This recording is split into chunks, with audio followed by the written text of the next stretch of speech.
to the Jonas Brothers. So I took a couple pictures, I photoshopped them to show what the app was capable of, but I also wanted to make a video to show off Doodle D&E's full potential. That's when I remembered Cameo Business. It's basically like Cameo, where you can get any celebrity or former Bachelor contestant to wish your friend a happy birthday, but for business. You can get any celebrity or former Bachelor contestant to wish your friend a happy McDonald's. Look at this, you got Kevin O'Leary from Shark Tank. You got Kate Flannery from The Office. Notoriously trusted source Kenny G. These would all be perfect options if they were not like $3,000, $6,000, $25,000 per video. John Roberts is $7? I mean, I don't know who that is, but it's still surprising. My name's John Roberts. I'm not really anyone. I've signed up to this app as a complete joke, however... Wait, this is just some guy. This isn't a celebrity. I know a celebrity probably would have been better, but a deal's a deal, and he did a great job. You've probably heard about AI-generated art. However, you have never seen anything quite like this.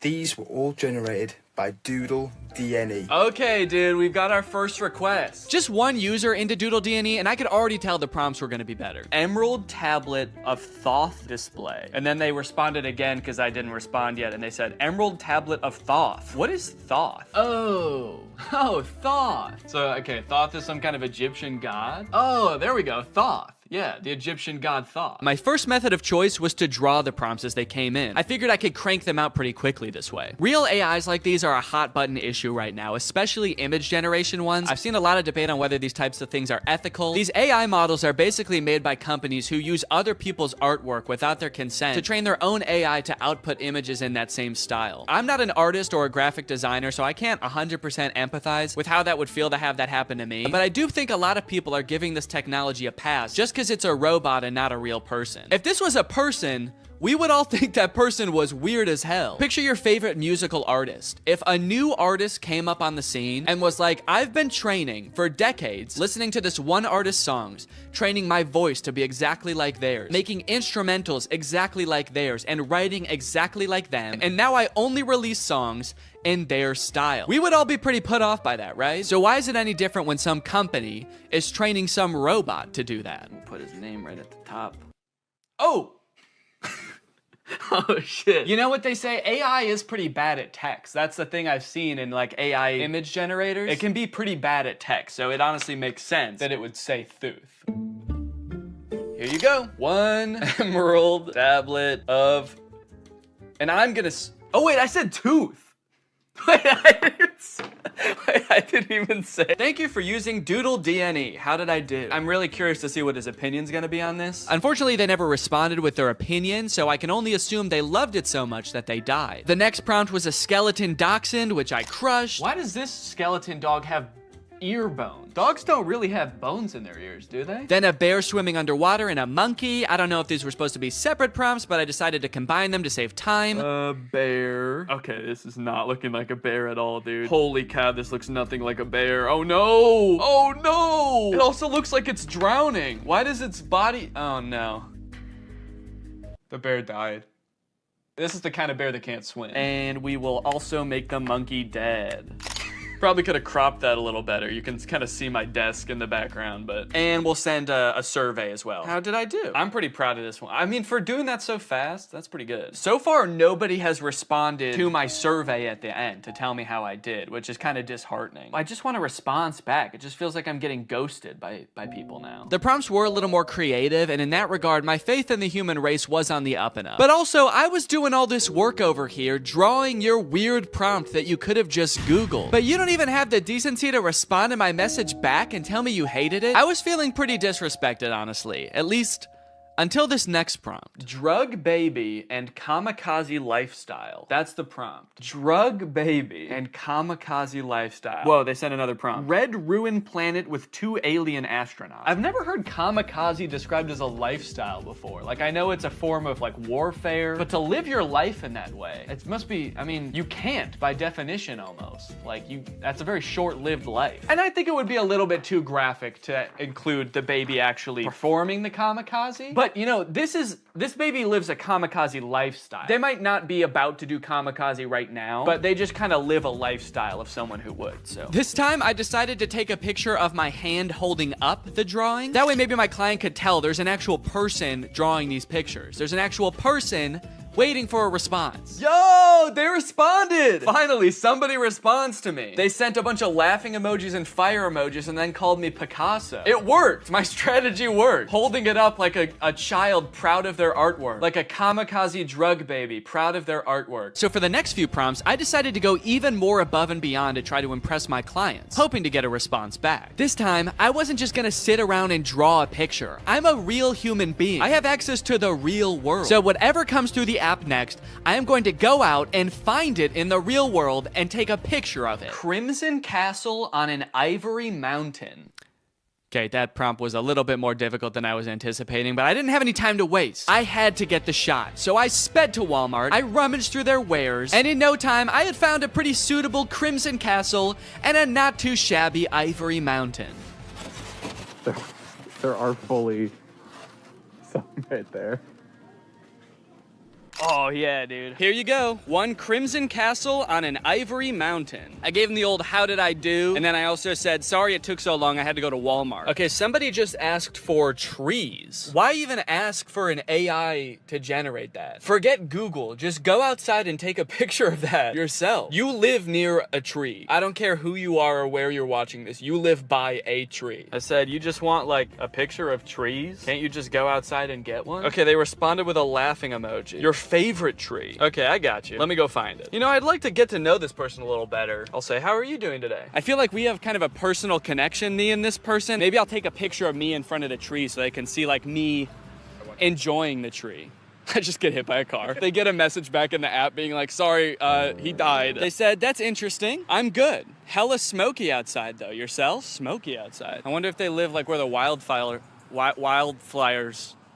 Oh, dang, they said, yes, it's all smoky and can't see the beautiful trees with the horrid layer of pale smoke. It would be nice to see something fresh and clean. Damn, I kind of feel bad now. Now this is restoring my faith in humanity, dude. This person just wants to see a picture of a tree because it's too smoky outside and they can't see any trees. Is that good? Yeah. Okay. I threw a couple filters on myself so as to disguise my identity and send it back to this mystery tree lover. I said, oh, dang, I'm sorry to hear about that. I hope this picture helps.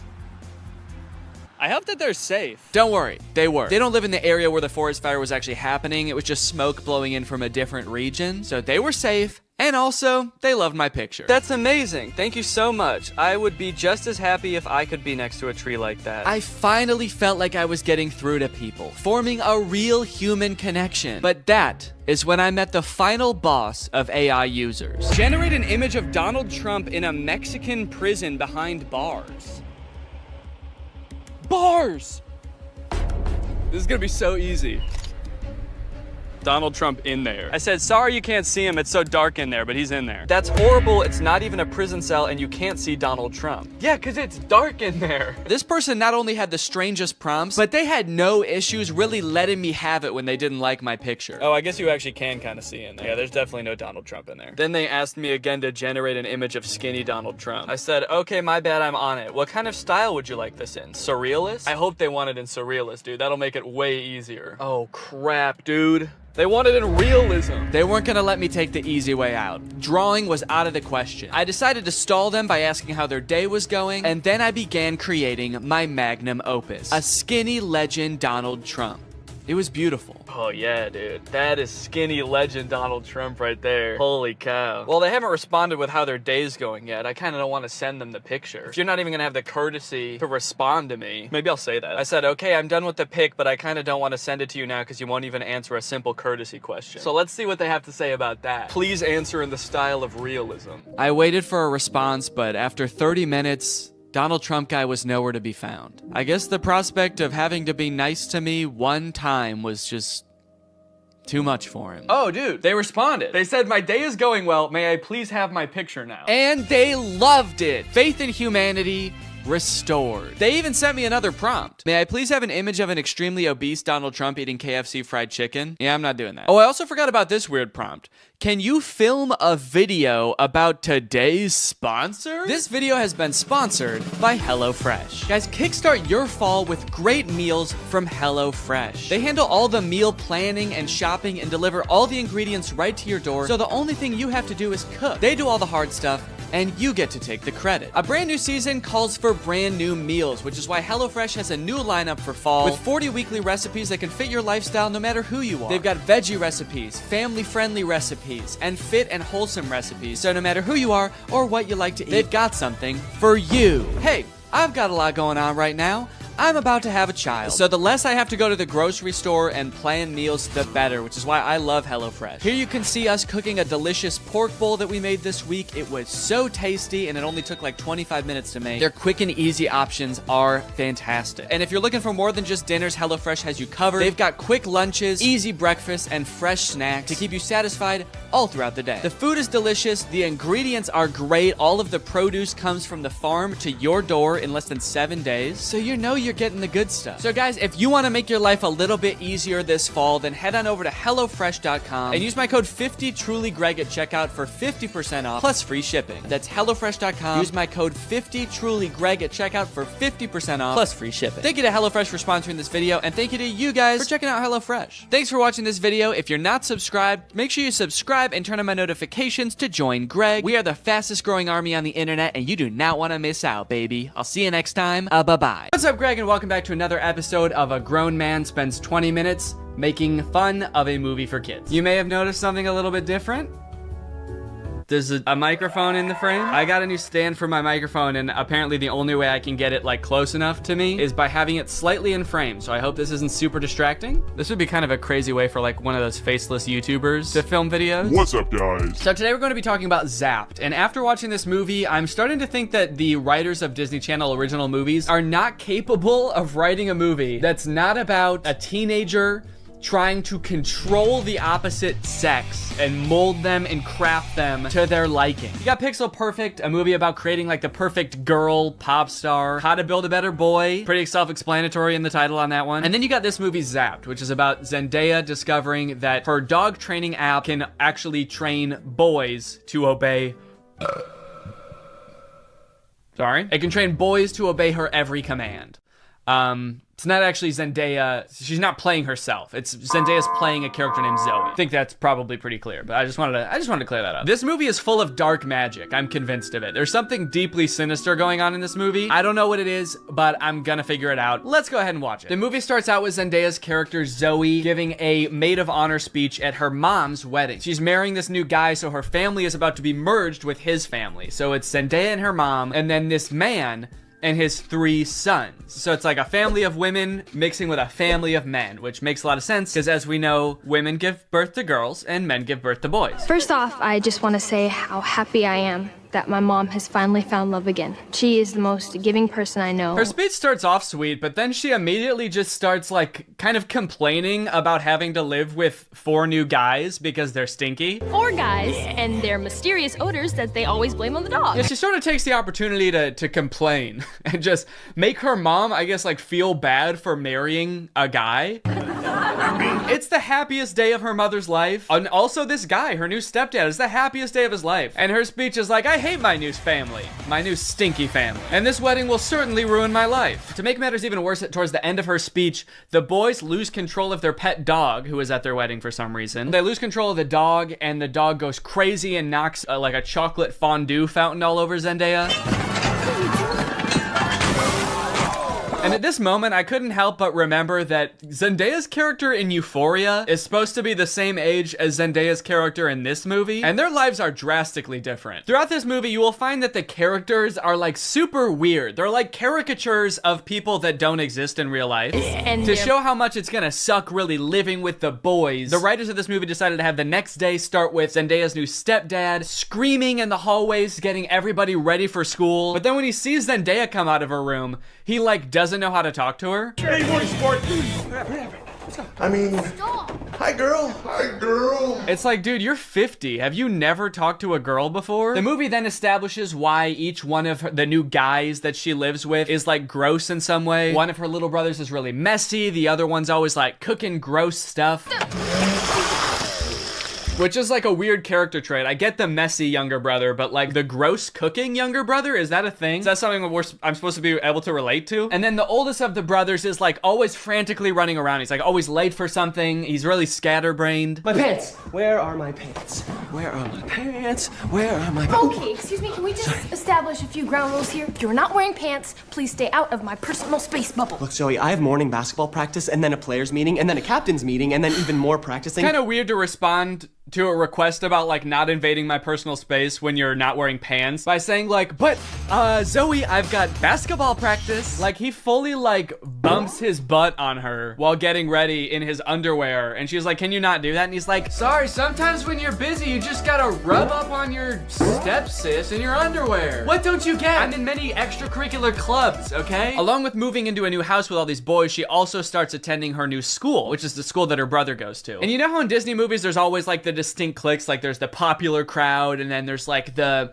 stoners, but they never say stoners in the Disney movie. They're just kind of like, these are like the kids who wear jean jackets. This movie has the most insane high school posses ever. You got the skateboard boys. Okay, that's pretty normal. The next group she sees are the shirtless workout boys. And then just the straight up stinky boys, where the only like defining characteristic is that they're dirty, flea-ridden, smelly boys. You can hear like flies flying around them. What clique is this supposed to be in high school? And then there's the popular group, one of whom is also pretty stinky himself, actually. The Tripster? The Tripathon? It's me. I'm Trip. Oh. Fart bomb. Oh. The movie sort of writes this off as like, well, this is just something boys do, you know? New school, you gotta kind of accept what boys come with it, you know? Boys will be boys. No, that is actually not what boys do. That is something that just one very specific boy does. It's me. I'm Trip. And he needs to be stopped. I cannot remember a single moment in high school where a boy walked up to a girl, let alone like the new girl who's already like scared and doesn't know anyone and is like, hey, I'm gonna fart in your face now. Welcome to the school, smell my ass. But it's not all bad though. She does make a friend on her very first day. And in typical Disney Channel movie fashion, she is wearing a fedora. Every Disney Channel movie has to have a token fedora blazer wearing character. But the boys here are cute, aren't they? All of them. I think we have the highest percentage of cute boys in the entire greater Westlake area. Unlike Zoe though, she actually kind of likes the boys at the school. She's like, sure, they may have their flaws, but they're pretty cute. Wow, you seem a little... Oh, boy crazy? Yeah, that's the official diagnosis. Hold up, this girl has a picture of a boy that goes to her school in her locker? Is that a thing? I remember in like middle school, girls would have pictures of like celebrity boys in their locker. Imagine seeing a picture of you in somebody else's locker. I'd feel like I was being hunted. It's weird to have his picture in your locker. It's even weirder in the movie when we find out that she also actually has pictures of him printed out on her pillows in her bed. Gulp. That's scary. Imagine if they start dating, she's like FaceTiming him in bed, and she like accidentally tilts the camera a little bit to the side, and he just sees his own face next to her. Wait, what was that? Is that me? Of course, Zoe does have a love interest in this movie, and he is introduced early on. It's this guy. Every boy in the movie is depicted in a negative light except this guy, because this guy, he's not like other guys. Mr. Kale, pay attention. There will be a quiz. On the praying mantis? Sphodromantis viridis, carnivorous member of the phylum Arthropoda, class Insecta. Wow, he really is different than all the other guys. He knows about praying mantises. Most guys around this school don't know shit about bugs. Yeah, the movie really seems to depict this guy as like the way that guys should be. Guys shouldn't be stinky and messy, okay? Guys should wear beanie and sunglasses and know shit about bugs and be 35. I know I talk about this in like every Disney Channel original movie video that I make, but this guy literally looks like he's 30. Maybe he was held back for being too cool or not not being stinky enough. That seems to be a requirement at the school. He went on stage to accept his diploma and they shook his hand and they were like, wait a minute, why isn't your hand sticky? Actually, there's no flies flying around you. Get out of here, dude. Back to freshman year. No wonder you do the silent lone wolf sunglass rebel thing. Oh, it's pancake mishap this morning. No, I'm not looking at that. Okay, well then what are you looking at? I'm looking at you. Creepy. Stops in the middle of the hallway just to stare her down. I think I've got you figured out. Oh, really? Yeah, I don't know, man. This just comes off as creepy to me. I guess this is supposed to be romantic, but it's not really romantic to me. Just scary. I can see inside you. Another one of the plot lines in this movie is that Zoe wants to join the dance team, but the girl who runs the dance team is like the popular mean girl. She doesn't want Zoe on the dance team because she's too good at dancing and it's gonna make her look bad or something. Anyway, by now you're probably wondering, when the frick does this app thing happen, right? When the frick does Zoe discover that the dog training app works on boys? Well, at first, it doesn't. Zoe's just trying to train the family dog because it's all just like the rest of the boys in the house. It's stinky. Gross. And it like destroys her room and shit. Breaks this thing that her dad gave to her. She downloads this app called Listen and Obey, which is kind of an ominous sounding app. Sit.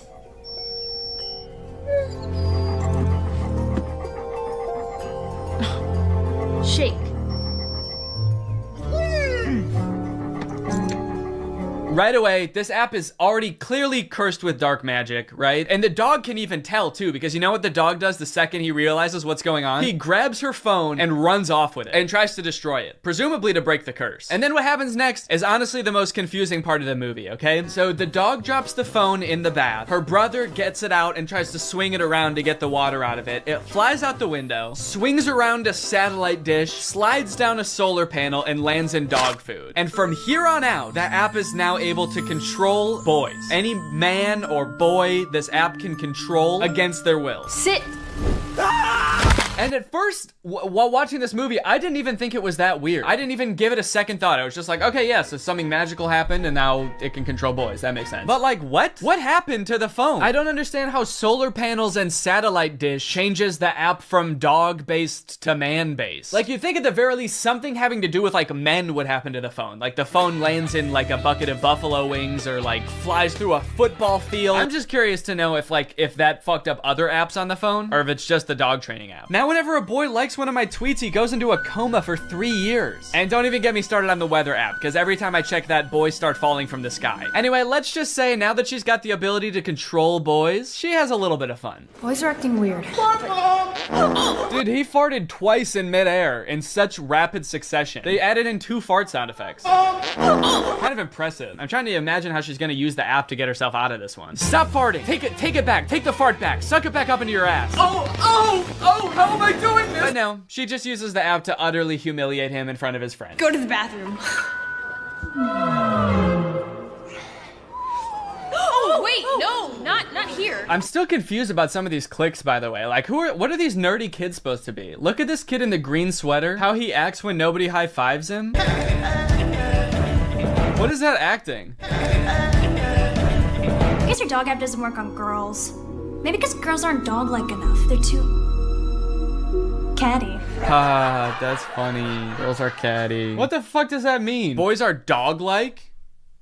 What the hell? I mean, I guess in this universe they kind of are. They're like flea-ridden, mangy boys. Why do we smell like we smell? So pretty much like the majority of this movie is just Zoe using the app to like get what she wants and make all the boys at the school act exactly how she wants them to. She turns the skater boys into gentlemen. She goes up to the nerdy gamer kids and tells them to like go do yoga instead of playing video games. Let's go do some yoga. And her brothers, dude, don't even get me started on what she does to her poor brothers. I'm taking the brothers' side, all right? They did nothing wrong. Her poor brothers were just living their lives until Zoe moved in and tries to fix them. Be clean. Holy moly, it's filthy in here. Her messy brother, she tells to be more clean, which turns him into this like hyper-hygienic husk of his former self. I need a sponge and soap and paper towels and a power washer. For the rest of the movie, he's literally he's scrubbing everything frantically in a panic. Anytime there's a mess, he's like, I gotta clean it up. She tells the gross cooking boy to cook less gross stuff. Start making less gross food. So he's like cooking 5-star meals for the rest of the movie. And then the oldest brother, she tells him to be more focused. Be focused.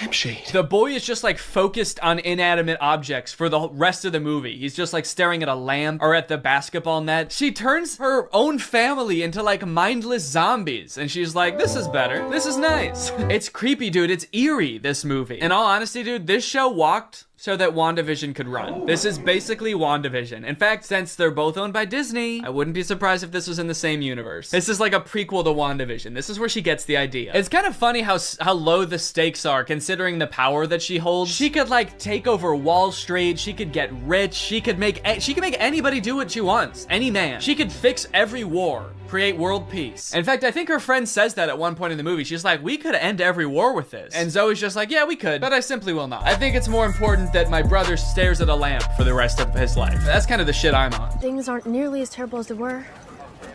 Then again, I'm talking to a dog, so I might just be losing my mind. Hey, smartphone. In this scene, there's a little bit more development with the love interest. Zoe runs into him reading alone in the park. So what are you reading? Oh, no, let me guess. The Cool Guy's Guide to Wearing Sunglasses Inside. It's close. To Kill a Mockingbird. I feel like when he holds up that book, we're supposed to be like, wow, he really is not like other guys. Except that, like, that is required reading in most high schools, so he actually is like other guys. He's like every other guy. To Kill a Mockingbird's sort of my favorite book. My second favorite is The Great Gatsby. Third favorite is Geometry 101. I just love to read, what can I say? Eventually, things start to get a little crazy at school, and Zoe realizes that she probably shouldn't be controlling people like this anymore. People are getting into fights and stuff because the new cliques at school are just like not meshing well. So Zoe's like, all right, I'll just make them stop. And she tells the app to stop. And then of course, everybody just stands still and freezes. And so she's like, oh no, I can't reverse the commands. If I tell them to stop, they're just gonna literally stop. And so then like many more days go by and she's just like, well, I guess I can never reverse the thing. And it's like, well, what if you just said, hey, ignore all the commands I gave you, instead of just saying stop and being like, oh, it didn't work. The movie continues to get even more dark to like a startling point. There's a creepy ass scene where the whole JV dance team wants to resign because they don't like dancing anymore. And Zoe's like, how about I use the app to make you dance instead? And so there's just a scene of them all like sadly dancing because their hearts aren't in it, but they are being like physically forced to dance. And the movie even goes so far as to make Zoe force the love interest to kiss her with the app. Kiss me.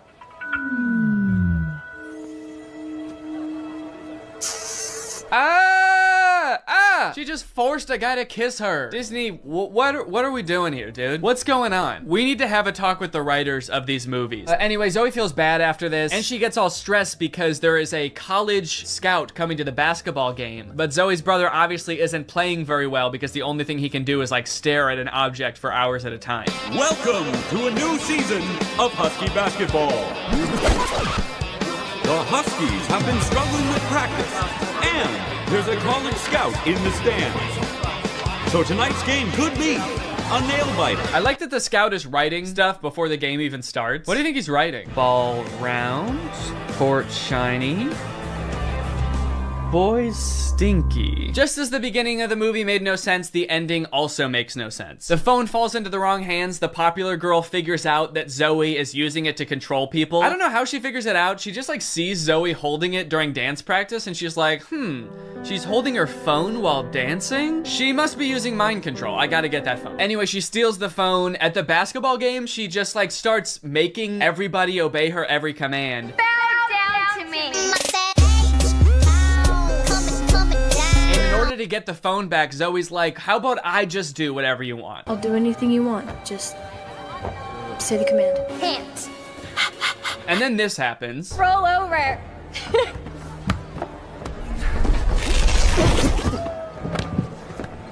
How did you? I'm your brother. We stick together. Sorry, what? He just broke the curse. Like the spell that everyone is under. He just like got up and he's like, I'll do it with you. I'm your brother. Don't worry about it. It's like, I'm sorry, is that what breaks the curse? Being a brother? Being her brother? And then eventually like her whole family is able to resist the app and get on the ground with her and start doing it. And it embarrasses the popular girl. And they, like the only explanation for it is this. Why isn't this working? Because everyone knows. You can never make a dog turn against its own pack. The rules to this movie, the lore does not make sense. I guess that's just how Disney Channel movies go. In the end, everyone sort of learns that like, hey, girls have things that girls do that are weird to boys, and boys do things that are weird to girls. And that's just how we need to leave it. Which in some sense I would agree with. Not in this movie, though. The boys are disgusting in this movie. They need to change something about themselves. I think that there could be some middle ground between her mind controlling them and them just being utterly repulsive. Anyway, the moral of the story is like Zoe realizes that she is not God and should not have unilateral control over everyone's lives, and they all live happily ever after. Well, guys, we may never be able to control boys using our smartphones, but you know what we can control? Our money. Thanks to today's sponsor, Current. Do a flip. Do a backflip. Sit.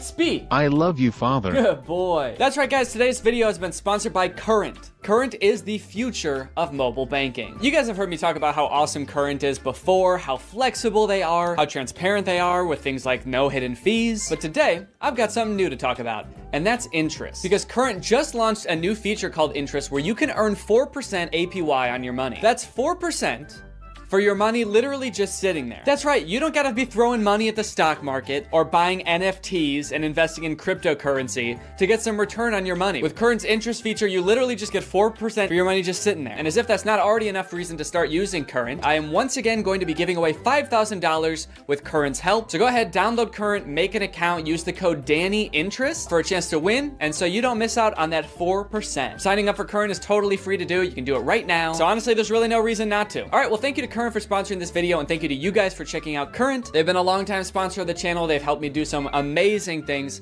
so make sure you check them out, and goodbye. Bye. All right, guys, I'll admit I am very late to this topic, potentially even like a month late, depending on when this video comes out, but in my defense, I'm a dad now, all right? I have a baby.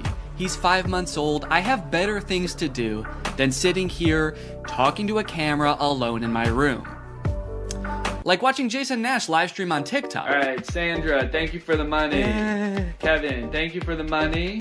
Can you guys send me $1 million? Turns out I can do both at the same time though, so now I'm here. If you've been on TikTok lately, there's a good chance you've seen former Vlog Squad member Jason Nash constantly live streaming, compulsively urging his fans to send him money. I know I have.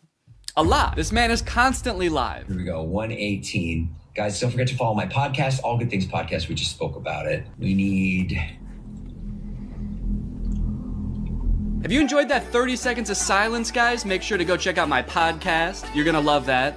It's completely silent for an hour. Like me, a lot of people were pretty confused to see this. At one time, Jason Nash was a part of the most popular group on YouTube, and now he's battling the Joker for gifts on TikTok. What a way to start the day with Tommy. Coach Tommy, thank you so much for being here. If you've never seen one of these TikTok gifts battles before, basically there's two creators, and you send gifts to the respective creator that you're watching. This bar at the top indicates who has the most gifts, and when time runs out, whoever has the most gifts wins. Their prize? All of the gifts that they got during the battle. And then the second place person also wins all the gifts that they got during that battle. So needless to say, there's a lot at stake. This is a live stream where Jason is actually battling his wife, Naveen. Why don't you come down in the room? I'll let you in. You can come back in the house now. Yeah, come back in the house, man. You look like Batman standing over the city. Now, hang on. If they're married, aren't the gifts just going to both of them? What kind of charade is this? Now, at first I kind of assumed that most of the people watching these live streams were children. And I was like, ooh, that is super weird, just like asking children for money. You're basically just asking them to steal their parents' credit cards. In a way, I sort of thought of Jason Nash as like a babysitter, but he's also babysitting 1,000 other kids. And if you start choking, he's not gonna call 911 because he can't see you. But after tuning into a few of his streams and actually like clicking on some of the profiles of people watching, I realized that it's actually mostly adults, which was very surprising to me. Guys, what are we doing here? Stop that. I promise you there are like 1 billion other better uses for your money than helping Jason Nash's wife crush him in a gift battle. Fun as it may be. The reason I wanted to make this video is because I think that it's kind of a very interesting look at the career span of a creator. It's a pretty new career, all things considered. And like nobody's been a full-time online creator for 40 years. So we don't really know how long this career is supposed to last or how it will evolve over time. So I think it's worth looking at why Jason Nash is here. Between the years of 2016 and 2020, David Dobrik was seemingly at the top of the YouTube ecosystem. What started as David just sort of goofing around and filming his friends as up-and-coming content creators quickly turned into partying all the time, collabing with huge celebrities, huge giveaways, and giant sponsorship deals. And if you didn't watch the vlogs around this time, you might think that David was like the biggest part of them, but it was actually more his friends doing the heavy lifting. David was always behind the camera, and sure, he would laugh a lot, and you'd hear him laugh, but I really feel like the reason people tuned in was sort of to live vicariously through David and experience the goofiness that was all of his friends. So while all of the vlogs were on David's channel and David was inevitably the most popular member of the vlog squad, I really feel like he owes most of his success to his friend group. But it was a fun time. I watched a lot of the vlogs back in the day and I really enjoyed them. It felt like you were a part of this friend group. And in a lot of ways, you were like the members of the vlog squad, because like the members of the vlog squad, you also were not getting paid for your appearances in the videos, which is something that I always found kind of weird. David's friends never got any sort of payment. Their only payment was in exposure. And so what kind of ended up happening was, because everybody else around David wanted to launch their careers off of David's vlogs, they all started vlogging too. But because they would always be hanging out together, all of their vlogs seemed to be just like the same situation from a bunch of different angles, and everybody was holding vlog cameras. It got pretty out of hand for a while there. Eventually though, during the pandemic, a bunch of stuff happened that caused David to take a step back from vlogging. Mainly a bunch of scary accusations about one of his best friends, Dom, and also him almost killing one of his other best friends, Jeff Wittick, by slamming him into the side of an excavator. After losing a bunch of followers and probably more importantly a bunch of sponsors, David posted an apology saying he was gonna do better. He said he was gonna take steps to make sure his vlogs were a safer environment for the people in them. And I want to be able to have a place of checks and balances. I want to have HR. If he had to choose between quitting vlogging or doing it safer with an HR team, he was gonna do that.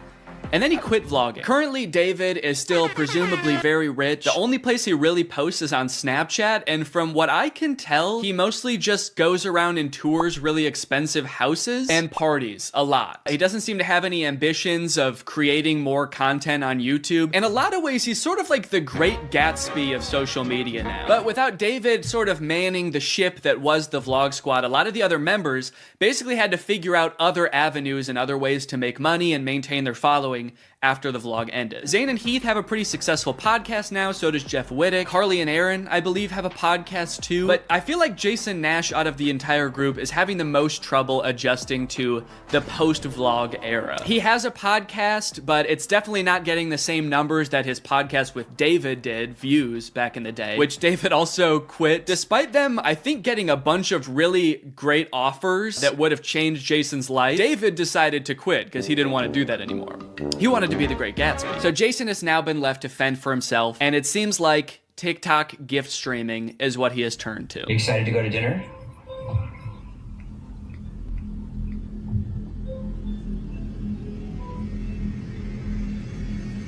Man, this is content, baby. This is crazy. I didn't know all you had to do is just sit there and stare at your camera and people will just send you money. Why did I write this whole video? So a lot of the response has obviously been kind of cringing at this feeling that what he's doing now is very shady. And I mean, he's not really harming anybody, I guess. It does seem like it's mostly adults sending him money. Obviously, there's always going to be kids online stealing their parents' credit cards, so that's not great. I do get kind of a shady vibe from it just because there literally is no content for you to consume except to send him money. Like, the whole point of this stream is to see how much money Jason can make without having to do anything. That's like the point of the stream. Melanie, thank you.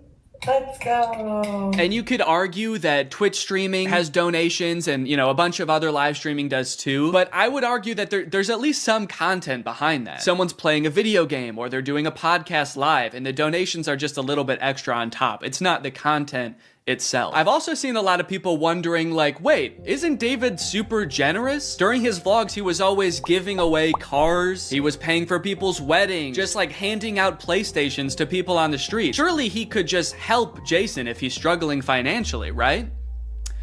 Wrong. From some of Jason's podcast clips, it seems that that is definitely not the case. But before we get to that, I've got to make some money of my own.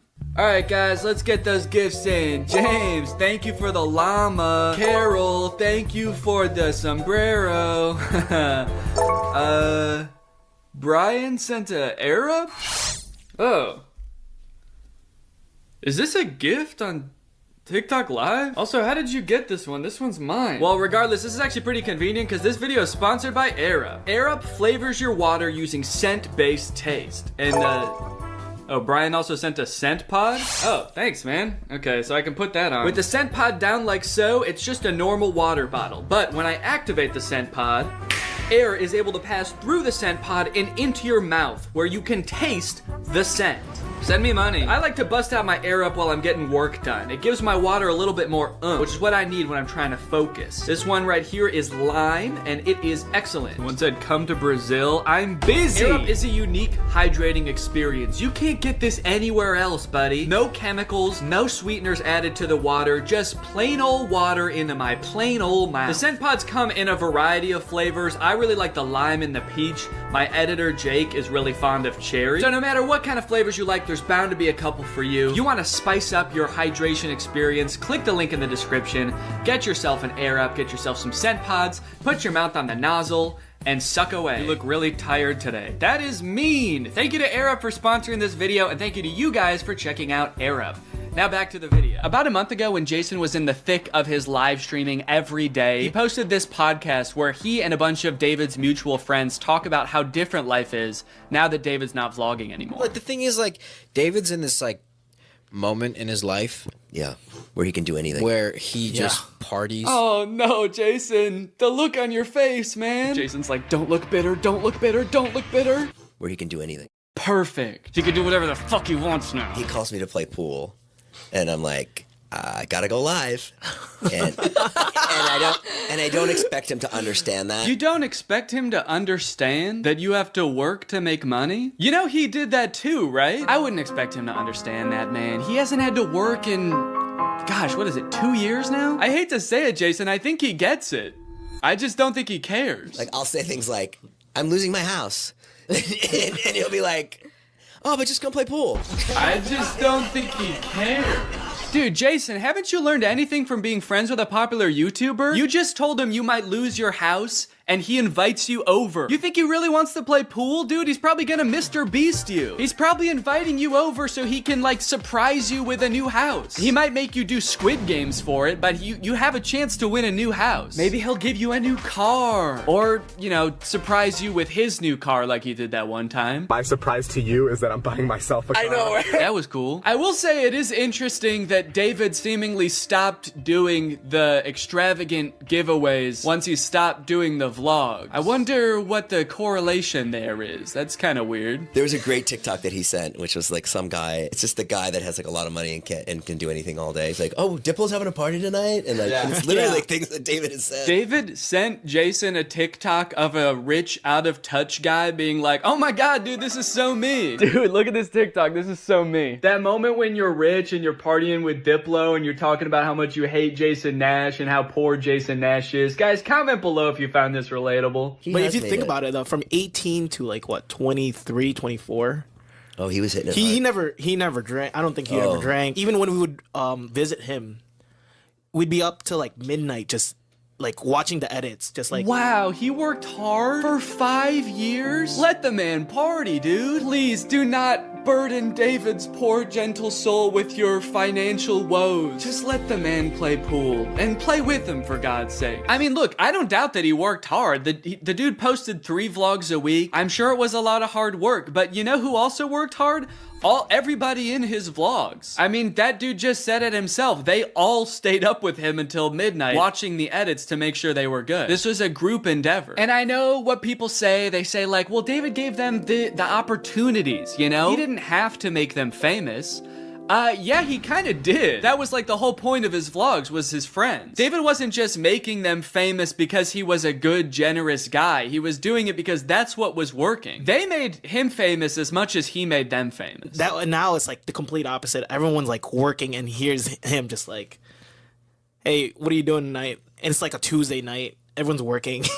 Yeah, man, that is kind of a crazy switch. Whereas before, David was working and everyone was helping him. Now everyone else is working, so naturally David is partying with Diplo. Naturally, a lot of the conversation around Jason's live streams has revolved around the confusion as to why he wouldn't just get like a normal job if he was strapped for cash, or if like the social media thing wasn't working out. Can someone make Jason Nash a fucking DoorDash account? People are wondering, why is he pursuing this career that is like universally seen as embarrassing or cringe, rather than just getting a 9-to-5? And I totally get that criticism, because I do love being a creator. I love getting to be my own boss. I love being creative on a daily basis, working with people that I'm really inspired by, entertaining people. But if this exact version of being a creator stopped being feasible, would I start doing gift streams on TikTok?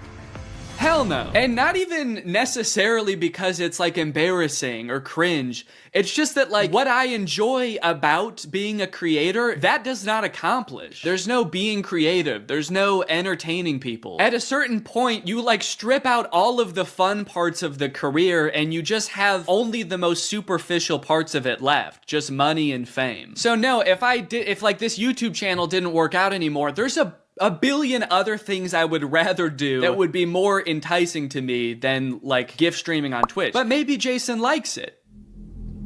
He doesn't look like he does, but maybe he does. On the other hand, I could say that Jason is also older. He's lived a lot more life, he's had a lot more experience, and his career in the entertainment industry has gone through a lot more ups and downs than mine has. From what I can tell, Jason has been a stand-up comedian, he's been in TV shows, he's been a podcaster, a Viner, and a Vlog Squad member, and now a TikTok live gift battler. Between all of those seasons of his life, I'm sure there was downtime where he could have thought, oh, maybe this isn't for me, I'm gonna get up and go get a normal job. And then, lo and behold, the next opportunity comes along. So in some sense, I do understand if Jason's mentality is like, maybe I'm just gonna do this for a little while until I get my next thing off the ground. And I know that when I started Vine, people said the same thing to me. They're like, what are you doing? Why are you doing Vine?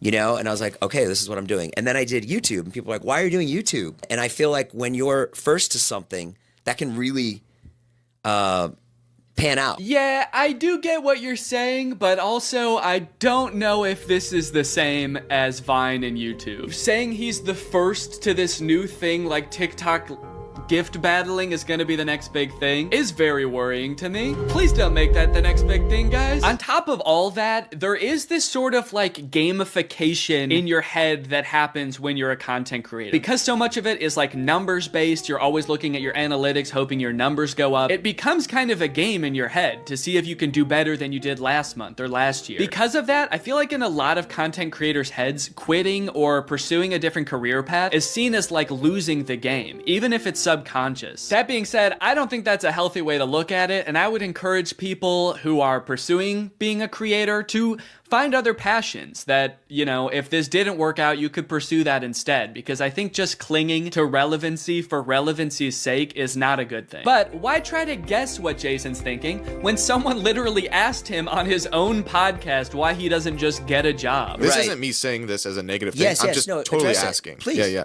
Why don't I get a real job? No, I know why you do it. Yeah. But like... No, man. I know why you do it. It's pretty clear to me.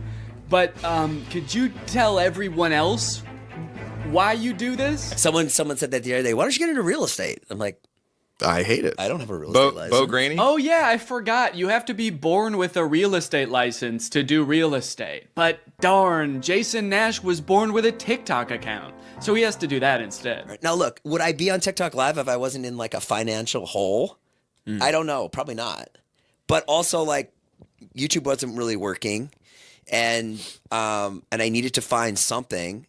OnlyFans. I can't do OnlyFans. This is such an unrelatable thought process to most people. YouTube is not working out for him, and his first thought is OnlyFans? TikTok begging people for money? It just comes off as being so set on being an influencer that nothing else matters to this guy. Listen, it is what it is. It's like, I was on Vine, I was on YouTube, I was on Snapchat, and now I'm doing this. Don't say it like that. Now I'm doing this. I mean, I do like it. No, man, I don't think you do. Not after that. We all saw that. So anyway, it is what it is, and I have to do it because I love it, and it's my favorite thing. Phew, that was close. Hey, we can hear you. What? You said that was close out loud. Oh no! Do you ever think about going To DoorDash? Or to like I just never thought it's entertainment or nothing. I don't care what it is. Like what would you suggest I do? No. It's just that Let me get a job at Lululemon. From what I can gather from this clip and the way they're laughing about the prospect of being a DoorDash driver or working at Lululemon, those jobs are not even on the table for Jason. I don't know his personal finances, but Jason lives in LA, he owns a house, he has kids, he has a wife. So I feel like when he's saying things like, I don't have any other skills, what he's really saying is, I don't have any other skills that would allow me to live the exact same life that I'm currently living. And honestly, I could understand if he really does like the TikTok live streaming thing, but don't laugh at other jobs like Lululemon or DoorDash like you're so above doing them, yet you're on TikTok literally asking people for money. And I do totally get that Jason has kids that he has to support, that I'm totally empathetic to that situation. It is kind of ironic that his solution to that is to ask other people's kids for money online, but that's neither here nor there. This whole situation kind of reminds me of this TikTok I saw about a month ago. My Roman Empire is all of those influencers who dropped out of college or quit their jobs, moved to LA, then became irrelevant. Like, where did they go? What are they doing now? One interesting thing that I don't know if a lot of people know is that I feel like a lot of creators who get into this situation can actually leverage some of the connections they make while they're relevant and some of the skills that they've learned to get jobs at like marketing agencies, talent agencies, social media companies, or working for other creators behind the scenes. There's actually a lot of opportunities out there, which I would know because my first job out of college was working for a YouTube MCN. While I was still on Vine, I graduated college and I was worried that that wasn't going to be a stable career, so I actually got a job working at an MCN. And then I also worked at the YouTube channel Corridor for a while before my YouTube channel took off. So just throwing that out there, there are other career opportunities where you get to be involved in the creator space, even writing or acting, stuff like that. But it doesn't have to be your operation. You can just get a stable job. All right, it's time to talk about David again. While everyone was making fun of Jason for doing the TikTok live streaming thing, David paid him a visit on Snapchat. Dude, you're kind of becoming a legend on TikTok now. I know.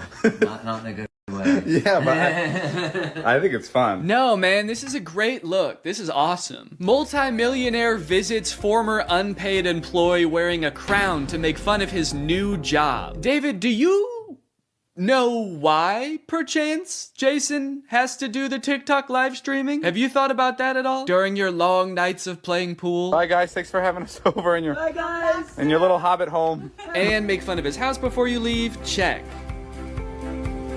Great job. Now, with all of this talk about David and Jason, I just want to make it clear, do not go and send any hate to these people in real life, especially Jason. Jason actually got swatted mid-live during one of his streams a few weeks ago, which is obviously horrible. Anybody else inside? No. Okay, hold on. Let's get a team together and then...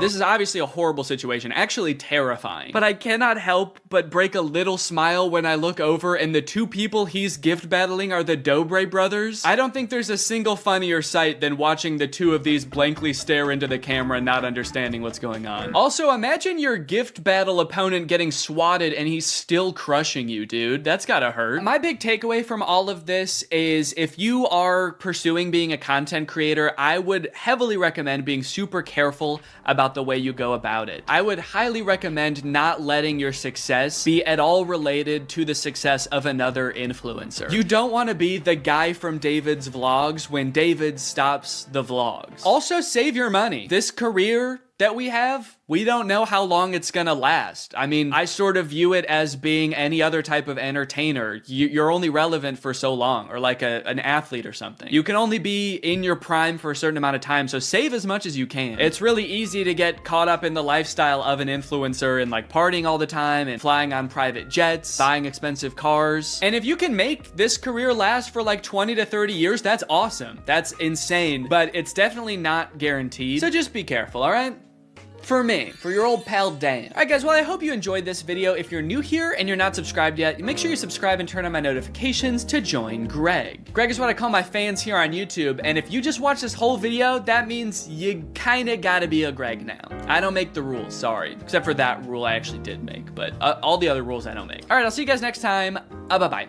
What's up, Greg? Lately, I've been seeing a lot of discourse around alpha male podcasts on YouTube. I've seen a lot of really good commentary videos talking about these insanely misogynistic podcasts where the hosts, under the ruse of giving dating advice for men, will basically just insult women for an hour straight. Guys, here at the Fit Wolf podcast, we know that the dating game is tough these days, you know? Men don't know what women want and are finding it harder and harder to find a good girl to settle down with. So tip number 1 to finding a good girl is invent a time machine. Invent a time machine and go back to the 1750s, because that's the only way you're gonna find a decent woman. Because every woman nowadays is a thought. That's right. Every single Michelle out there that I used to date a month ago is a thought. They get mad at the dumbest things, like saying that women have no inherent value and their only purpose on this earth is to bear my children. And they forget to turn off location sharing even though they broke up with me a month ago. Michelle, I know you're over at my friend Brandon's house right now. I'm outside. But I think I might have found something that takes things one step further. I saw this video on Reddit the other day that's a trailer for something called The War Room. And instead of being a podcast for these like alpha male, misogynist, entrepreneur type guys, this is a club for those same types of guys.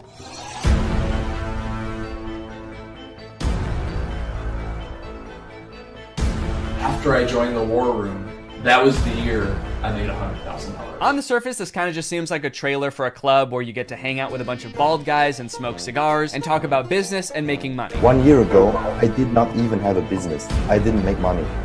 Now I make 5 figures every month. I didn't have a business. I didn't make money. I didn't even want to start a business before I was forced to join the War Room at gunpoint a year ago. But now, I have a business where I'm selling fitness products to all of my friends. And if I get them to sign up too, and their friends to sign up too, and their friends to sign up too, I could be making minimum wage. But if you watch a little bit longer and you look a little bit closer, there's more here than meets the eye. For example, quotes like these. Making money is easy.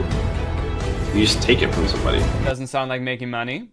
That just sounds like stealing. In the War Room, you learn how to be James Bond, where you can just pick up any weapon and use it. I'm sorry, I think I'm struggling to see the connection between business and knowing how to use any weapon. Is the War Room an actual militia? I was just assuming the war in War Room was just for branding because men like violence, but now I'm kind of scared. It keeps cutting back and forth to like shots of them shooting guns. I'm a little worried about making this video, honestly. Usually when I make commentary videos, the biggest thing I have to worry about is getting a copyright strike, but now I'm worried about getting a drone strike. A lot of times, like, the alpha male types will use metaphors like talking about how we're like wolves, or like how love is like a war. So I assume this is like a metaphor, like business is like war and dating is like war. But the War Room is like war is like war. Get your gun, dude. We attack at dawn. A lot of people had a bad time in college. I was not one of them. And I quitted a lot of that. Did that guy just shoot fire out of his hands? What does that have to do with any of the skills you learn in this club? I didn't know anything about business before I joined the War Room, but I've been a member for 5 months and now I'm a wizard. How does being a wizard help you with business in any way? Does being magic help you organize your finances in some way? Who said anything about business? You did. That's what this club is about, isn't it? That's it. This interview's over. Okay, I'll stop. Pay me money. Give me money now. Definitely makes me want to join. You got dudes shooting guns, swimming, doing group exercises on a hilltop, watching other people gamble, smoking cigars. It kind of just seems like one super long bachelor party for men whose wives have already left them. And then at the end of the video, it gives you the URL to sign up. It says 54 countries, 1,000 members, and resist slavery. That's the last thing it says in the whole video. It says resist slavery, and then the video ends. And it's like, yeah, I will.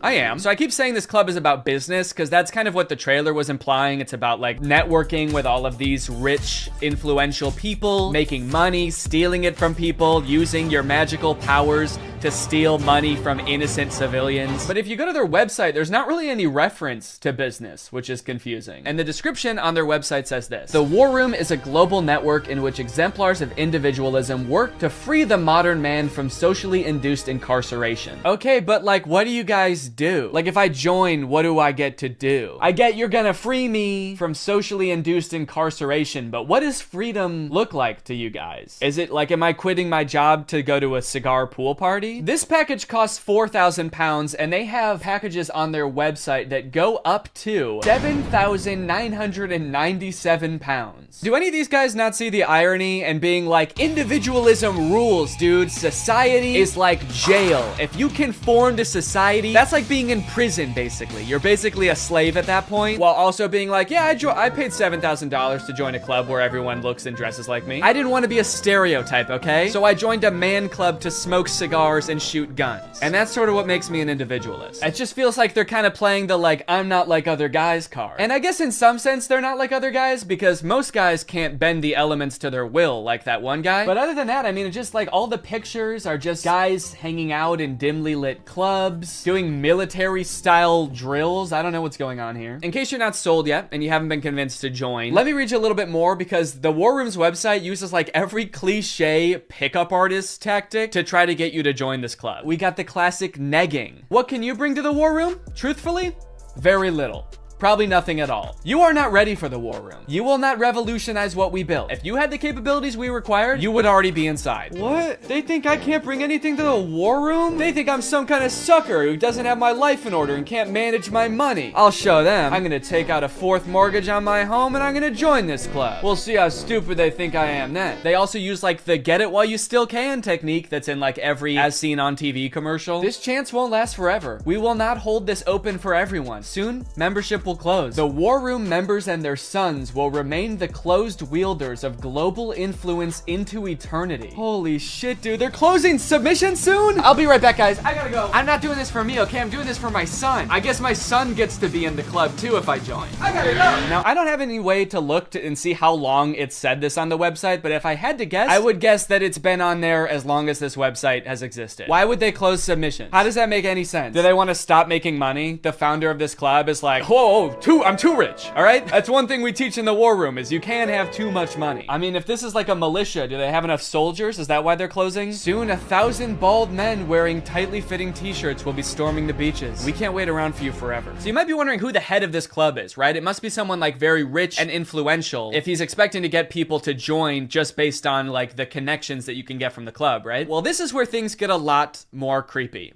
And also not monetizable. This is the part that is the reason this video probably doesn't have ads on it. My name is Andrew Tate. I'm a retired 4-time world champion kickboxer who is now a multimillionaire, and I'm the most competent person on the entire planet to teach you about male-female interactions. How did I become rich? Webcam. Definitely gonna need him to elaborate on that a little bit. That's so vague. Mr. Bezos, please. You're the richest person in the world. Do you have any advice to young up-and-coming entrepreneurs on how to start a business and how to get rich like you? Book. Huh? Book. Need I say more? Yes, please say more. We literally have no idea what you're talking about. So you're probably thinking like, did this guy invent webcams or something? Is he like famous on Twitch or something? Is this Sapnap? I don't know. I've been running a webcam studio for nearly a decade. I've had over 75 girls work for me, and my business model is different than 99% of webcam studio owners. If you had to guess whether it's different because it's more creepy or less creepy than other webcam studios, what would you guess? Go ahead and vote down in the comments below, guys. Do you think this is gonna be creepy or no? Over 50% of my employees were actually my girlfriend at the time, and of all my girlfriends, none were in the adult entertainment industry before they met me. My job was to get women to fall in love with me. Literally, that was my job. My job was to meet a girl, go on a few dates, sleep with her, test if she's quality, get her to fall in love with me to where she'd do anything I say. Holy shit, this is insane. And then he gets them to join his webcam empire where he gets them to do, you know, he gets them to get nasty on camera. I'm not a lawyer, but does this not... Does this not feel illegal? At the very least, this seems like insanely creepy. This feels abusive. It feels like he's just confessing to crimes. That's why I want you to join the War Room, all right? You're gonna learn about making money, picking up women. You're gonna form a militia to protect me from an international tribunal for my many crimes that break international law. For legal reasons, that was a joke, okay? I don't know if this is legal or not. So I guess what he meant when he just said the word webcam was that he's exploiting a ton of women online for his own personal gain. In hindsight, it seems so obvious. How did I not guess that? Let's watch another promotional video for the War Room. This is on Andrew Tate's YouTube channel, and it's called The Matrix Predicted the Great Reset Explained. Basically, it's a video where this guy compares his life to the Matrix. We are living inside of the Matrix, and I am Morpheus. I know you're sitting thinking, why did Tate not decide he was Neo? Because Tate has all the Aikido and the masterful, nearly superhuman abilities. What shot there from Tate? What a Yeah, I used to be a kickboxer, so I'm basically in the Matrix. Actually, the reason I take the war room guys to the gun range so much is so they can shoot at me and I can dodge the bullets like Neo. It's like, okay, dude, if anyone here has superpowers in the war room, we know who it is. And it is not you. And when I say we're living inside the Matrix, I'm not stating that with irony or as a joke. We are genuinely, actually living inside of the Matrix. The Matrix is real. Yeah, something tells me that even though he keeps saying literally, and this is not a metaphor, that it is a metaphor. Something tells me he's not literally saying that we're living in a computer simulation that's controlled by, like, aliens or whatever the Matrix is about. I actually haven't seen the Matrix. I think that's what it's about. Something tells me that's not the point that this guy is making, even though he keeps saying literally. In the description of this video, it says stage 1 fighting against the Matrix is to become rich. Learn how here. I'm sorry, that's the first step? You know it's gonna be an unhelpful article when step 1 is become rich. Like step 1 is something that takes years and some people will never do it. Also, again, I haven't seen The Matrix, but I'm fairly certain that was not the first step in breaking out. I don't think Morpheus was like, listen, machines are trapping humans and using them as batteries in their simulation, and the only way we can break out is by setting up a dropshipping business and investing in Ethereum. Ethereum's actually great because you can verify smart contracts. It's actually the best crypto out there. Imagine if this dude is right and we really are living in the Matrix. Like, what does being free look like? Oh my God. I did it. I'm free. I made it out. All right. Hey guys, we got another one. All right. Welcome to the club, buddy. Hell yeah. Congratulations, man. Yep. You finally made it out of the simulation. Thank you guys so much. Where's everybody else at? What do you mean everybody else? Yeah, the only other person here is my girlfriend who I'm scamming. Or I mean dating. Yeah, but I mean like in the whole world. Like there's gotta be more than just you guys in the real world, right? What the fuck? You don't like us? No, it's not like that. I mean, sorry. I was picturing there being more than just like 3 normal guys in a room when I exited the Matrix. Normal? What the hell, man? Yeah, we're not normal. We shoot guns and make money out here. Yeah, we're big into making cash out here, man. Did they do that in the Matrix? They actually do, yeah. Not the way we do it. Okay, how do you do it? Hey, you're stealing my shit! Okay, I'm just saying, all things considered, you guys don't really seem that different. Honestly, if anything, this seems more like a simulation than the world I was just in. How so? Look at you guys. You're all holding guns. All you do is talk about business. You guys are like NPCs from GTA. You all look like slight variations of the same sim. Are you guys sure this isn't a video game? All right, man, as if I'm gonna take advice from a beta-ass bitch like you anyway. I'm just saying. Okay, that was actually sick. You guys should have led with that. How was that not the first thing you guys wanted to show me? You know what, man? Get out of here. You don't belong here anyway. Yeah! What? Go! Get out of here! We don't want you! Yeah. Okay, alright, I'll go. Honestly, I'm actually not really sure how to get back, but if one of you show me, I will go. Get the fuck out of here, man! Get lost, you son of a gun! What are you still doing Get out of here! Go! I feel like this is definitely a video game. How can I keep my husband? I want to keep him happy. And I think all the women listening too, they want to know the secret. I'll tell you the secrets. Men are biologically designed. We're evolutionarily hardwired to seek status. You want power, you want status, you want the fast car. You don't care about the car. You want everyone to know you have the car and they can't have the car. Right. If everyone had a Lambo, you wouldn't want a Lambo. So every single thing we do is status driven to some degree. It's true. Meaning the female we are with has to add status to our lives in some form. If you want to keep your man happy, you need to think, how do I make my man look better to the world? How do I make him look better in front of other men? What a bizarre take, dude. How to be a good woman? Make your man look good to other men. You basically need to be a wingman for your husband to pick up dudes. I hate arguments like this so much. Alpha dudes are always trying to bring up like what men are hardwired to do. What have men been evolutionarily designed to do? Here he's saying that like men are hardwired to seek status. Men want a Lamborghini. You know how every men want a Lamborghini because it's a status symbol. Even if it worked out that like evolutionarily that's something that is in men's nature, that doesn't make it good. You know what else is in our nature? Thinking sugar tastes really good. If you didn't tell someone that sugar was bad for you, they would think like, oh my God, this is the best thing in the world because it tastes really good. If you put 10 pounds of candy in front of a caveman, he would eat all of it and then he would throw up. And then he would die, probably, because he's never eaten that much sugar before. But hey, I guess that's just kind of what he was hardwired to do. So if you want to be a good cave wife, you gotta go out there and you gotta get your man as much candy as you can find. You want to go to the store and buy him one of those lollipops that's as big as his head that he always wanted when he was a kid, but his mom would never let him have. And that's the only way to keep men happy, all right? These alpha male type guys are always trying to sound like scientific. Like this is the science-backed way to attract a mate. And this is the evolutionary way that relationships are supposed to be. But I feel like if they were being honest, they would recognize that there's a difference between what humans like naturally are inclined to do and what is healthy and what is sustainable. You know what else increases your status? Murder. Can't be anyone higher up on the hierarchy if they're all dead, right? It's weird. I don't see any of them advocating that, but it's the same primal instinct that they're talking about, so why don't they? To prove what a sick and cool lifestyle this guy has, here is a video that he posted on Christmas while apparently alone in a hotel room.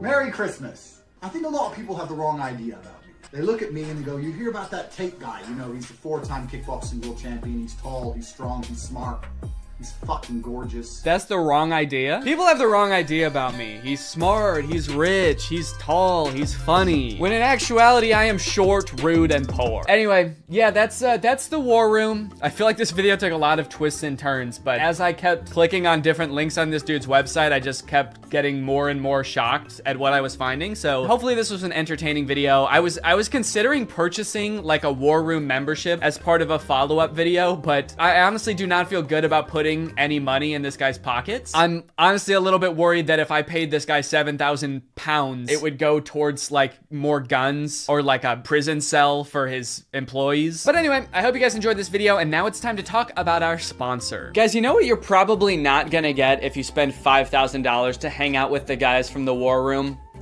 Delicious home-cooked meals, which is why I thoroughly believe that today's sponsor, HelloFresh, is a much better investment than the war room. HelloFresh has been a longtime sponsor of the channel, and I love their service. Every week, they send you 3 delicious meals that you get to cook at home with all of the ingredients pre-portioned, so you can skip all of the prepping and planning and going to the grocery store that, if you're like me, stresses you out about dinner time. HelloFresh is equipped to be able to serve a bunch of different lifestyles. With fit and wholesome recipes and low calories or carbs, you can indulge in delicious meals without having to worry about breaking your diet. My favorite things about HelloFresh are that 1, I only know how to cook a handful of things, and HelloFresh has a huge variety of recipes. Like every week you get to choose from something different. And 2, they're a super sustainable option. The packaging that they send you your food in is already recycled content, and HelloFresh cuts down on your food waste by 25% over grocery shopping. Cooking with HelloFresh is fun and honestly super easy. Anybody can follow the instructions and it'll kind of make you feel like a chef. So if you want to check out HelloFresh, then go to HelloFresh.com and use my code TrulyGreg16 to get 16 free meals and 3 surprise gifts. I don't know what the surprise gifts are, but if it's anything like their food, I'd say it's worth it. Thank you to HelloFresh for sponsoring this video, and thank you to you guys for supporting my channel by checking out HelloFresh. All right, thanks for watching. Bye. Crap, crap, crap, crap, crap, crap. What's up, Greg, and welcome back to another episode of If you've watched my channel for a long time, you may remember me making a video about the movie Standing Ovation like 5 years ago. And you might think that that movie should have nothing to do with the movie we're going to be watching today, Croc. Because, well, Standing Ovation is about a ragtag group of girls competing in a singing and dancing competition, while Croc is about a man-eating crocodile brutally murdering dozens of people. Come to think of it, in Standing Ovation, I don't think even one person is brutally murdered by a crocodile, but the movies are related nonetheless, because they were both directed by this man, Stuart Raffill. Stuart directed Standing Ovation, he directed Croc, he directed another movie called Bad Girl Island, which I'm very curious about, and he also coincidentally directed Mac and Me, that E.T. ripoff from the 80s that Drew has talked about on his channel, and also Paul Rudd always used to bring a clip of on Conan. This man has a prolific career of creating low-budget films that leave you questioning if what you just watched could even be considered a movie. And it's no different. Alright, man, what was your strategy here? What are you doing? Why are you even in that position? That's not gonna help you get away. Maybe if I just pretend I'm already dead, he won't be mad at me anymore. Maybe he'll feel guilty. And then he won't want to eat my whole head. Oh no, he ate my whole head! Now I know what you guys want. You just want me to go through and show you all the scenes where somebody gets eaten by the crocodile. You know how I know that? Because this whole movie is on YouTube and all of the most rewatched parts are the parts where somebody gets eaten by the crocodile. But first, the movie has to introduce all the characters and set up the plot and the story. Blah. But hey, at least the plot of this movie probably mostly revolves around the crocodile, right? Well, oh no, don't worry. That crocodile doesn't want to eat you. He wants to sleep with you. But unfortunately, she's mine, so back off! Does that make you feel better? She's not having it, but don't worry, Jack's not getting his farm shut down. He's the main character of this story. He knows how to treat his animals. He's a good old American boy. USA! USA! He's a pretty rich guy, yeah? That line is my favorite line in the whole movie. The inflection is so strange. He's a pretty rich guy, yeah? What? Don't worry, kind stranger, as we've grown quite fond of your nephew over these past, 12 seconds. So naturally, we've decided to help you commit arson to escape the police. Time to skip town, right? Now that the police, animal welfare, tax enforcement, and this construction company are all after him. Nope, he just goes back to work like nothing happened. But not before someone else gets killed by a crocodile. Also, not before we talk about today's sponsor, Rocket Money. I signed up for Paramount Plus so I could watch old seasons of Survivor, but unfortunately, the experience of using Paramount Plus is so bad that I never use it. I don't know if it's just the app on my TV specifically, but episodes of that show used to be shot in a 4:3 aspect ratio, but Paramount Plus stretches it out to widescreen. Meanwhile, all of the ads, which are shot in widescreen, for some reason are squished down to 4:3. Also, pausing doesn't work. It actually took me like days to even sign up for Paramount Plus. I don't know why. I tried on every device and they just didn't want my money for some reason. That being said, I am very happy that Rocket Money is sponsoring today's video because it gives me a good excuse to complain about Paramount Plus. I stopped using it a while ago, but forgot to cancel the subscription, which is why Rocket Money comes in handy. Rocket Money safely and securely identifies recurring charges and lets you cancel those subscriptions with just a couple of clicks in the app. You don't need to worry about pesky customer service calls. You don't need to worry about Jeff Probst coming to your house to ask you why you're canceling your subscription. It just works. Rocket Money also has some great budgeting tools. You can monitor your spending by category, create budgets so you can get the most out of your money, and develop good saving habits. Rocket Money has helped save customers up to $740 a year when they use all the features, with over $500 million in canceled subscriptions. So to save more and spend less, join the over 5 million members using Rocket Money today. Go to rocketmoney.com/Danny or click the link in the description to get started with Rocket Money for free. And you can also unlock even more features with premium. That's rocketmoney.com/Danny to get started for free. Thank you to Rocket Money for sponsoring this video, and thank you to you guys for checking out Rocket Money. Now back to the video. After the whole escaping from the police incident, two of those teens from the bar decide to go make out in the ocean. This is great. They're smooching, they're making out. The boy goes underwater to... I actually don't know what he was planning on doing down there. It kind of looks like he's going to suck on her toes. But you know who that attracts? The croc! The croc said, hold on. If anybody's sucking on anybody's toes around here, you better believe it's gonna be the most sexually aggressive reptile. So he eats the boy, and then he eats the girl, all while this lone, terrified girl watches on in horror.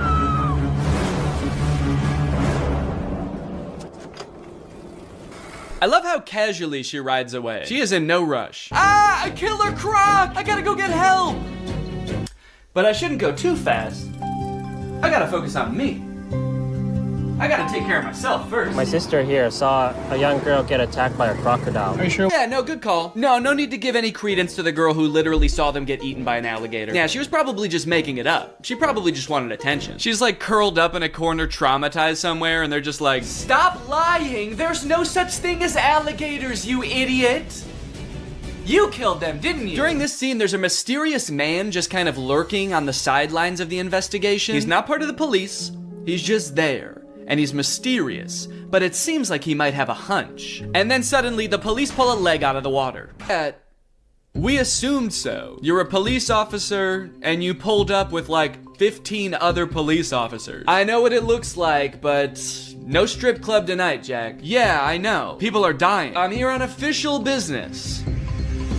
Unless... No, dude, we have to catch this crocodile before it kills again. Right. Yes, exactly. But what if it's at the strip club? Yo! So the girl that Theo was flirting with at the bar is having a funeral for her cousin. And since everyone thinks it was Jack's crocodile that ate the cousin, they are not very happy when he shows up. He's asking, are you okay and what's wrong when everybody doesn't want to talk to him? Dude, somebody died. What's going on? Why is everyone so sad? Hey, where's your cousin? The ugly one. And why'd you even ask if you weren't gonna care what he said? He gave you the worst answer you could possibly hear while your kids are in the water and you were still like, yeah, I don't care. But look, we know from earlier that sure, this movie is violent, but they would never actually show a child getting murdered by a crocodile. No! Basically just the really dumb, slow ones. One thing that really surprised me about this movie is how overwhelmingly positive all of the comments on YouTube are. This movie is super boring, the acting is really bad, there are long periods of seemingly pointless plot development, and yet the YouTube comments seem to love it. But they are pretty much exclusively all about how pretty the scenery in Thailand is and not about the movie or the plot at all. So I guess that makes sense. Great movie, well filmed, nice locations, beautiful filming. Never thought Thailand was so perfect a paradise. Thanks so much. Yeah, well, it's not that perfect if people keep getting eaten by alligators, is it? Great movie with beautiful scenery. Thanks. Do these people think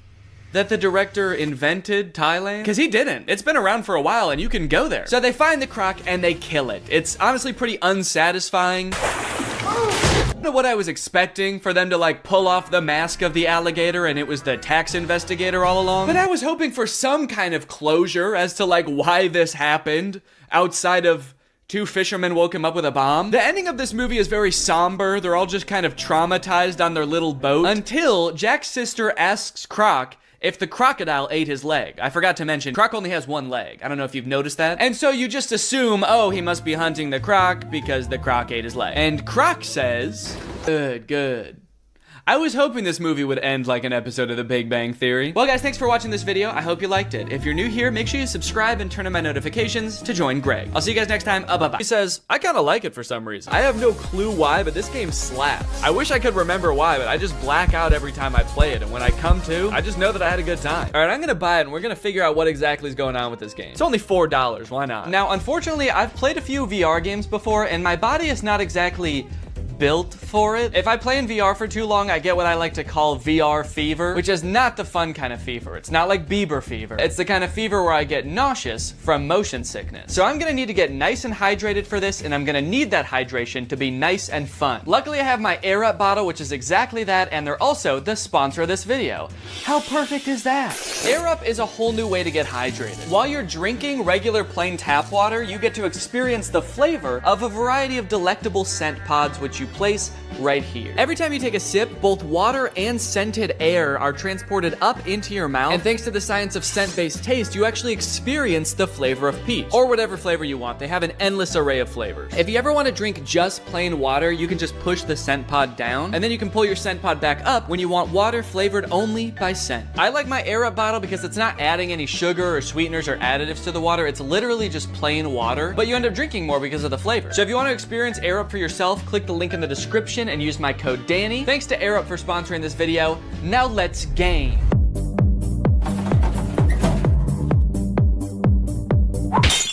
It's time to play some Eastwood VR! Entering the Wild West world of Eastwood VR, I was immediately greeted by the most aggressive NPC I've ever come across. Bitch! Oh my god.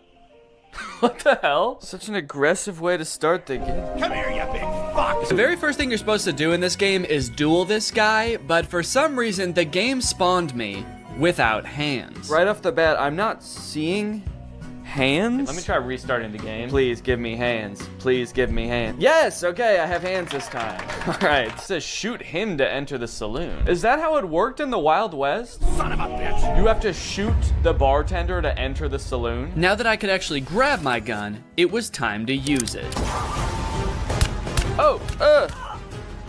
To do so, you must wait for the round to start. There's a little countdown and then a whistle. And then you have to pick up your gun and shoot him before he can shoot you. Dude! This took a little bit too long to figure out, honestly. Don't know what I did wrong that time. Come here, you big fuck! Easy. Whoa! I did it! Let's go. Hell yeah, partner. Hey, I dropped my gun and I got it back. The review said you can't do that. Guess they were wrong. So do I want to continue or restart? Yeah, as much fun as that was, I think I'm going to want to continue. Also, that is the funniest death pose I've ever seen. Dude is face down, ass up. Continue. So it turns out none of the menus work in this game. So I just decided I'm gonna shoot this guy and go into the saloon.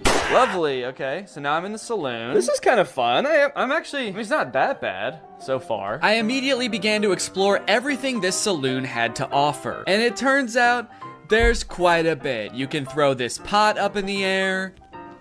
Whoa!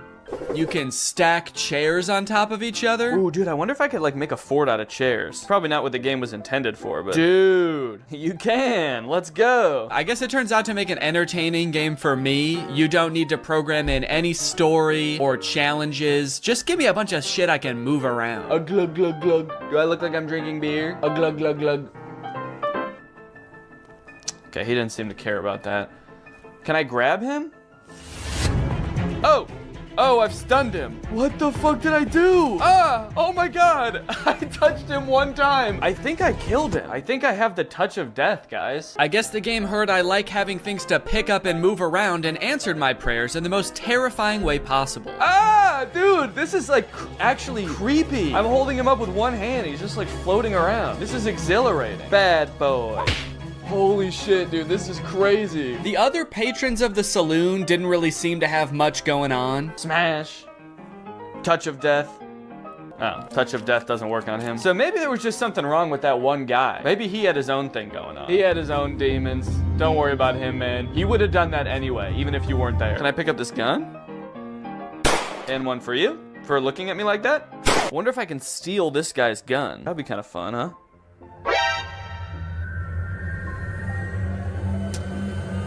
Okay, that's funny. On the wall of the saloon, there's a list of other bandits you can duel with.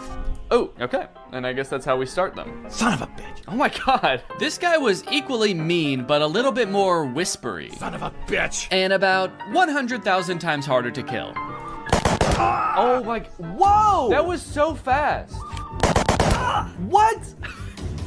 Dude, I can't even shoot one bullet in the time it takes for him to like shoot like 12 at me. On top of that, that zombie level that was advertised on Steam is nowhere to be found in this game. I'm kind of curious about the zombie one, but I'm actually not seeing that on here. I did, however, find the chicken game. Kill all chicks. Finally, after a stressful time in that saloon, it was time to blow off some steam. Nice done. Thank you. Your score is 1225. You are better than 0% other players. That kind of makes the nice done seem sarcastic. My favorite thing about this game is that the menus don't work. The only menu item that works in this game is this guy. And he's not even a menu item, he's just a guy. Oh, you're back? Dude, get out of here, man. Well, I thought I told you to get out of here.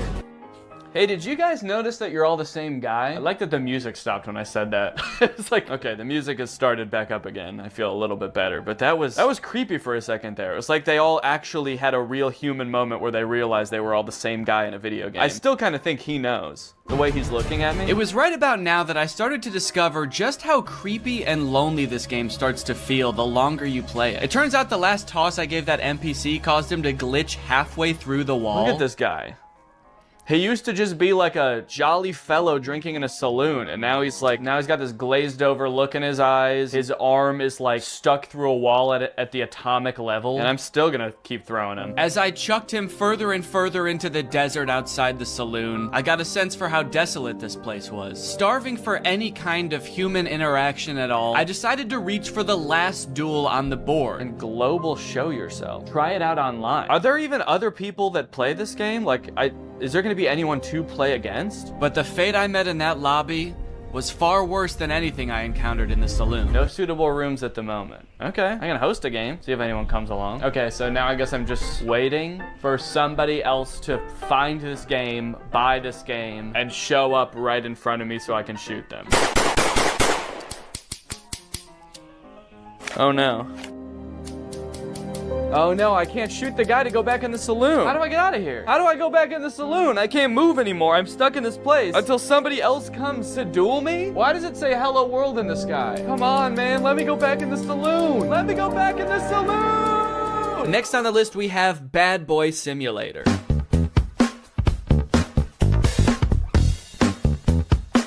Okay, so it looks like a game where you spend all of your time in one classroom just tormenting the teacher and students with chemical weapons. This game looks insane. Also, what is this glove? Are we playing as a supervillain?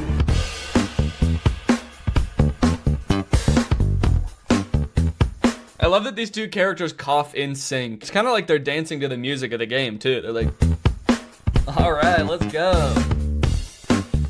Yeah, everyone kind of has like in sync choreography to the sort of chemical warfare that they're being subjected to. Were you a bully at school or vice versa? Were a diligent student and now you regret that you did not break away then properly? Do I regret not being a bully in school? Yeah, man, I was a little goody two-shoes in high school. I wish I made bombs. I look back on my years as a teen and my greatest regret is that I didn't blow up my science classroom. Arrange yourself more conveniently. What does that mean? How can I arrange myself to be more convenient? Will you be able to infuriate the teacher without catching her eye and avoid the look of a classmate bastard? What? Okay, I'm sorry, but if anyone's the classmate bastard, maybe it's the one with a supervillain-esque glove making bombs in the back of the class. So the reviews for this game are mixed. Some people are loving it and some people are hating it. This one person said, I can't close the game. That sounds terrifying. What if it turns out this person like forgot to actually put their headset on and just started doing this at school thinking they were in the game? I gotta find a way to close this game, man. I'm in too deep. It's been months. I've been expelled. I'm on the no-fly list. Can someone please tell me how to close this thing? Can someone please tell me how to stop being a bad boy? I wonder if there's a story to this game or if you just stay in this one classroom the entire time. But you know what they say, there's only one way to find out. To start this game, you go through a tutorial that teaches you a bunch of different methods you can use to prank your teacher and classmates. Put something on the bottom of the teacher's mug, throw it, and then go sit down. I don't know. Okay, so is this glue maybe? Go ahead and stick that, and I'll go right back to my desk. Oh, now we get to watch the teacher discover that her mug has been glued to her desk. What is she doing? Why is she just standing there? Not really sure what happened there. My best guess is that I put too much glue on the mug and she could tell even from outside the door that she was about to be pranked. So she was sort of like angrily protesting from outside the room. 1, 2, 3, stick it. And then I go back and sit down. Oh, here we go, dude. Here she comes. Tiniest legs in the world. Oh, good God. Is the teacher a baby? These pranks rely heavily on distracting the teacher, that way you can cause your mischief without getting caught. You can throw a paper airplane to distract the teacher. Miss? Sometimes it doesn't work. That distracts her. I go and take the mug, and I go back and sit down.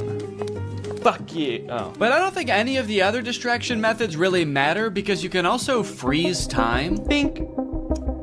Put this on the mug, sit down, and... Yes! She is so pissed. Now that I was done with the tutorials, I could actually get into the real levels. And it looks like there are a lot, dude. 1, 2, 3, 4, 5 by 1, 2, 3, 4, 5, 6. There's 30 levels. A little bit of quick math for you. And I'm not even in math class right now. I'm in stand class. What does that mean? Wow, look at what all these kids drew in stand class. Level 1, begin. What? Excuse me, are you all right? At first I had absolutely no clue what I was supposed to be doing during this level. Oh, I was trying to throw the banana and I took a bite out of it. Whoa, how'd I do that? I like hollowed out the peel? Did I do that with my tongue? But don't worry, I soon found these super vague instructions that I decided to follow. Level 1, banana and that thing. I don't know what that thing is, but apparently putting a banana on it makes the teacher slip when she steps on it.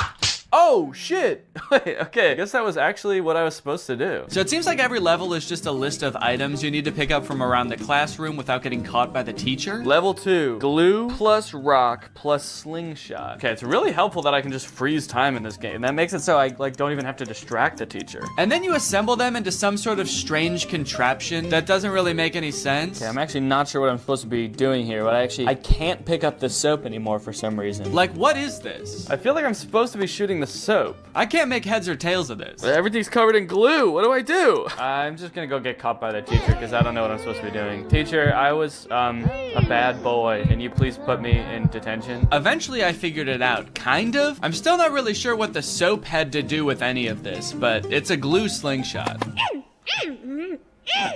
She can't figure out where it's coming from. I'm being so sneaky. This is so good. Dude, the teacher is furious. She's so mad she forgot how to hold a book. That's pretty much the whole game, honestly. It's very repetitive, and sometimes the things you have found just inexplicably disappear. Hey, where'd that stuff go? And there's only 2 different classes. There's math class and chemistry class. Technically a third if you count the door that just leads to a void. Oh. I have to say, man, this game did not make me feel like a bad boy. One really interesting thing about VR games is that I guess because it's so immersive, a lot of companies have created trainings for various jobs for their employees to experience in VR. The strange thing about it is that instead of being like on some private server somewhere, they're just for sale on Steam. So this one's called Truck Preparation for Driving VR Training. It is $200 and it promises to teach us how to proceed full preparation for driving of the truck with load. So they took the most fun part of being a truck driver, driving the truck, they took that out of the game. They said, no, in this game, you just prepare the truck for drive. So why does this game sound appealing to me? Why am I even the slightest bit interested in learning how to prep a truck for driving? I don't know, man. I guess I kind of just want to see if I'll learn something. Also, I kind of want to find out why this game is $200. So I'm gonna try it out. Ooh.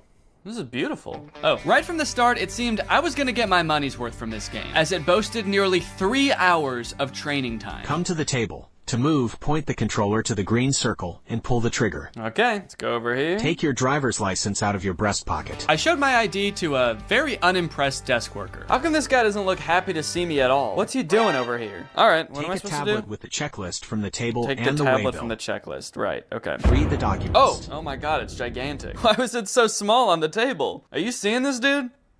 It's crazy. One thing I'm starting to notice about VR is I do not like how dull and lifeless the characters are in these worlds. Look at the mechanic I meet in the garage. Look at this guy. The uncanny valley of it all just gives you this deep, unsettling feeling that you can't shake. Take the car key from the mechanic. Then go to the cabin. So I will say everything up until this point seemed like pretty self-explanatory. Like I didn't need a state-of-the-art simulator to figure out how to walk up to a man and for him to hand me keys. And the graphics of this game are not very good. For $200, this is the most expensive game I've played so far. These graphics suck. Also, I swear every time I look at that guy, he's like not wearing his helmet for a split second. Many of the tasks around the truck are making sure things are working properly or in good condition. And I started to realize that none of it is. This truck is in horrible condition. I'm starting to think this whole place is all torn up. This looks like a little tear here. This looks rusted out as well. When do I get to prep a good truck? Eventually I realized I can kind of just speed run this whole checklist by assuming everything is in bad condition. Daytime running lights, no. Parking lights, no. Which was especially helpful because a lot of the things on this checklist were named incorrectly. You know what? This game is all wrong, man. I gotta say, this is actually pretty disappointing. Stop lamp? Safety belt? You mean seat belt? Fifth wheel coupling? I can only imagine what that is supposed to mean in real life. That's probably like the radio or something. Check for wheel chocks attached to the rear of the machine. What's a wheel chock? On the back of the machine. What machine? The truck? Is that the machine? Is he the machine? You got any wheel chocks back there, sir? Turn around, let me see. Let me see your wheel chocks. Suddenly, all of the UI and my ability to walk around disappeared, leaving my prospects of finding these so-called wheel chocks hopeless. I tried resetting the game to see if that would fix it, but the only thing that did was erase all of my progress. Prepare the truck for driving. Come to the table. To move, point the controller to... Okay, this one actually looks like it might be a little bit more entertaining. This one is called Airline Flight Attendant Simulator. Being a flight attendant actually does sound kind of interesting, so I am kind of curious to see what that entails. And the graphics on this one look a little better too. Passenger evacuation. Wait, why did I think this game was gonna be mostly like bringing people soda and like walking around and just doing safety checks? Okay, now this makes sense now that I think about it. This game is about what to do in case of an emergency if you're a flight attendant. So does the game start off with the plane immediately about to crash? Oh my god. Well, honestly, I kind of don't want to spoil this game too much for myself. I kind of just want to play it. Okay, this game consists of 4 levels and they get increasingly intense as you go. The first one is safety equipment check. It's not anything too crazy. You just walk around the plane looking in various compartments to make sure all of the required safety equipment is there. We need 20 child belts, but look, there's only 15 child belts. Guess some children aren't going to be joining us today. We're gonna have to strap them to the bottom of the plane. The next level is where things started to heat up, literally. Oh, there's people on the plane now, dude. Hello, everyone. Welcome to my flight. Well, sir, welcome to my flight. I'm glad that everyone on this flight is an adult, not a single child on here. That's good because we are gonna be going down. You look familiar. Has anyone ever told you look just like that guy? And has anyone furthermore told you that you look just like that guy? There's a series of steps you have to follow to a T in order to put out the fire correctly. And if you do any of them wrong or you don't do them quick enough, you fail. Ooh, whoa, cool. All right, I'm wearing the smoke. Oh. All right, that time I wasn't even goofing around. I was being dead serious that time. That's okay. We need to learn how to do this first, I guess, and then once I know how to do it, I'm gonna be able to speed through this lickety-split. And speed through it lickety-split I did. Once I had the instructions down, I was opening the door, I was extinguishing the fire, I was pouring water on it. What? Oh! Okay, yeah, I did fail that time. I forgot a few steps. The source of the fire hasn't been inspected, but I did eventually get it. How did I do? The source of the... What? Kind of. It's been inspected. Oh, it says mission passed anyway. Okay. Well, I'm pretty happy with that. I mean, who really needs to inspect the source of the fire at the end of the day? The passengers can do that. Okay, aircraft depressurization. This one I could not figure out, man. You're just standing around when suddenly the airplane depressurizes. You have to put on a mask. Ah! Okay. Okay, that's on. And then you have to go make sure that the pilots are okay. Hey guys, everybody stay calm. But they don't answer the phone in the cockpit. I know, not good. So the game instructs you to go in there and help them. If there's no response, get into the cockpit by entering the code 12345 red. Okay, 1, 2, 3, 4, 5. Red? Enter? What's red? 1, 2, 3, 4, 5. Enter. Mission failed. Time is over. The aircraft is not descending. What was I supposed to do? So I don't know if this is just a bug with the game or something, but that code does not work. It does not get you into the cockpit. I replayed this level over and over. I did it so many times it was like Groundhog Day to me. Watch, guys. The aircraft is gonna depressurize. We're all gonna be screwed. Check this out. Ready? 3, 2, 1. Yep. See, I knew it. Yeah, you guys are all scared and screaming, but I knew the whole time. Enter. Enter. Enter. Enter. Let me enter, please. Please let me enter. I have to save the pilots. They need my help in there. Why does it look like I'm like caressing the door handle also? Okay, this one sounds like it's gonna be the most intense one of them all. Emergency landing and evacuation. And it was intense, dude. The first few instructions are just things you're supposed to scream at the passengers as the plane goes down. Brace, brace, heads down, stay down. Brace, brace. Release your seatbelt. Stay in your seat. Life vest under your seat. Put it on. I kind of immediately forgot what the chants were the second the level started. Brace, brace. Keep your head down, stay down. I guess I was just so nervous because the plane was about to crash. But I think they got the gist. Oh, okay, that's impact. Very scary. Very scary indeed. Passenger evacuation. Okay, here we go. Next step. Release your seatbelt, stay in your seat. Life vest under your seat. Put it on! Oh, they are, okay. They all already have it on. Okay, so next. Now it was time to get everybody safely off the plane and into the ocean. Whoa, dude, this is crazy. Hey, guys, that's not, no, don't do that. I don't think you're supposed to do that, are you? Isn't everyone supposed to get on this thing? Where are you going? We're in the ocean. Oh, shit. Oh, no. Okay, it's attached. I was like, I was just gonna float away and then, oh, hello. Got these 2 clones lined up, ready to go. Okay, right here. Oh, okay, there they all go. Wow, seems like they all really know how to do this. Has this happened to you guys before? Check the entire cabin for any passengers left inside. There better not be anybody still on this. Oh my God, dude, get up, get up. Inflate the life vest, get up, go. What am I supposed to say? Excuse me. I gotta admit, it was pretty fulfilling to help all of these scared passengers off of the plane in a calm manner, and oh fuck, I have to get in the cockpit again. I hope the pilots are alive. Literally everybody else lived, so it would be kind of a bummer if they didn't make it. 1, 2, 3, 4, 5, enter. Oh, it worked this time. All right. Hey guys, I don't know if you noticed, but the plane did crash, so just wanted to let you know. There you go. Oh, okay. All right. You're good? And you as well? Are you good? Oh, okay. Perfect. No, don't get your hands off the steering wheel. We're not in the air anymore. We crashed. Get your hands off the steering, please. Now that I'd rescued everybody else on the plane, it was time to rescue myself. A jump, a jump.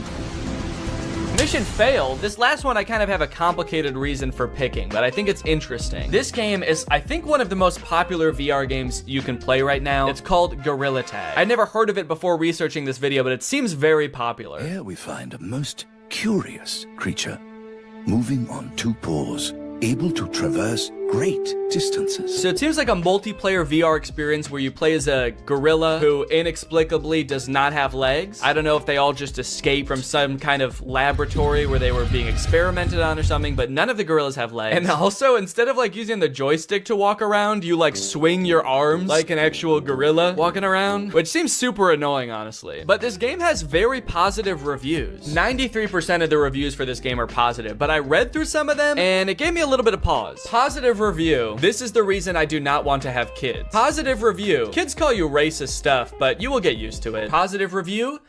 Dislocated my finger in real life. I think what I'm getting at here is that the game itself is well designed and fun to play, but because it's a multiplayer game, the other people on the app, being mostly children, make the game a terrible experience. At least I think that's the case, but I want to check it out for myself. Is this actually a good game, or do the clientele ruin it? You start out in a cave learning to walk as a gorilla for the first time. This walking mechanic is very annoying and would only continue to get more annoying as the game went on. Also, I'm not sure why the game is third person in this recording. When I was playing, I was in first person as the gorilla. So this is what a gorilla's hands look like. But as you emerge from the cave, you are greeted by hundreds of children. Oh. Never give up.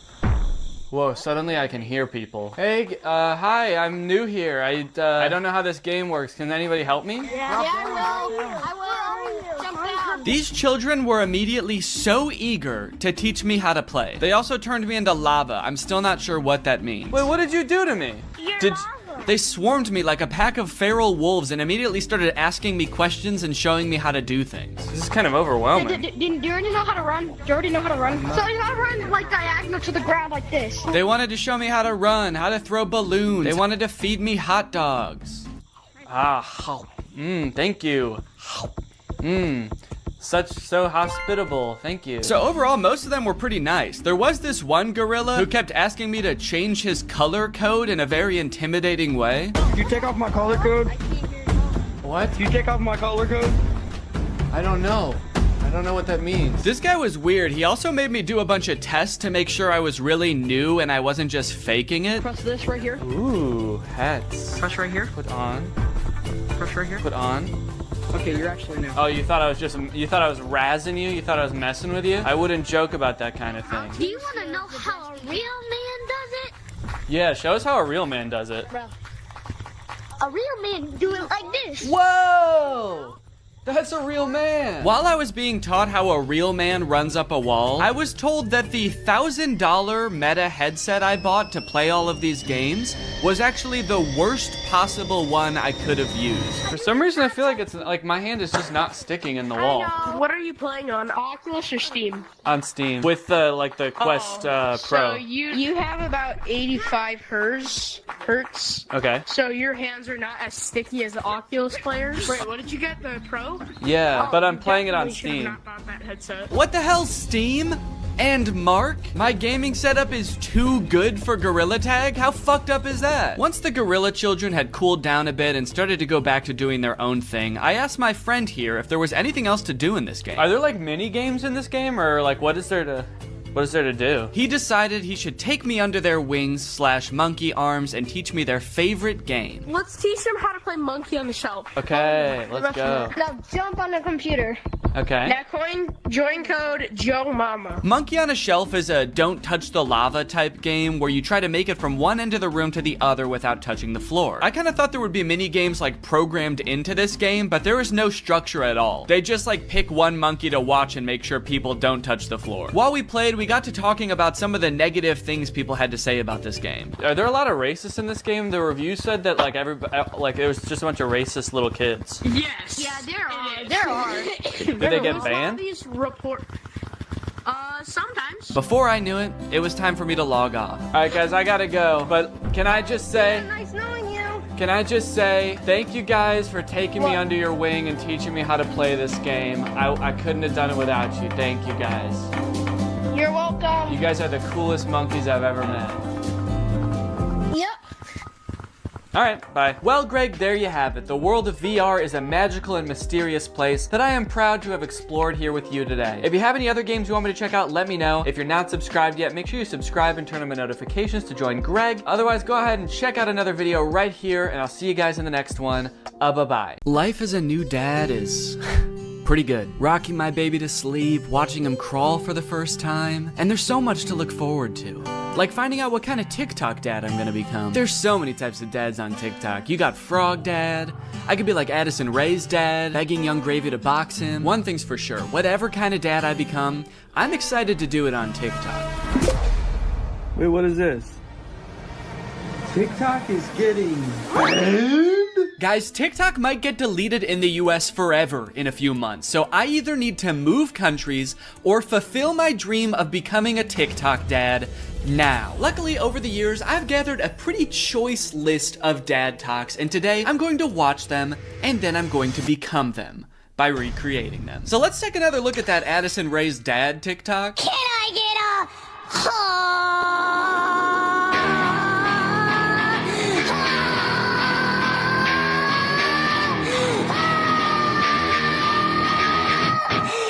Okay, so this TikTok is from a couple years ago. It's from 2022. And if you were unaware of this situation where Addison Rae's dad wanted to fight famous rapper Young Gravy, I believe it started because Young Gravy made some comment on a podcast about finding Addison Rae's mom attractive. Now, Addison Rae's dad and his mom aren't together and haven't been for a long time, I think. But nevertheless, Monty, that's his name, Monty Lopez, decided to settle the score by getting on TikTok and begging Young Gravy to fight him. Can we meet now? Like today, it's August 9th, 2022. I'm ready and I bet you're not. Only a boxing match. Do you have what it takes? Please, I'm begging you, Young Gravy, fight me, please. I'll let you win. I don't care. You can bring a gun. Just don't kiss her. Also, because of the UMG thing that happened recently where they removed all their music from TikTok, this TikTok is completely silent. I'm guessing it had more of a badass vibe to it when it actually had music, but now it's just kind of sad. But to be fair to Monty, that TikTok was like 2 years ago. The beef has since been resolved, I think, or Monty just realized that Young Gravy was never going to respond to him, so he stopped trying. But let's see what Monty's up to now. What's going on, everybody? Happy holidays. Got some real funny videos that I'm about to show you. Let me know in the comments below which one you think is the funniest. Cool, man. Yeah, those are some pretty funny videos. Did you steal them, Monty? Did you steal the videos? Bad, Monty. I like that Monty is compensating for his old videos having no music by putting 3 times as much music as is necessary in this video. I don't really think that this exact genre of TikTok speaks to me. I don't really know if I want to become like the content stealing kind of guy on TikTok. Hey guys, check out this crazy clip I just saw. You're gonna want to buckle in. This is 3 hours long. I should give Addison Rae's dad type dad a shot though, so I'm gonna be recreating that first TikTok. Okay, so I was trying to think of who it would be funny for me to be trying to fight in this video. My first thought, for some reason, was Joe Biden, but I feel like if I posted a shirtless video of me screaming and begging Joe Biden to fight me, I would be investigated by the FBI, the CIA, trying to think of any other 3-letter acronyms, AJR maybe. So I'm not gonna do that. Maybe it would make more sense if I just challenge someone who already does influencer boxing, like Jake Paul. I could make this same kind of shirtless screaming video, begging Jake Paul to fight me. I can't just stop there because Monty didn't stop there. Oh no, no, no. He challenged him, he begged him, he asked him to come to his house right now, and then he also pivoted to just posting silly videos on his page. So I'm gonna try to encapsulate all of that into one video. I also noticed in this video when he stands up, it like, well, one, it says run white boy run at the bottom, and then it also reveals that he has a tummy tattoo. So I don't know if I should incorporate that somehow, like when I stand up there's a funny tattoo on my tummy. Maybe it's just a heart that says Jake in the middle, because I want you to get the vibe from this that I just want to hang out with Jake so bad. I don't care if he's beating the shit out of me or if he's just coming over to help me water my garden. It's actually kind of hard to write this upside down, but hopefully I'm doing this correctly. Can you even see it in the camera? Can you see the Jake? There's an effect on it. Should I use that effect? Gym light? That's kind of menacing. What other effects could I use? No, okay. Let's just do no filter. No filter or nothing.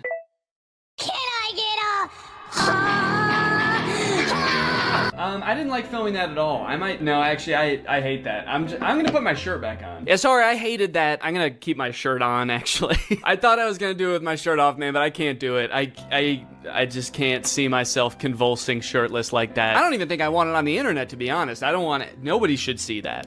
So it's gone now. I'm just gonna have to live with Jake tattooed on my tummy, and that's just gonna be a secret between me and you guys. Nobody's gonna know that happened. Okay, let's try again. Shirt mode activated. It's hard to press the start button the way I have my phone propped up. The keyboard's kind of in the way here. There we go. Okay, shit. God damn it. Can I get a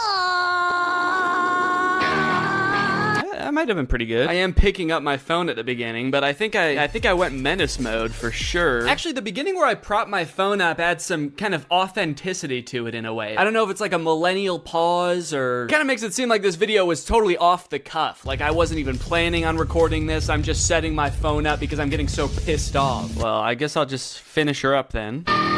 Oh, there's still sound. Can I make the sound stop now? Please? Okay, I guess I can't. So is it just gonna be that then? That's not good. That's not funny. That's just weird. That's just me straight up asking Jake to fight. Okay. Maybe I can record it in my camera roll and then add it in the editor. Hey Jake, I just wanted to say, I didn't mean what I said back there. I don't think you're a baby. I think you're awesome. And we don't have to fight. We could just hang out sometime if you want to. Anyway, here's a funny video I found. Okay, now I have to actually find a funny video and add it in here somehow. Funny video I found. Hell yeah. Can I get a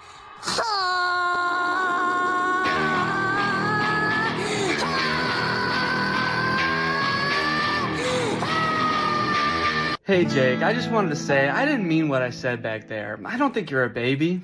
I think you're awesome. And we don't have to fight. We could just hang out sometime if you want to. Anyway, here's a funny video I found. Yeah, I think it's perfect. And I think it's ready to post, and I'm not worried at all about what people will think when I post this. So I think after I create all the TikToks, we can take a look at some of the responses to them. Okay, next TikTok. My daughter being in a toxic relationship. Hashtag POV, a pack sticks up for each other. One of my favorite things about this TikTok is how many people show up. I thought it was just gonna be the dad at first, but then more and more characters keep coming in. It kind of makes the dad seem a little less badass. Like, no wonder the boyfriend's scared. He is severely outnumbered. I also love how the uncle comes into frame by touching the brother's shoulder, but it's obviously just his own hand touching his own shoulder. You know you're in for trouble when you feel your uncle tap your shoulder. You know how uncles do? Now, the weird thing about this one is that I actually don't know if this guy has kids. I actually don't think he does, but I do still think that there's something we can take away from this video. The whole concept of a pack sticking together.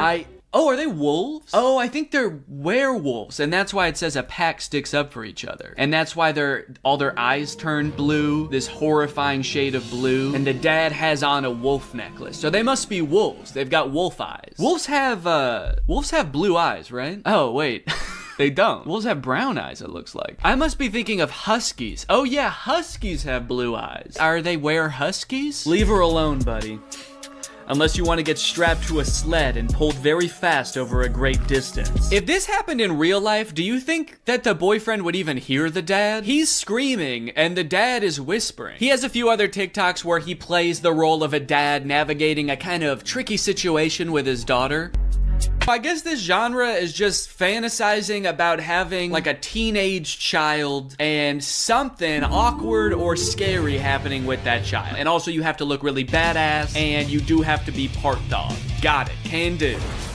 Before I film this one, I actually have a much more important POV I need to film first. POV, that moment when you're sponsored by Opera. Opera makes other browsers look like that evil boy in that last TikTok. All alone and useless. Meanwhile, Opera looks like the family because Opera has so many useful features built in that it's so much more than just a browser. You've got Aria, Opera's native browser AI, which lets you get clear answers instantly. Highlight any term on the web and ask Aria to explain it. The great thing is Aria is connected to the web and can provide real-time information, unlike a lot of other AI models. Tab islands are huge for helping me stay organized while I'm working on a video. If I have several TikToks open, a couple of Google Docs, email, I can collapse them into context-based groups automatically. I don't know what accent this is supposed to be. One thing I didn't even realize I needed until I got Opera was a built-in ad blocker. It makes articles look so much more clean, which actually makes my videos look better, because when I screen record an article, there's not distracting ads all over the place. And it's super easy to turn on with just one click. If you're working on multiple projects at once, you can create entirely separate workspaces that you can switch between easily using customizable buttons on the sidebar. I don't like having a ton of browser windows open at the same time. It's super distracting and hard to sort through. So in my opinion, this is a much better solution. So if you want to check out Opera, then use my link below to download Opera today. Thanks to Opera for sponsoring this video, and thank you to you guys for checking out Opera. Now let's film this TikTok. Okay, so I've been thinking a lot about how I could make this TikTok kind of my own, you know? Take everything I like about the toxic daughter, boyfriend TikTok and amplify it. So first thing we're gonna do is the amount of family that shows up. I liked how much it was in the first video. We're gonna double it. We're just gonna have a ton of people show up. We're gonna have the dad, of course, the brother, an uncle. Uncle's here! A second cousin, a third niece, maybe. Also, I think instead of like a toxic boyfriend, the daughter's just gonna be getting mugged. I think that would elevate the stakes a little bit higher. And then, you know, in the original TikTok, they didn't even turn into werewolves. Their eyes just turned blue, which, granted, that would be very scary if that happened to you, but I feel like they were trying to get at something there, but they didn't quite get there. So, in my TikTok, they're gonna actually turn into animals because there's filters on the TikTok that can turn you into animals. So that's what I'm gonna do. And I'm gonna do it now. So I think what would be even cooler than turning into a wolf is if I turn into a horse. And I know that there's horse filters on TikTok. I have one saved here, where if you open your mouth, you turn into a horse. So I'm gonna use this. Okay, beautiful, beautiful. I look gorgeous. And then everyone just starts turning into horses, dude. The daughter turns into a horse. Uncle's gotta turn into a horse. And last but not least, the mugger has to apologize, of course. Let's go, baby. Now all I have to do is edit this, and it's gonna be ready to go. Now this dad is a whole different type of dad. His name is Brian B. Toe. I thought Toe might be his last name, but the way it's spelled out in his profile actually makes it seem like Buto is his last name. I thought B was just his middle initial till I saw this just now. Say what you want about Brian, but he do be Toe. And I think there's a lot we can learn from Brian's TikTok. Stuck in a generation where loyalty is just a tattoo and being fake is a lifestyle. Where the real ones at? Man, Brian's so cool. I thought he was a teenager for a second because of how cool he's dressed. Hey guys, I'm just skateboarding with my backpack to school. Work. I hope my teacher is cool today. Oh, boss. Sorry, I'm just a kid at heart. Also, I just got in a really bad skateboarding accident and hit my head real bad. Can you drive me to the hospital? I don't like this angle. Why is he so much higher up than us? Are we a child in this video? Are we his child? Son, where are the real ones? What have you done with the real ones, son? I'm not even sure how the caption and the video are related. They seem like totally separate things. I'm so sick of my generation. So I've decided to join yours. I'm a teenager now. In fact, I'm so young that my kids are my...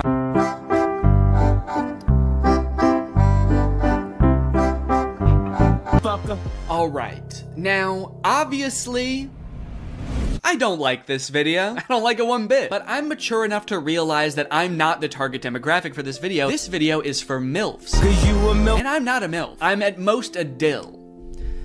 I'm just a dad you would like. And the MILFs in the comments are loving it. Yes, you still got it. Where you been all my life? Damn, my kind of guy. More power to him, I guess. The one thing that I can't get over is the setting in which he's making this video. Are you in public? It looks like he's just in the lobby of a hotel making the absolute thirstiest video I've ever seen. You need to get to your room ASAP, dude. You are too horny to be in public. I like this guy in the background. The second he realizes he's in this video, he steps out of frame because he's like, oop, I can't be in this. Oop, get me out of here, this guy's too horny. The caption is still got it, which is a little confusing to me because usually you would say that about something you used to do when you were young. Brian, did you used to do this when you were young? They didn't have iPhones back then. Who were you doing this to, man? The reason so many people are single and not in relationships today is because we're looking for that 90s love in a 2023's hookup culture. Tell me I'm wrong. Yeah, man, that's fine. Where are you? What's going on in the background here? I'm looking for that 90s love. The kind of girl that doesn't just want to hook up, but wants to go on a date to the giant dirt pile in town. I love that dirt pile. I wish I could date the dirt pile, but she's taken. Hey, get out of here! She's mine! Okay, this is good research. I feel like I'm starting to get what this guy is all about. It's a lot of like pouring your heart out on the internet. Some of it could possibly be on the verge of oversharing, but he's expressing his feelings. He's looking badass while he's doing it. It's like this emotional vulnerability mixed with this cool, mysterious bravado of being alone at the giant dirt pile. Oh, oh, oh, yeah. Da, da, da. I got a new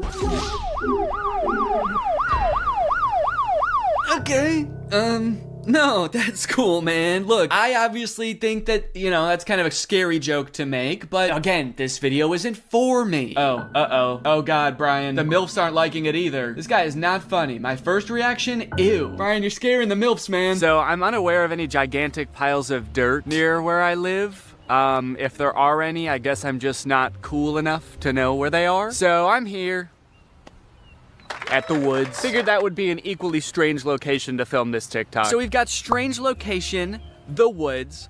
We're going to have sort of a nostalgic / oversharing caption, which I'm still not sure what that's gonna be yet, but I can just figure that out while I'm editing it. I don't have to do that now. It doesn't have to have anything to do with the video, which is good. And then I also have to appeal to the youth. I have to try to make myself seem like a kid, which usually I'm not very good at, but I went to Walmart and I went to the kids section and I found some stuff that I think is gonna do the trick. Brian had a skateboard in his video, and so I bought a scooter. They didn't have any skateboards. I don't know if this is maybe a little bit too young for the demographic I'm trying to reach, but the box said ages 2 to 5. So I'm just gonna sort of pretend to be shredding it up out here at the beginning of the TikTok. By the way, I am like 75% sure that there's poison ivy under my feet right now that I'm very much trying to avoid. And I think I have, but my legs just feel itchy even just being near it. This was actually a horrible idea. Anyway, the hat. It says Fortnite on it. Can you see that? It says Fortnite on it. I found it at Walmart in the little boys section and I thought, oh my gosh, this is perfect. This is gonna appeal to all the kids. So I've got my scooter, I've got my Fortnite, and I'm ready to have some fun. Let's film a TikTok. Okay, I think I'll just pretend to be ripping it up over here and then I walk towards the camera, all cool. I for sure stepped in the poison ivy that time. Very cool. Why does this hat make me look like a pilgrim? It's like such a flat brim hat that it's gone past looking cool and gone towards looking like a full-on pilgrim hat. I am a Fortnite pilgrim.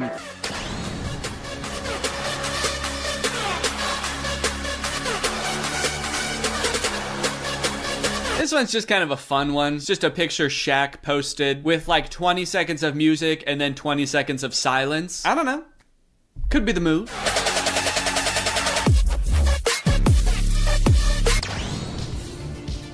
All right, this TikTok is by a dad by the name of My Life, not yours. So in case you were confused, this isn't you.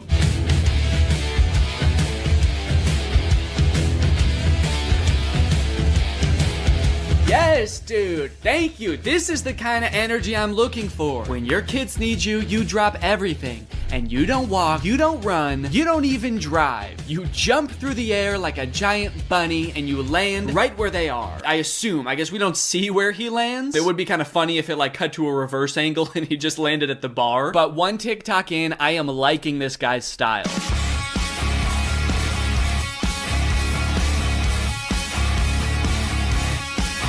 So I guess the way I describe this dad is like action hero dad, mystical sorcerer dad. Either way, he's killing it, and I really like his vibe. He's always getting himself into insane situations like this one. Happy Easter, everyone. So funny about how nonchalantly he says Happy Easter and then teleports himself into the UFO and kamikazes himself. Like, did he know that was gonna happen? Based on how chill he was, I kind of feel like he didn't. Happy Easter, guys. Oh, what the fuck is happening? What the fuck? Ah! You know, I started watching this guy because he mentioned his kids, and I was like, oh cool, dad content. But in hindsight, he actually doesn't mention his kids very often. So I guess they don't need help that often, because that's the only reason he mentioned them in the first video. He's actually kind of got a lot of other shit going on. He's always defending the Earth from some kind of cosmic threat, it seems. And after all these TikToks where he's harnessing magical powers and defending the Earth, you'd think that his kids would have some pretty nice stuff to say about him, right? You'd think they'd be pretty grateful, huh? Wrong. As dads, you know, we give and we give, but are we ever truly appreciated? No. My 7-month-old baby did this same thing to me. I was floating around in the spirit realm forever. It took me days to get back into my body. To take a step back for a second here, can we all appreciate how epic his editing is? I mean, this is pretty good. Also, the first time I saw this, I was like, holy shit, how high did this dude jump for this video? This man may be old, but he's still got it. But after watching it a couple times, I think that he's reversed the video and he's jumping off of something high onto the ground. Either that or this whole thing's real. I can't discount that possibility. I like this guy's videos a lot because I feel like we actually are cut from the same cloth in a way. I have always been obsessed with visual effects. I had a YouTube channel for this kind of stuff when I was a teenager. I would do this type of stuff, practice visual effects. I would do tutorials for effects. Hey everybody, this is Danny Gonzalez, and today I'm going to be doing an After Effects tutorial. I would watch every behind the scenes of like blockbuster movies that I could get my hands on. So I admire this dad's passion. It kind of takes me back in my own life to a simpler time. So I guess what I'm trying to say is, I'm pretty excited for this one. My favorite of his TikToks was the UFO one, so that's the one that I want to replicate. I'm gonna have like a UFO or a giant spaceship in the background right here. I'm gonna walk up and I'm gonna teleport onto the spaceship and blow it up or something. One thing I really want to replicate is how casually he did it. Like he didn't even know that it was about to happen. I think I just want to kind of like casually stroll up to the camera, kind of maybe wink at the camera. Or no, winking would imply that I know something is gonna happen. Maybe I'm just having a stroll, having a great day, and then I teleport up to the UFO. Would it be funny if I teleport without my clothes? That would really make it seem like I did not know this was gonna happen. Or maybe I did, but at the very least I thought I'd be able to bring my clothes with me. Like you see me teleport and my hoodie is still here and it just drops to the ground. And then how should it start? Should it have something to do with like when my kids need me or something like that? The caption could say something badass like when our way of life is threatened, I'm the man for the job. And then I teleport buck naked up to the UFO and am immediately shamed by the aliens for my tiny butt. All right, let's try this.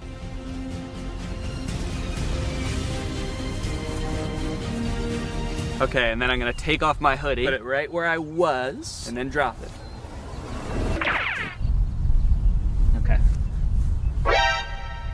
There was a person walking by while I was doing that. What do you think she thought? What sense could that possibly make to the average person? Maybe she knew what I was up to. She did look kind of older. Maybe she has a husband that does this kind of thing. All right, well, I'm happy with that. Also, I want to go home. Great. Now that all of the TikToks have been recorded, edited, and posted, let's see how people responded to them. We're gonna go from the least viewed video to the most viewed video, starting off with Addison Rae's dad. So this is the first video that I posted, and it is by far the least liked out of any of the TikToks. It has 45,000 likes. I think people were just confused. Nobody really got the reference. The general consensus amongst the audience is that I'm going insane. The second most liked comment is, "Nurse, he's out again? Is everything okay at home, Danny?" Okay, I was doing these TikToks to make myself seem like a really cool, awesome dad, and kind of feel like it's not working based on that comment. Oh my god, he's lost it. What is he planning? Or is he just having fun on TikTok? All right, he's either planning a video where this is some kind of satire, or he's actually just having some fun, challenging Jake Paul to a fight, begging him to meet up, and sharing some funny videos. Maybe this is just who Danny is now. Okay, next up was the Shaq TikTok. Lots of people praising my very calm demeanor in this picture. You look so comfy and at ease. You don't look terrified for your life at all. Looks like they were really nice. And then one kind of eerie comment. Please don't die, I love your content. Do they know something that I don't know? I look closer and this was posted by my doctor. Oh no, he's actually been commenting a lot on here. He says, the test results just came back. It's not looking good. Love your content though. Also, was Ice Spice cool? Just feel like there's better ways he could have contacted me. Someone said, is this real? And then someone commented under it, no, it's AI. Look at Ice Spice and Taylor's eyes, or the guy on the right, his hands, or the sunglasses just floating on his shirt. So I guess he's talking about this guy, saying, no, it's clearly AI. Just look at this dude. Which, is kind of fucked up, because it's not AI, that's just a real guy. Everything in the image is real except me. And even I am real. I'm a real person. I just wasn't in that picture. It's kind of interesting as AI has gotten more popular how whenever anything is fake now, all of the comments are AI. It used to be whenever something was fake, all of the comments were Photoshop. Even if it was a video, it would always be attributed to Photoshop, and now it's AI. Even in this case, when it was actually Photoshop, the accusation that gets thrown out is AI. It's just kind of something interesting I noticed. After I posted that TikTok, I was starting to get a little bit worried. I started this video with hopes of becoming the coolest TikTok dad on the platform before it got deleted. And based on these comments, I was beginning to worry that being a good dad didn't have anything to do with TikToks or Ice Spice. But don't worry, the comments on this UFO video fixed all of that. Thank you, Danny, we all say in unison. A modern Shakespeare brought tears to my eyes. I saw this on the news, so heartbreaking. Thank you for saving our children, Danny. Wow, this gave me chills. The things we'll do to protect our children. I mean, I don't exactly know what you did in this video, but thank you for doing it. You definitely did something to protect our children, I think. I would unironically watch this as a movie. Yeah, this TikTok was good, but I just wish it took 2 hours. Oh, Danny, where do I even begin? You are the light to my world. You are the sunshine, Danny, my only sunshine. You make me happy when skies are gray. You'll never know, dear, how much I love you. Can't talk, saving the world.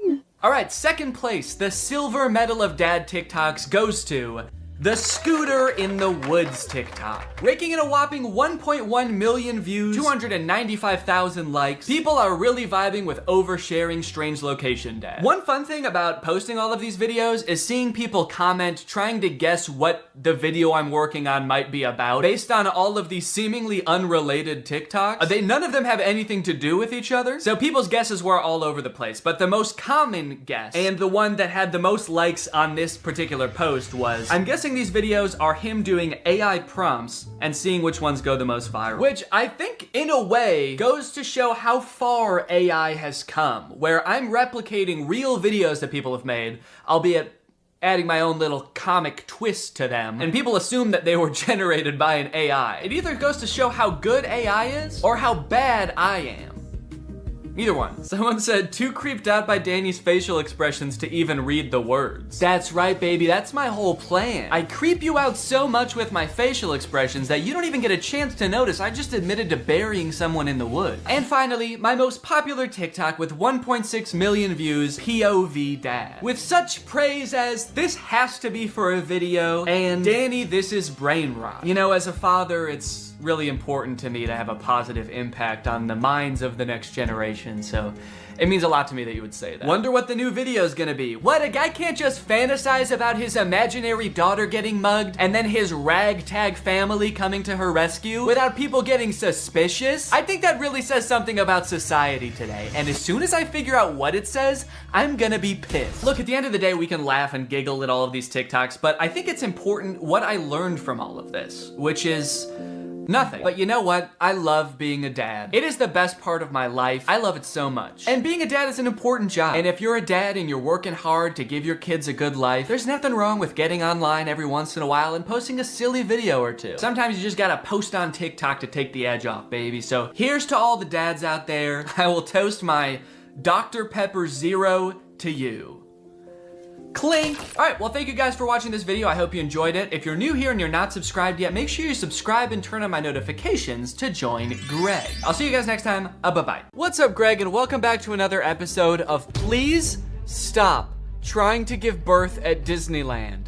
Please. Did you guys know about this? I just found out this is a thing. Women are trying to give birth at Disneyland in order to get a free lifetime pass. Don't do that. As I'm sure you guys are aware, because Disney is such a huge company with so many adoring fans and people love going to Disneyland, there are a ton of like urban legends and lore surrounding the Disney parks. You guys may have heard of some of the more outlandish ones, like there's one that like Walt Disney's the most in your life stood you up at your wedding and doesn't want anything to do with you anymore. But you know what would make you feel better? A really big empty house. A house so big that it could be full of like some little kids running around or a little husband running around. But instead it's just big and empty. Does that make you feel better? Why not? Plus on top of that, with how like out of repair this house is, this just seems like a huge burden. I mean, I hope it'll be nice when it's done because it is pretty big, but like, this just seems like so much work. You know, it actually doesn't even look like it's in that much better condition than her original house. Well, sweetie, we know that you really miss your house because it burnt down and that was like the worst day of your life. So we wanted to make you feel better. So as a community, we all pitched in and raised enough money to buy you a second burnt down house. Go on, get in there. So by now the ad is about halfway done, and if you're wondering like, wait, what even is this game? I don't understand how this is an ad for the game, and what is going on?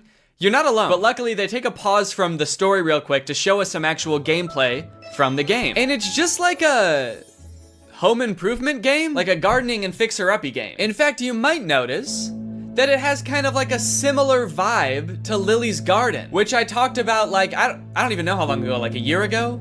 A year and a half? If you don't remember, Lily's Garden were the absurdly inappropriate ads for a gardening game. They had all sorts of fun ads, like Lily's private time sitting on the washer, Lily pretending that she's pregnant so that her boyfriend will leave her. All sorts of wacky scenarios that they used to market this game that, as far as I could tell, was just about gardening. So hold the absolute F up, Merge Mansion, which is the name of this game. I don't know if I've said it yet. So hold up, Merge Mansion. You think you can just steal Lily's Garden's thing? I'm sorry, but I'm not going to allow this copycat behavior, okay? Sure, I didn't like Lily's Garden ads at the time, or even now. And they also tried to start beef with me by putting my little Nutcracker guy in their commercials next to a dumpster. So really, I shouldn't be defending them at all. But you know what, Merge Mansion?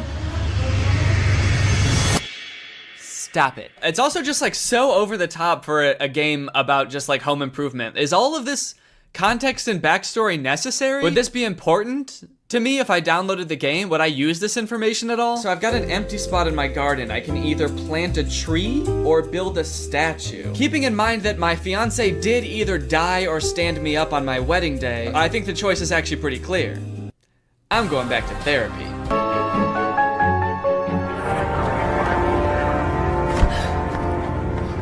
Okay, so then the ad takes a drastic turn. What the hell did Grandma do? Huh? It's not clear what they're arresting her for. And they never explain it either, so I'm not sure if it's just like another thing that you're just gonna have to accept you don't know the answer to, like what happened to her fiance and how did her house start on fire? Or maybe it has something to do with the fiance and the house. I don't know. Did she burn down the house? Did she burn down the fiance? I don't know.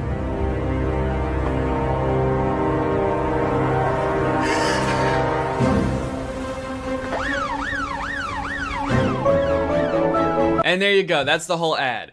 He is alive. Oh, rats, Merge Mansion. Just when I think I figured out some of the context of this ad, you go and pull the rug right out from under me.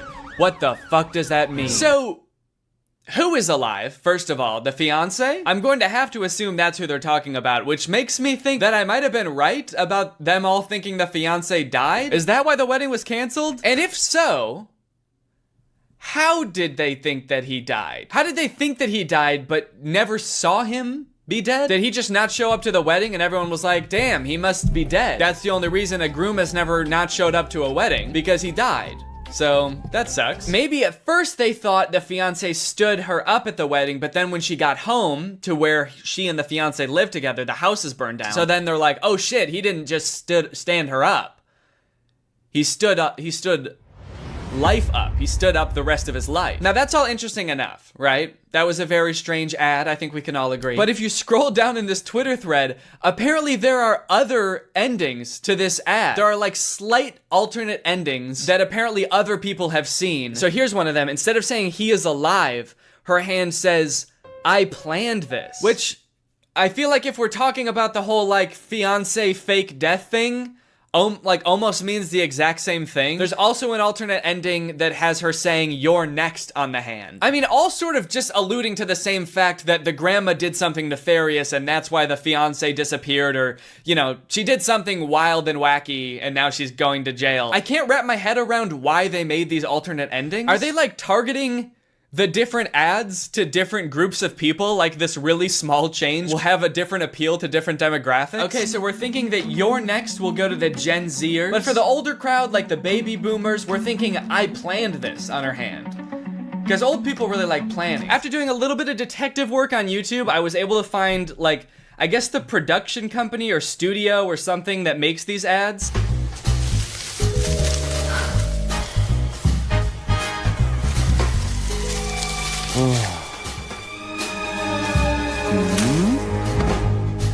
Okay, so that ad is about having a threesome. Does the game, I just want to know, does the game have anything to do with these ads? This home improvement game? I can't imagine it does. Okay, so now I'm out in the garden and here's a bush. What do I want to do here? I can either water bush, cut bush, have sex with two people hiding in bush. It's interesting that this is like the studio that makes these ads because they have a little description. Merge Mansion, a hit game from Metacore, needed 3 different ads full of warmth, humor, and drama. Warmth, humor, and drama. The simple warmth of finding out your fiance died and that your house burnt down and that your grandma had something to do with it all. They wanted to make films that are distinctive, surprising, and interesting from the first second. Distinctive? Try telling that to Lily's Garden, dude. I'm actually in love with this Twitter thread though, because once this tweet started picking up traction and a bunch of people started seeing it, everybody started replying with weird ads that they've seen. And yeah, there's some weird ass ads out there. I haven't done this series in a while, and it turns out that developers have been going buck wild, dude. That's all I can say. Look at this.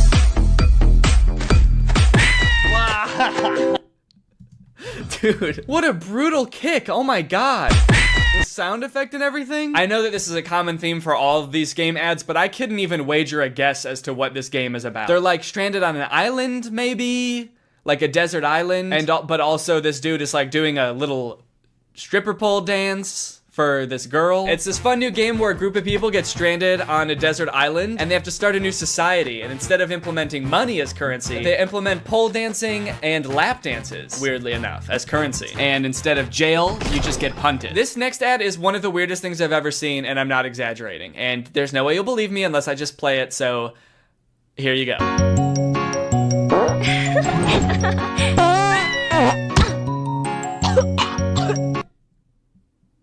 Dude, what is this? Stinky fart dragon game? Dragonscapes.adventure. What the hell? What is this? The dragon farts once and the girl laughs and she's like, oh, you like that? You kind of like when I fart? And the girl's like, yeah, I guess it's kind of silly. It's kind of like funny in an immature type of way. And the dragon's like, oh, okay. Well, how about I fart so hard that I break your spine? You like my farts, huh? How about I fucking kill you? Wait, is this the same girl?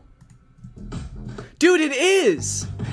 Wait, okay, so this ad had nothing to do with dragons, but this is clearly the same girl. She's got the same outfit and everything. Okay, maybe this game doesn't have anything to do with pole dancing or dragons. Is it just about punting this girl? Sending her flying? Okay, so the main object of this game is to wait until this girl's having a good time, see how she's dancing and having fun, or she like thinks that the dragon's fart is kind of funny. Wait until she's having fun, and then you just fucking send her. Oh, wait. In the very last frame, it looks like now she's on an island by herself. So is this like the backstory for how she gets stranded on Stripper Pole Island? She was just having a good time washing her dragon and then she got like farted onto a deserted island? Maybe I'm reading too much into this. Is this even a real game?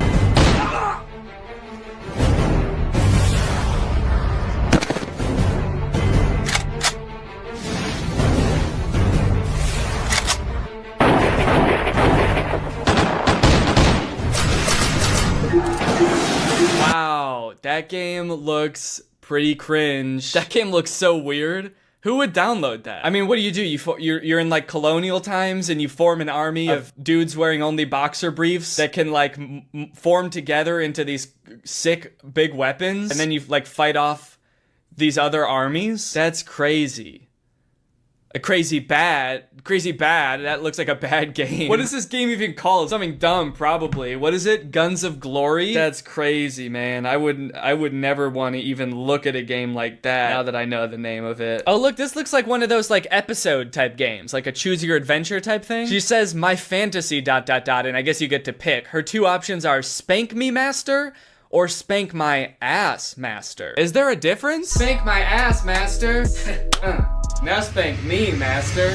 Anyways, guys, I think that's enough bedads for now. Now it's time for a good ad. Thanks to our sponsor, Sleeper. You guys, let me tell you about today's sponsor, Sleeper. Sleeper is a fantasy sports platform. It's an app that's available on the App Store and the Google Play Store, but it's not just any fantasy platform, it's the best fantasy platform for all of your fantasy football, basketball, and for gamers like me, it's even got esports. The reason I think Sleeper is the best fantasy platform out there is because they've got personality, dude. I mean, look at this app. It's got a sleek, modern design. It's got a beautiful UI, very clean, laid out just right. They've got all the features you're used to in fantasy apps and more. They've got social features like voice and text chat, which means leagues that use Sleeper have more fun. They chat more, they react to moves that happen all season long, and it all comes with 0 ads. If you don't have a group of friends to play with, that's fine because Sleeper just released a matchmaking feature that will help you find the league that's right for you. So if you and your friends want to take your fantasy sports league to the next level, then download Sleeper in the App Store or Google Play. The link will be in the description. Thank you to Sleeper for sponsoring this video, and thank you to you guys for checking out Sleeper. All right, well, thank you guys for watching this video. I hope you enjoyed it. If you're new here and you're not subscribed yet,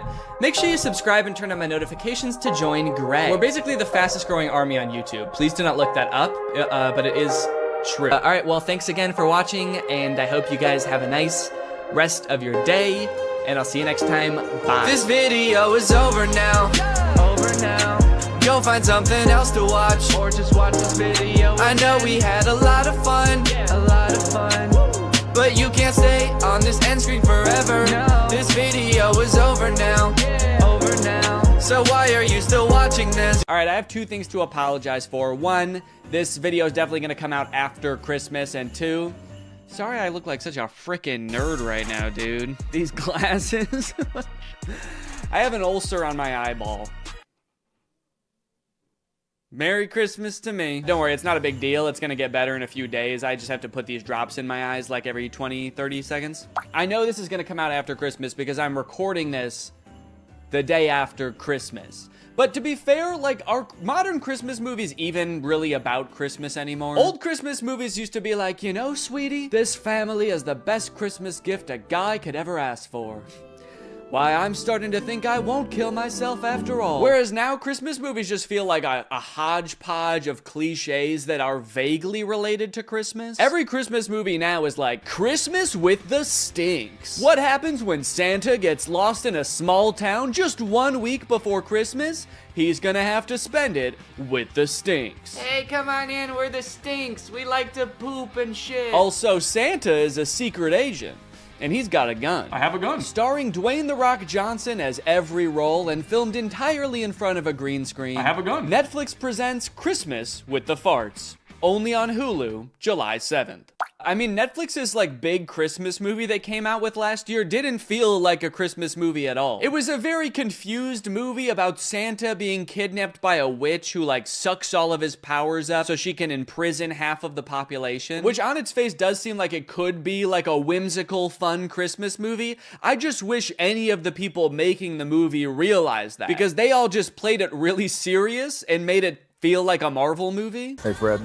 Got a 5'11" male grown-up hovering by the scented candles. Keep an eye out. Yeah, we got a guy maybe stealing 1 candle. Can we get somebody to take him in the back and kick his ribs in? Also, Santa appears to have some kind of deal with the U.S. military. They, like, escort him around with fighter jets. What does the U.S. military get from this deal? Santa, are you making them bombs? I also feel like this movie does this thing that a lot of Christmas movies do now, where because Santa's whole operation is basically impossible, basically, not, you know, I still believe in Santa. They try to come up with lore that explains it and makes it seem more believable. So like in this movie, instead of Santa's village just being like a dozen elves helping him, it's like an entire city. It's a metropolis. Yeah.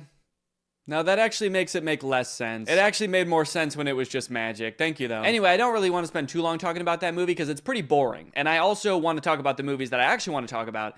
Dear Santa and A Very Jonas Christmas. Dear Santa also came out last year, and the premise, if you can believe it, is that a little boy writes a letter to Santa, but he is dyslexic, so he accidentally addresses it to Satan. And then Satan shows up.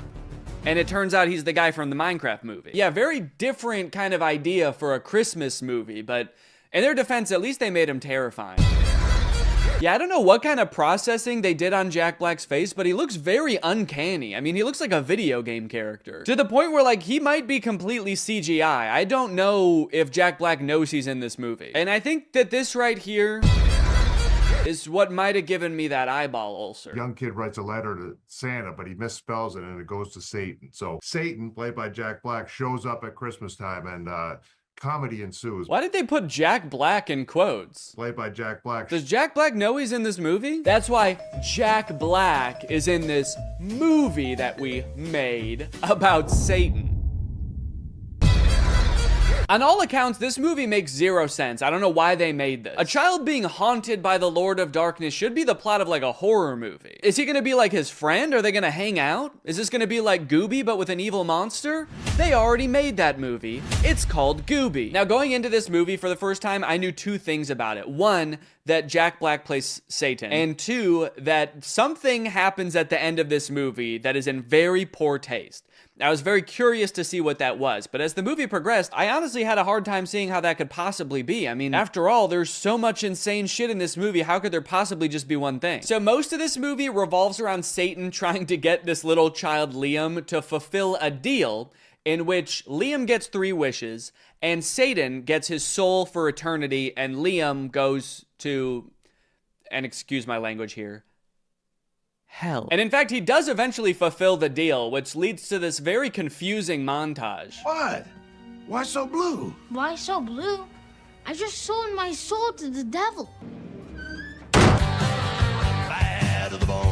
I'm sorry, I'm having a little trouble seeing why him selling his soul to Satan made him cool suddenly. Damn, look at that kid. He's so cool. What's his secret? I'm going to hell. Oh, I'm going to hell. So like, does that lead to the poor taste ending? Is it Liam's parents' marriage falling apart? Is it Liam trying to use Satan to get his crush to fall in love with him? Is it this kid's teeth? Is it him wishing Satan would resurrect his brother from the dead and it happening? Oh, yep, that's it. It's that. We wanted to make sure that it didn't get too dark. It didn't become a horror movie or anything like that. I don't know, guys. I think you made it too dark. We wanted to tell a nice Christmas story. Yep. It's nothing like Satan resurrecting a little boy from the dead to make you forget this movie had anything to do with Christmas. Also, like a third of this movie revolves around Liam going to a Post Malone concert to impress his crush. And of course, Satan puts a spell over Post Malone to make him think that he's best friends with Liam. And when I was watching this, I was like, okay, so they must have just like repurposed all of this Post Malone concert footage from an actual Post Malone concert, right? Oh no. No, there's Liam dancing up on stage with him. Damn. They really threw a whole Post Malone concert for this weird ass movie. That's crazy. And I wanted to bring up probably the most important man to my career and the inspiration for my music. I am happy for Liam, but I'm concerned for Post Malone here. Bringing a 10-year-old on stage and being like, this little boy is my muse. He's everything to me. Is definitely gonna put a weird stain on his career. Everyone in the crowd is like, yo, this Liam dude sounds awesome. Post Malone has lost his mind, but this Liam kid can dance. Hey guys, it's me, Santa. I probably look a little bit different than you're used to, huh? Probably expecting a guy in a big red coat with a white beard, huh? Well, this is what I actually look like. All that stuff about rosy cheeks and a big white beard is all made up. Coca-Cola made that up in the 80s. I have always looked like this. Anyways, guys, I was just popping in here to thank SoFi for sponsoring this portion of the video. As we all know, one of the simplest and most powerful ways to build wealth is actually by earning interest on your money. Making your money work for you. Just like I make the goblins work for me. Like, that's right, the elves are another thing Coca-Cola made up. They're actually goblins, and sometimes I also hire ghosts. But here's the thing, when it comes to interest, most banks give you a tiny amount, like a fraction of a percent. But thanks to today's sponsor, SoFi, we're gonna change all that for you, all right? SoFi is a mobile-first finance company helping its members save, spend, borrow, and invest. When you open a SoFi checking and savings account and set up an eligible direct deposit, you earn a competitive APY, and there are no account fees. One thing I do want to make clear is I do still like milk and cookies. So if you're like, oh, this isn't the Santa I know, I'm not gonna leave out milk and cookies. That's the one thing I do like, but I like oatmeal raisin. I'm an oatmeal raisin guy. That means your money's not just sitting there, it's working. Every dollar you earn in interest can earn more dollars in interest. Over time, that's gonna really add up. You'll even get paid up to 2 days early with direct deposit. And you can access additional FDIC insurance up to $3 million on deposits through a seamless network of participating banks. For a limited time, when you open a new high-yield savings account, you can get up to a $300 cash bonus and a 0.7% boost on your savings APY with eligible direct deposit. Terms apply. So start putting your money to work like I put those geese to work pulling my sleigh through the air. That's right, reindeer can't fly. I use geese because they can fly. Head to SoFi.com/Danny, click the link in the description, or scan this QR code to learn more and get started. Thank you to SoFi for sponsoring this video, and thank you to you guys for checking out SoFi. Merry Christmas! I just laugh like that. Now, I got a lot of requests to talk about this Jonas Brothers Christmas movie, A Very Jonas Christmas. And the movie definitely lives up to the title. Almost this whole thing is about the Jonas Brothers. So this movie is about Nick, Joe, and Kevin having like one last concert in London before they have to fly home for Christmas with their families. But due to a series of goofy hijinks, they get stranded. And at one point in the trailer, it looks like they even get lost in the woods in Europe. When I watched the trailer, I was like, how the fuck are they gonna get lost in the woods? There are no airports there. So when I first heard about this movie, I was very excited to watch it. I think the only other movie I've ever seen these three brothers in is Camp Rock, and that movie was very easy to make fun of. And I don't really even think they've made many movies since Camp Rock. I mean, on Rotten Tomatoes, Nick's picture looks like it's from like 2013, Joe's 2015, and Kevin's 1978. Also, look at the poster for this movie. Is this about them trying to get home for Christmas or assailing a foreign dignitary to assassinate him? We got Nick in the car, Kevin in the train, and Joe is definitely gonna die up there. Oh yes, there's no doubt about it. This movie is gonna be pretty bad. Let's look at what it's got on IMDb. Oh, a 5.7. Okay, that's actually better than I would have thought. What about Rotten Tomatoes? 92? Wait, it looks like people actually really like this movie. And look at this dad on TikTok. He's losing his mind laughing. Did the Jonas Brothers make a good Christmas movie? On purpose? Okay, so I have watched the movie, and I will say it's better than I thought it was gonna be, but that doesn't mean that it's not insane, because it is still insane. For example, you're probably wondering how the Jonas Brothers got stranded in Europe in the first place. Like, obviously, most people have to deal with, like, holiday travel congestion, but the Jonas Brothers probably fly on, like, a private jet, right? They're not dealing with regular air traffic. Well, like I said, they just finished their tour. They're anxious to get home to their kids. It does kind of seem like their kids aren't really that anxious for them to get home. I'm gonna be home tomorrow and I'm gonna take you skiing just like I promised. And she could care less. That does kind of lower the stakes of the movie a little bit, that they're like, guys, what are we gonna do? We've gotta get home for Christmas.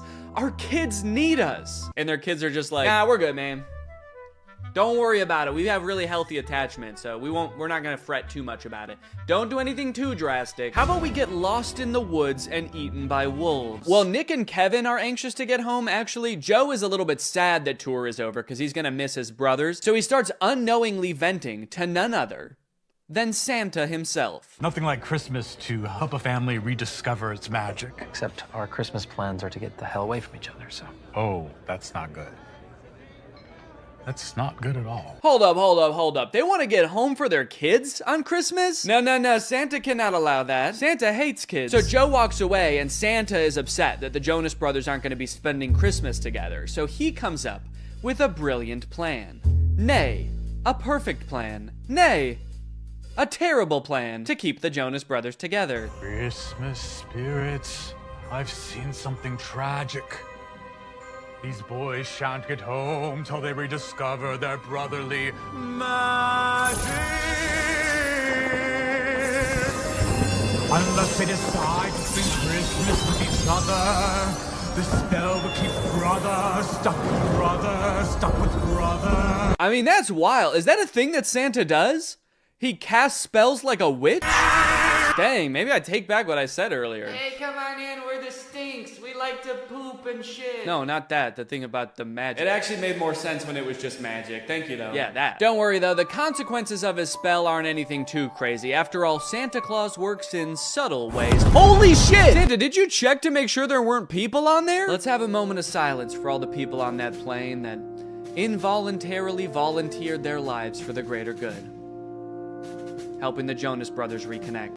I had no idea that when Santa worked his magic, there was so much like death and despair involved. That's crazy. Also, it's a little bit disturbing that I feel like the Santa in this movie has already done worse things than Satan did in that entire movie. You're the uptight, responsible one. You're the lovable tramp, and I'm the relatable human cardboard. Forgettable Curly. The world's most unlikely rock star. Not Nick or Joe. The one that still lives in New Jersey. Dang, they are really leaning into this ragging on Kevin thing in this movie. Like, damn, I know this is a thing people joke about. I know I've written a whole song about ghosting the guy, but you guys are his brothers, dude. Feels different when you do it. This movie is also a musical, which is kind of fun. A lot of the songs are very catchy, like Coming Home This Christmas. Unfortunately, music labels have been like very strict about copyrighted music on YouTube, so I can only show you like a tiny little snippet of it. Now, one thing that made it kind of tricky to write a video about this movie is that they do this very self-aware thing where anytime like a goofy plot detail comes up, they make a joke about it before you even get a chance to think it in your head. Wait, they're getting to the train station just barely before their train, but they're gonna stop to sing a song about it? That's kind of... You think we have time for a song? Yeah! Oh, they already... Okay. But isn't this whole plot just the plot of a bunch of Christmas movies? Have you ever seen a Christmas movie? It's literally the entire plot of the film. Damn, they're good. Who knew the secret to making a flawless movie is just pointing out all the flaws before anybody else has the chance? Honestly, it is a pretty good tactic if your sole goal with the movie was making it really hard for commentary YouTubers to make videos about it. But it does feel very defensive, and it also kind of gets old to, in every scene, be like, yo, this is kind of weird. What is going on here right now? What the hell, is that a camera? Also, there's a lot of parts in the movie that are actually genuinely funny, and they kind of ruin them by doing this like self-aware thing. Like this song that Nick sings from his musical Home Alone the Musical, where all the lyrics are just about how being home alone means that there's no people in the house. It's a very funny song. Also, I think that YouTube is claiming this one less, so I think I can show a little bit more of it. But even when the movie is actually funny, the writers still feel the need to be like, what the hell are these guys even talking about? I can't believe the show only ran 3 weeks. I can. I'm sorry, Joe. Nick is just being so random right now. I mean, what is this? Some kind of movie? On Disney Plus, perhaps? Another downfall of this movie is that it really hinges on you knowing a lot about the Jonas Brothers. I mean, they weren't kidding with that title, dude. This is a very Jonas Christmas. Ideally, they want you to know, like, details about the Jonas Brothers' personal lives that I just am not in tune with. So I felt like I kept missing references. Like, apparently Joe has a line of candles. I know what you need. A calming chamomile candle. My new line, Glow by Joe. Also, apparently Nick and Kevin are married with kids, and Joe is divorced? I didn't know that before I watched this movie. So every time they would vaguely reference it, I had no idea what they were talking about. Got a few bad breakups under my belt as well. I'm not sure what to do here. Like, do people pretend not to know literally everything about your personal life? Or like... Yeah, it must suck for everybody to know that you have brothers? That's what we're talking about, right? You had 2 brothers and then you got divorced with one of them, so now you just got one, huh? I know so little about their personal lives that in my head, Joe just is his character from Camp Rock. So when I heard that he was divorced, I was like, damn, it didn't work out with Mitchie. You guys were so perfect for each other. So more wacky hijinks happened, and eventually they get picked up by Santa, who I gotta be honest is a very unorthodox Santa. I live a very solitary life. My home is very remote, and my work is all-consuming. Yeah, he's like lonely and burnt out. I guess maybe he doesn't have the elves in this version of Santa, and so he has to do it all himself. Maybe he makes every present via terrifying spell. This lone wolf has always daydreamed about being part of a pack. Would you mind pulling over? I just want to go check on my brothers. Hey, would you mind pulling over? You're freaking me the fuck out. Eventually, they find a private jet to fly them home, but the pilot crashes the plane because he's taking sexy pictures of himself while flying. I like how the plane is in complete free fall and they don't seem to be affected by the G-force at all. We're going down! Everybody, brace for impact! Oh, fuck! There's this running plot line throughout the movie about how Kevin secretly wants to sing in a Jonas Brothers song, but they never let him and he's too scared to bring it up. But at the end of the movie, they make it home to their families and they're all singing and they finally let Kevin sing. It's a fun moment. It's great to finally hear him sing, and it's great that they're finally letting him. But then in real life, I just saw that Kevin just like released his own solo song. So it kind of seems like the opposite happened in real life. In the movie, they're like, yay, Kevin is singing. And in real life, they're like, you have to sing as far away from us as humanly possible, please. Honestly, though, all in all, this movie was a lot better than I thought it was gonna be. I was laughing at parts. I even looked like that dad from that TikTok at a few parts, dude. I was sitting on the couch kicking my feet. I was giddy. Anyways, I hope you guys enjoyed this video. I hate to break it to you, but I don't know, this will probably be my last video of the year. Enjoy your New Year's celebrations, everybody. Stay safe. Thanks for watching, and bye-bye. What's up, Greg, and welcome back to the Romance Channel, where we cover the hottest romance movies known to man. When you think of the perfect love story, what comes to mind? Passion, lust, destiny, brothers, psychological intimidation, gazebos. All of those? Yeah, all of them? Good. Because today we're talking about The Kissing Booth. I've had this movie recommended to me for a while, and I recently sat down to watch it, and I gotta say, guys, I'm pretty confused. This movie has a completely normal premise, and there's actually nothing wrong with it.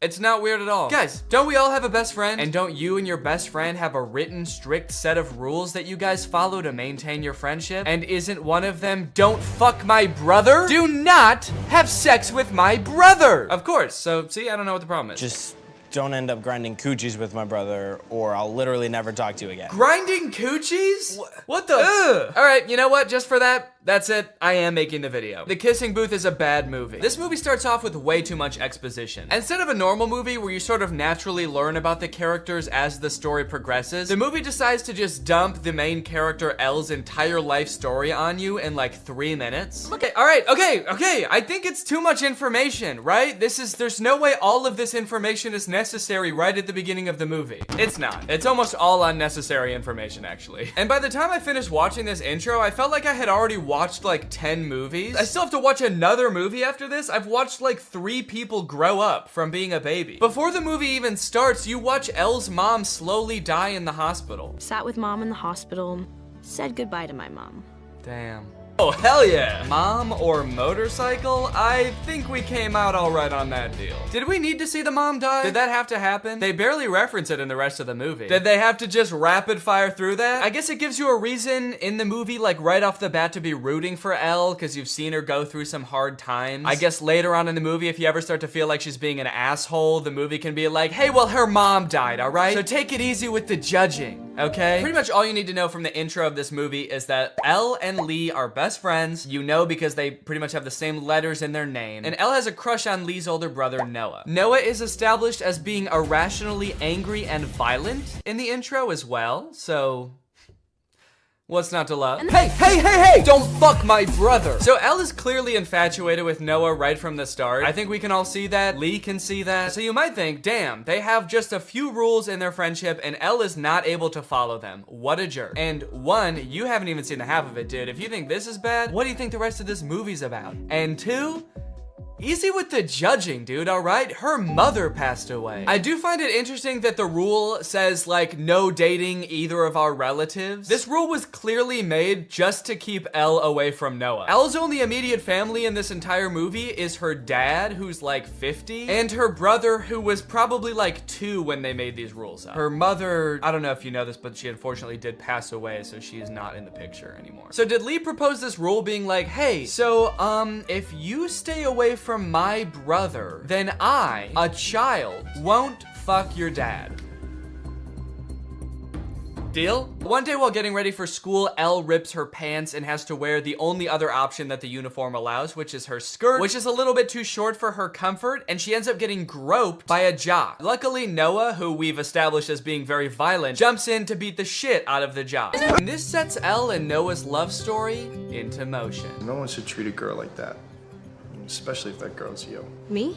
Yeah, it's like those guys who are trying to get in my little sister's pants, which is super gross. So Noah is the main love interest in this story, and they start out by establishing that Noah sees Elle as a little sister to him. Pretty interesting. And I do wonder how they're gonna get around that, if he is to be her love interest in this movie. So the reason this movie is called Kissing Booth is because Elle and Lee run the dance club at their school, which they never actually show, but I think it just consists of them going to the arcade and playing Dance Dance Revolution, which, if so, is a sick idea for a club. But their school is having a carnival, and their dance club has to come up with like a fundraiser to do at the carnival. Bing boo! Oh shit! I love how they both say it at the same time. That's such a specific suggestion. It's almost as if they've done this before, and they think of Kissing Booth as like the solution to every problem. Her mom was in the hospital earlier, and Elle's like, damn, if only we could heal my mom with some kind of Kissing Booth! The doctor's like, you two need to get the fuck out of here.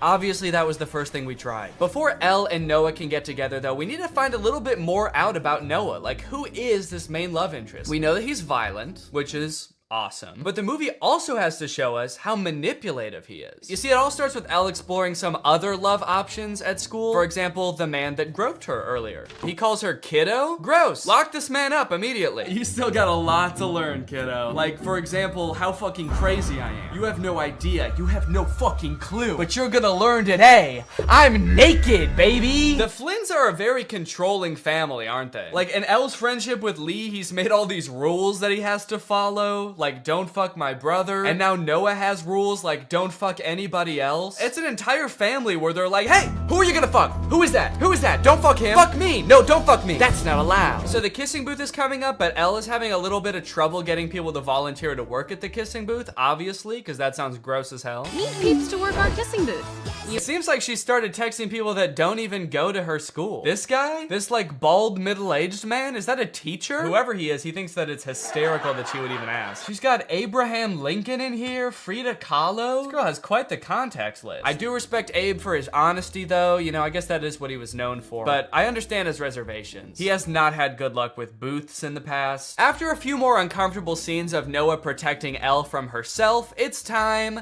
for the kissing booth. Since they're short on volunteers, when it comes time to actually do the kissing booth, Elle ends up having to step up to the plate, and Noah, our sweet violet Noah, decides, you know what? Fuck it. I'm going in. The fuck did he come from? Was he just lurking beneath the sand to jump out? Don't make me beg. Ah, she said no! Leave her alone. Noah's a really confusing character in this movie because they kind of portray him as this like popular guy that gets all the girls. Whenever he's not talking to Elle, he's like making out with some other girl or like talking to the popular cheerleader girls or whatever. But he like, other than that, doesn't seem to have any friends or like a social group. The only time he interacts with the other guys in his grade is to threaten them, apparently. For this entire party, before this happens, they just show him kind of like lurking alone in a corner. The Hollywood sign at night. You guys ever been to the Hollywood sign at night? Great place to make out. Great place to get eaten by coyotes too. I feel like a lot of people don't realize the Hollywood sign's like in the middle of a nature preserve. I think there's like mountain lions and shit up there. A coyote comes out from behind the Hollywood sign and is like, fucking by the Hollywood sign again, huh, Noah? This man's got some game. All right, guys, get out of here. I'm gonna have to eat your asses. I love that his secret spot to come and be alone is the Hollywood sign. Yeah, don't worry. I know a little place where we can be alone. It's called Times Square. We'll have a little more privacy up there. From there, their relationship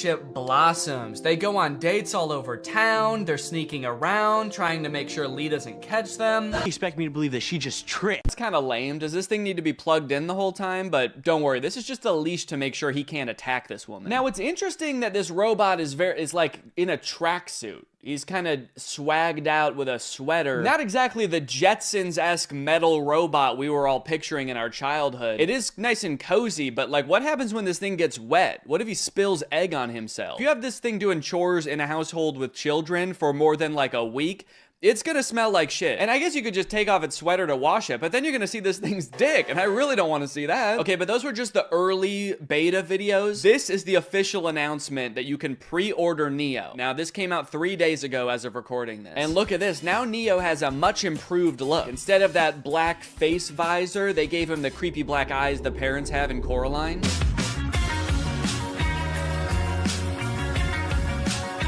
They're doing this kind of creepy thing by shooting some of the video in what looks like 8mm film. Give it this kind of nostalgic look, almost like Neo's here, but he's always been here. Neo's always been a part of the family.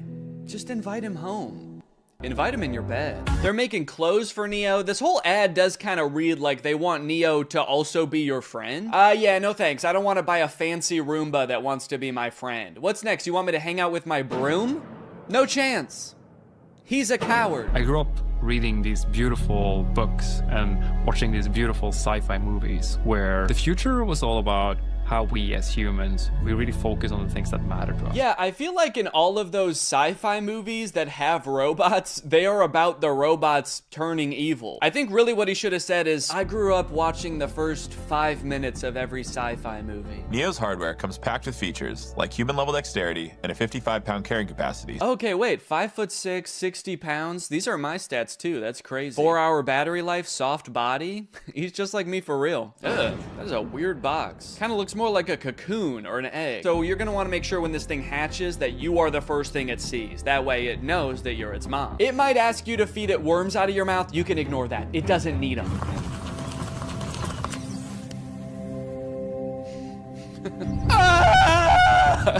That's just its startup sound. Don't worry, it's not in any pain. Hey, I'm Neo. I'm here to help around the house. What's your name? Harry. Nice to meet you, Harry. Why is he so close to his face? I mean, Harry. I don't like how close Harry is to the robot's face. I'm Harry. And you're gonna be hugging me for the next 9 hours. Dude, I do not like how this guy is sizing this robot up. 5'6", soft body. You'll do just fine.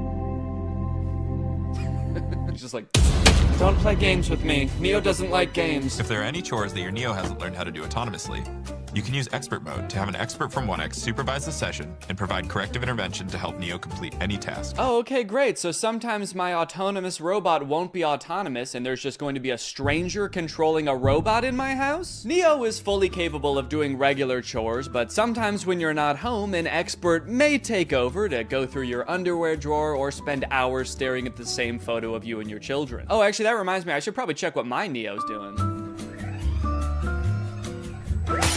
Damn. It can suggest what to cook based on what you have in the fridge, remember your progress while teaching you a new language, and even give you interior design advice. It cuts to Neo in the living room like, human skin on this wall, human skin on that wall, human skin everywhere. Honestly though, I feel like if you ask it for product recommendations for anything, there's like a huge opportunity for companies to use this as an advertisement, basically. You're just quietly reading and he pops up behind you and is like, I noticed you haven't been shopping at Walmart as much lately. The aesthetic in here is whack as fuck. Let's go buy a new rug at Walmart now. Hey Neo, can you take this cup to the sink for me? Wow, I like that he does everything with his head down with a forlorn demeanor. As Neo does more chores, he will become, of course, more efficient, but also more resentful of you and your family. What's up? I'm Dale, and I work at 1X as a remote operator for the Neo robots. Mostly, I step in when Neo's asked to do something he hasn't been trained to do yet. So that would include things like wrapping presents or hanging pictures? Oh, Neo! It's scrubbing time! Yeah, just like a wide variety of stuff. Right now, I mostly just work for one guy. He's constantly asking Neo to do things that the developers never would have possibly imagined. Neo, cheer for me. Like you want me to clap? Root for me, Neo, now! Okay, all right, yeah, here goes. I'm gonna go to bed. Now that Neo's doing all his chores, it must be awesome to see how he spends his newfound free time, right? No, not really. I just bought another Neo. Kill him. I think he might be evil. You mean before he got Neo, his life was stressing him out? No, I just mean to his core, he's an evil man. It's as if winter's icy chill has, I don't know, turned his heart to stone. Okay, so he's like a villain from a movie? He's always making evil plans. You know what? That's a great idea. 1 second. Neo, do you know how to make nuclear bombs? Now, one interesting question I've seen posed a lot when people are talking about humanoid robots for the home, does a robot even need to look like a human to be able to do tasks around your house? Like Roombas, for example, are vacuums. Like they just made the vacuum into a robot. They didn't need to make a human to hold a vacuum. And I think if we kind of expand our idea of what a robot can look like, you can actually make a more useful one. I saw this video a couple days ago of a robot that's meant to care for elderly and disabled people. The title of the video does say that this robot can solve the elderly care problem, which does have a bit of a sinister undertone to it, but I think it was designed with good intentions.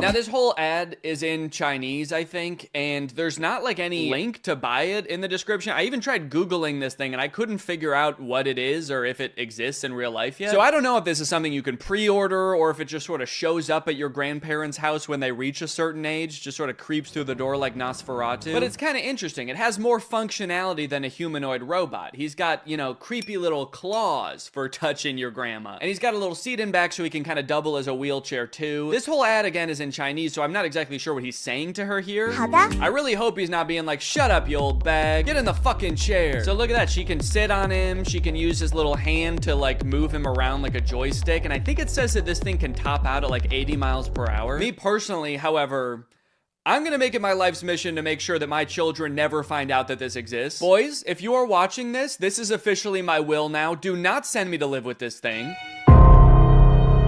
你好。好，小茹监测到您的身体状态。 Oh no, robot! What did you do?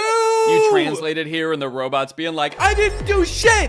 It wasn't me! Now he's either calling the police or like his other robot friend to make an alibi. And then this part I think is just in heaven. So I don't know, it's a pretty cool idea. I'm all for robots that can help take care of people, give people mobility they didn't have before. It is a little disconcerting that in this video, there's not a single other human taking care of this woman. Like maybe this thing could be part of her care team, but kind of makes it seem like her entire social circle has been replaced by this guy. So not only are humanoid robots taking over things that people generally don't want to do, like folding your laundry and hanging out with Jimmy Fallon, they are also going head to head with each other and humans in sports.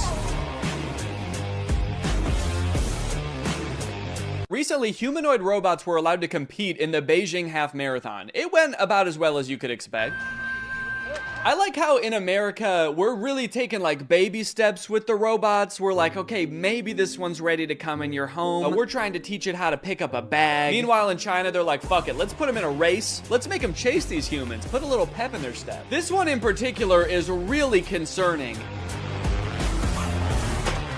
I don't know if you can tell, it just has drone propellers on it. And unlike most of the other operators, she doesn't have like a remote control. She's got 2 ropes, like she's controlling a horse and buggy. And this thing is totally unwieldy. I mean, she has lost all control over it. Imagine you're a human who's been training for months for the half marathon, and you all of a sudden behind you, you hear the sound of propellers. You look behind you and all this terrifying monster is careening towards you. Its handler's like, look out, I don't have control. Now, from this article, I found out a lot of the robots didn't even finish, but the fastest robots that finished did actually beat some humans with a time of like 2 hours and 40 minutes. Alan Fern, a robotics professor at Oregon State University, tells Wired that researchers who build these robots typically focus on trying to get them to complete tasks and respond differently in a diverse range of different environments, rather than run as fast as possible. Yeah, I would say all of them except for this thing. I don't know if this thing is really meant to handle a wide range of environments. I don't know if after this thing crashed, they were like, well, it's okay if it's not that good at running. Really, this thing's just meant to care for elderly people, so. Now, if you like the concept of robots becoming extremely physically fit and being able to best humans in athletic abilities,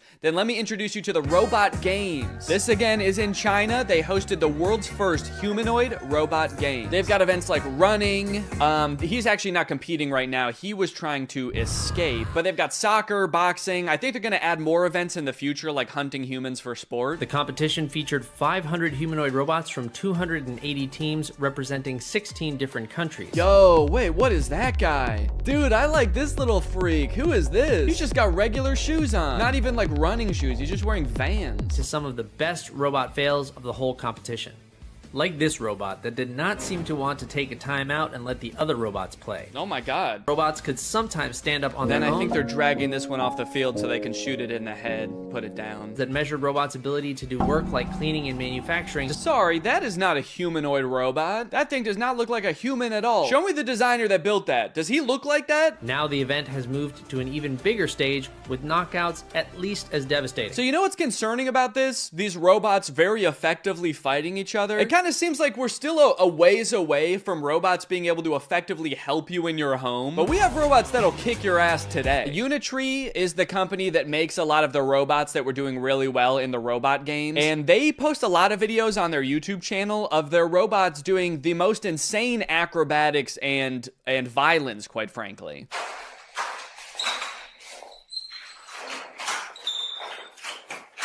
Yeah, sorry, we haven't quite figured out how to get the robot to fold clothes. We've been focusing on much simpler and practical tasks, like triple axel backflips and disarming a man trying to defend himself. All right, now I do want to get back to the Neo robot because there is a huge glaring problem with it that I feel like is going to turn a lot of people off from it, and it's going to make it like insanely impractical. But I did find this article that's called Famed Roboticist Says Humanoid Robot Bubble is Doomed to Burst. Now, I'm not a roboticist, let alone a famed roboticist like this man. But in this video, he's kind of echoing what I was saying earlier. Basically, he predicts in 15 years, successful humanoid robots will actually have wheels, multiple arms, and specialized sensors and abandon the human form. So the good news is, I sound really smart because he's echoing what I was saying earlier. The bad news is, the robots he's describing are way scarier than the humanoid robots we already have. He's like, don't worry guys, the robots we have in the future won't look anything like these these ones, they're gonna have 8 legs, pincers, and feed on human bone marrow. Okay, so back to Neo. This is a video that the Wall Street Journal posted of one of the reporters reviewing the Neo's current state of development. And I think it was posted on the same day that 1X announced that Neo is available for pre-order.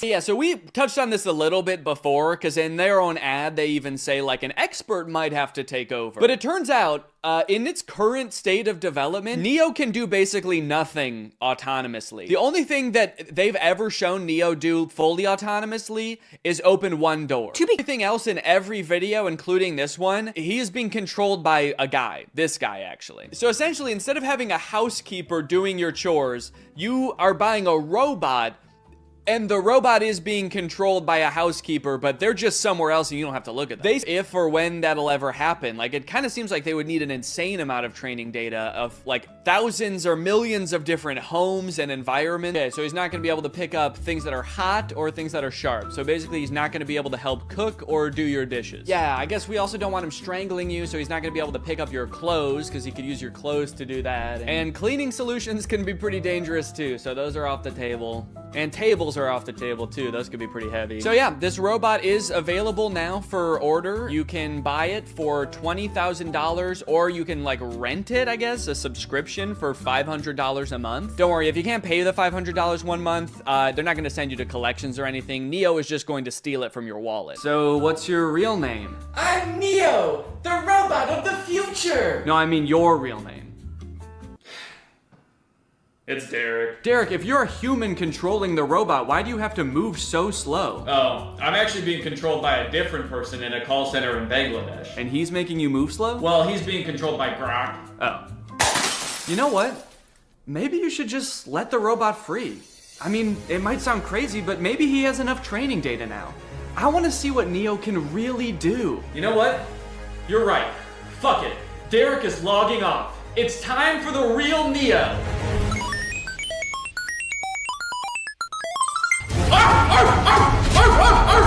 What the fuck? A dog? Why would you be a dog? Danny, this is Derek. I just realized he's been training off videos of your dog. He thinks he's a dog! Mail's here. Hope you don't mind, your upstairs window was open.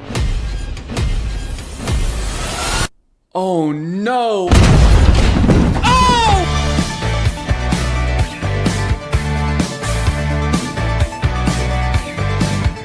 AI is threatening to take all of our jobs, and it seems like nobody is doing anything about it. But today, that ends. If I can make fake AI apps and get them on the App Store where people think they're getting free labor from a soulless machine, when in reality, they're getting free labor from a soulless YouTuber, then I can do the unthinkable. I can steal AI's job. And I bet I can do it better too. This was a journey that would take me several months and cost me a lot of money, only to find that I was the one who felt like I was talking to robots. The two apps I want to create are both parodies of the most popular types of AI apps. You've got chat apps like ChatGPT. You ask it a question, it gives you an answer. Where did it come up with this answer? Is this answer true? None of your beeswax. In my version of this app, users will just be talking to me. My app will be superior because I know lots of fun and interesting stuff and cool stuff, and I'm also very fun to chat with. For the second app, we're gonna turn up the heat a little bit and do an image generation app like Midjourney or DALL-E. You give it a prompt and it's been trained off of thousands of images from thousands of unconsenting artists to give you a photorealistic image. In my version of this app, users will type out a prompt and then I will draw it? I don't know yet. Maybe if it's something I have laying around, I can just take a picture of it. My app will be superior because what's more photorealistic than a real photo? I'm excited to find out just how creative people will be with their prompts. Now, unfortunately, I'm not an app developer. Yes, I did go to an engineering school for a degree in computational media. Yes, I did learn how to code, and yes, I was also a Viner at the time and thought I was gonna do that for the rest of my life. So yes, I did forget everything I learned the second I graduated. So if I wanted to get these apps made, I was going to need some help. I tweeted out asking for help developing an app, and that's how I met True. True's a super talented software designer. She's worked for companies like Discord, and now she was working for me. For the next few weeks, I coordinated with True while she worked diligently to perfect these two apps. And in the meantime, I've got to come up with a name and description for each app to go on the App Store. Okay, for the chat chatbot, I'm thinking I want to name it something as close to ChatGPT as possible. That way people immediately understand what it's supposed to be. So instead of ChatGPT, maybe something like Chat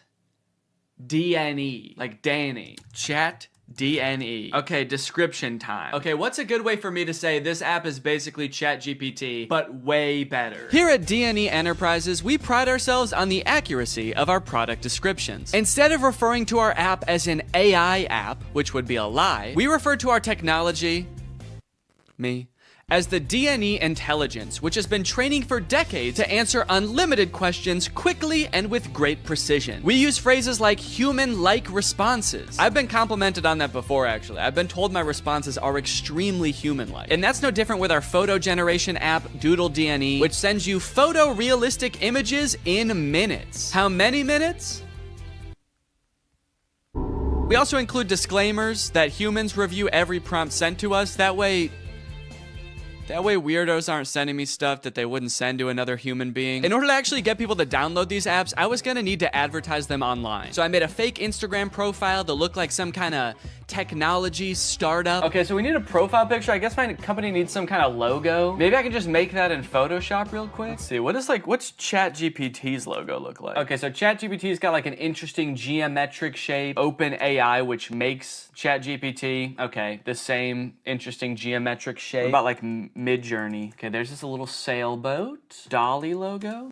The same geometric shape. Okay, interesting. Okay, so maybe the move is to go with an interesting geometric shape.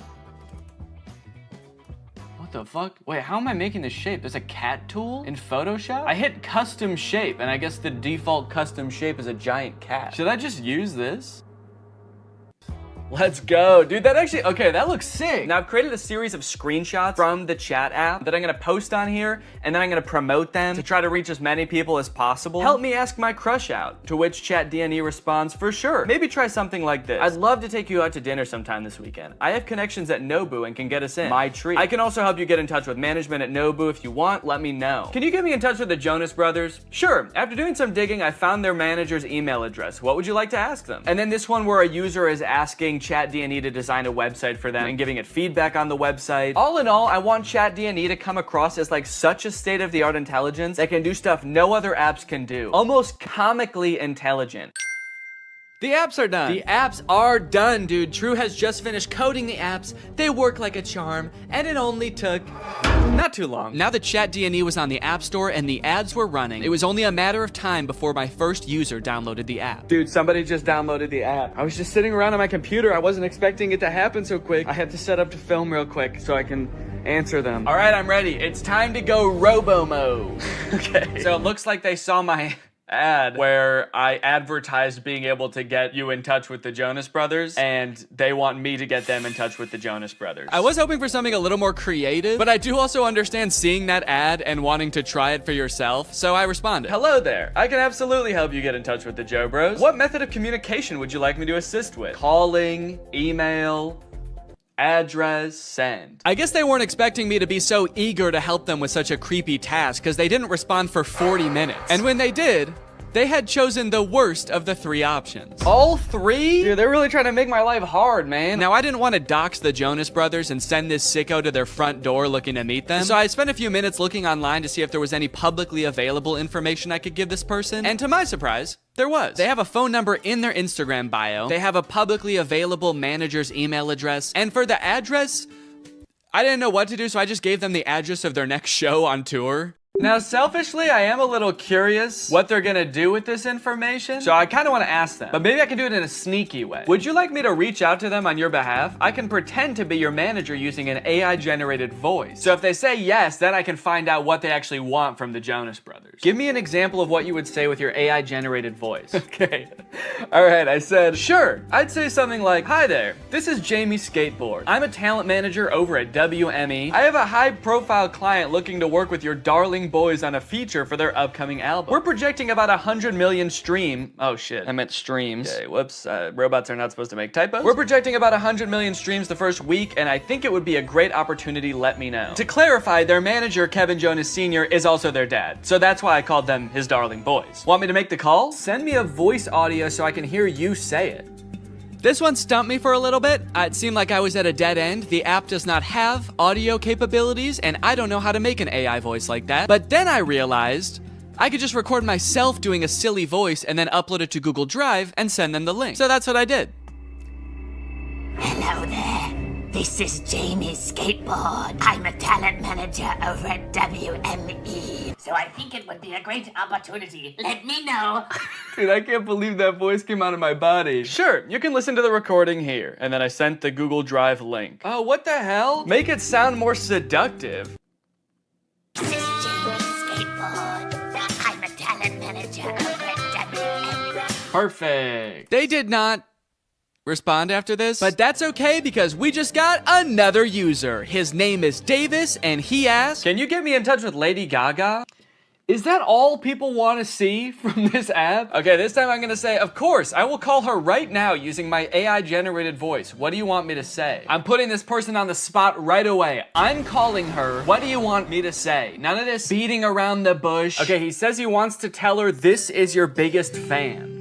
That's it? Maybe I should encourage them to say something more interesting that'll get Lady Gaga's attention. Okay, I'll say that. But just so you know, celebrities hear that kind of thing all the time, so she might not be very interested in that. Maybe we should think of something a little more interesting. Now's where I gotta really put the pressure on. I found her number in a secure online database. I am dialing right now. Let me know what I should say to her. Alright, come on, dude. You better come up with something more interesting fast. Lady Gaga's gonna pick up, and when she does, we've gotta have something good, or she's gonna be pissed. Minutes went by, and still no response from Davis. Come on, man. Respond. It's ringing. I'm worried he's not gonna make it in time. I wanted to kind of hurry him up and give him a little hustle, put a little pep in his step, and he's nowhere to be found. Come on, dude, think. Oh my God, I think she answered. Yes, she did. It's her. I'm on the phone with Gaga. Her voice is even more beautiful in real life. Quick, what do I say? This is fake.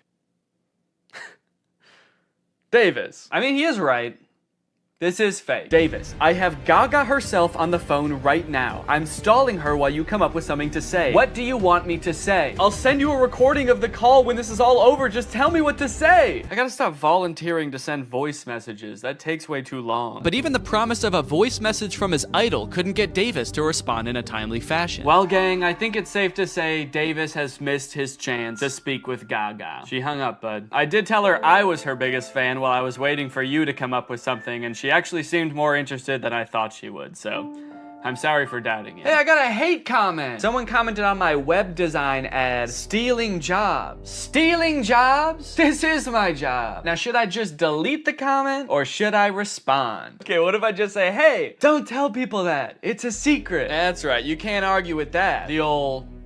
Stop, don't tell them. Okay, someone commented on one of my Instagram posts and said, will it stop saying, but we recommend you speak with a doctor before? Because I've asked the AI to stop with the disclaimers, but they don't. It does kind of sound like this person actually needs to see a doctor. Okay, I'm gonna say this app contains no disclaimers. Let loose and have fun. But also, if you need to go to the doctor, you definitely should.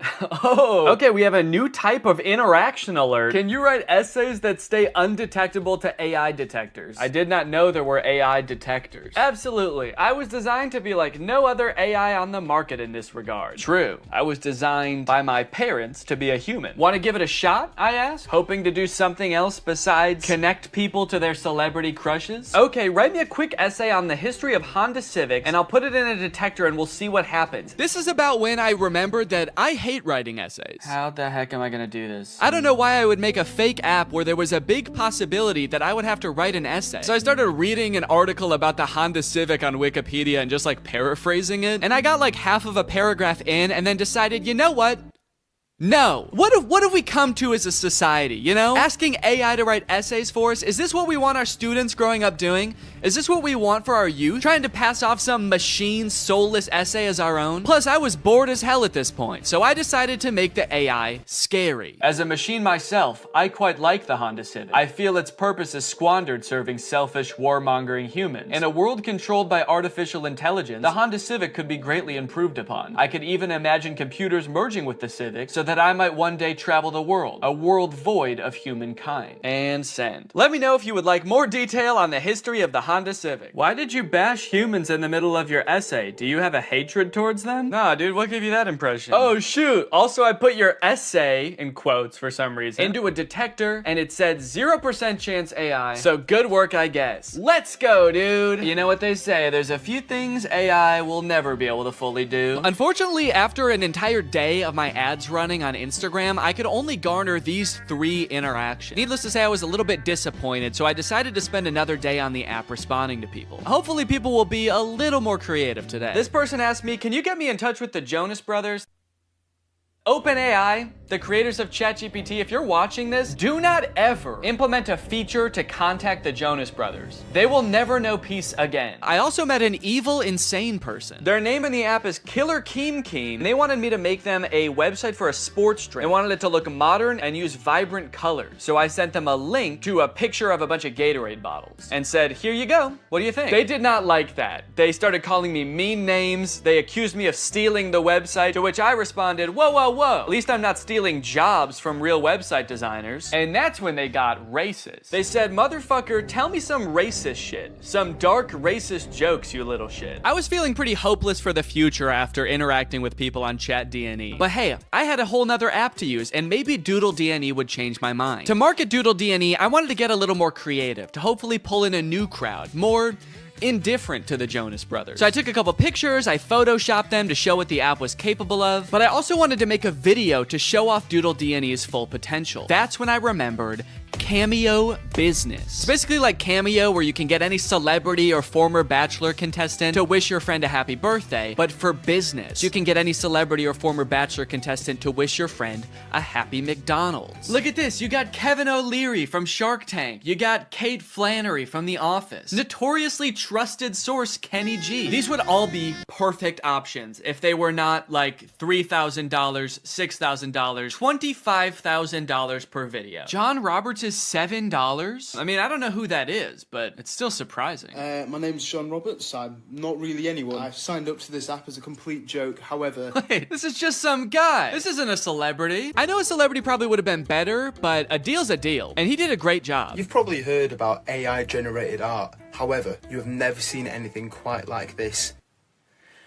These were all generated by Doodle DNE. Okay, dude, we've got our first request. Just one user into Doodle DNE, and I could already tell the prompts were gonna be better. Emerald tablet of Thoth display. And then they responded again because I didn't respond yet, and they said, Emerald tablet of Thoth. What is Thoth? Oh, Thoth. So, okay, Thoth is some kind of Egyptian god? Oh, there we go, Thoth. Yeah, the Egyptian god Thoth. My first method of choice was to draw the prompts as they came in. I figured I could crank them out pretty quickly this way. Real AIs like these are a hot button issue right now, especially image generation ones. I've seen a lot of debate on whether these types of things are ethical. These AI models are basically made by companies who use other people's artwork without their consent to train their own AI to output images in that same style. I'm not an artist or a graphic designer, so I can't 100% empathize with how that would feel to have that happen to me. But I do think a lot of people are giving this technology a pass just because it's a robot and not a real person. If this was a person, we would all think that person was weird as hell. Picture your favorite musical artist. If a new artist came up on the scene and was like, I've been training for decades, listening to this one artist's songs,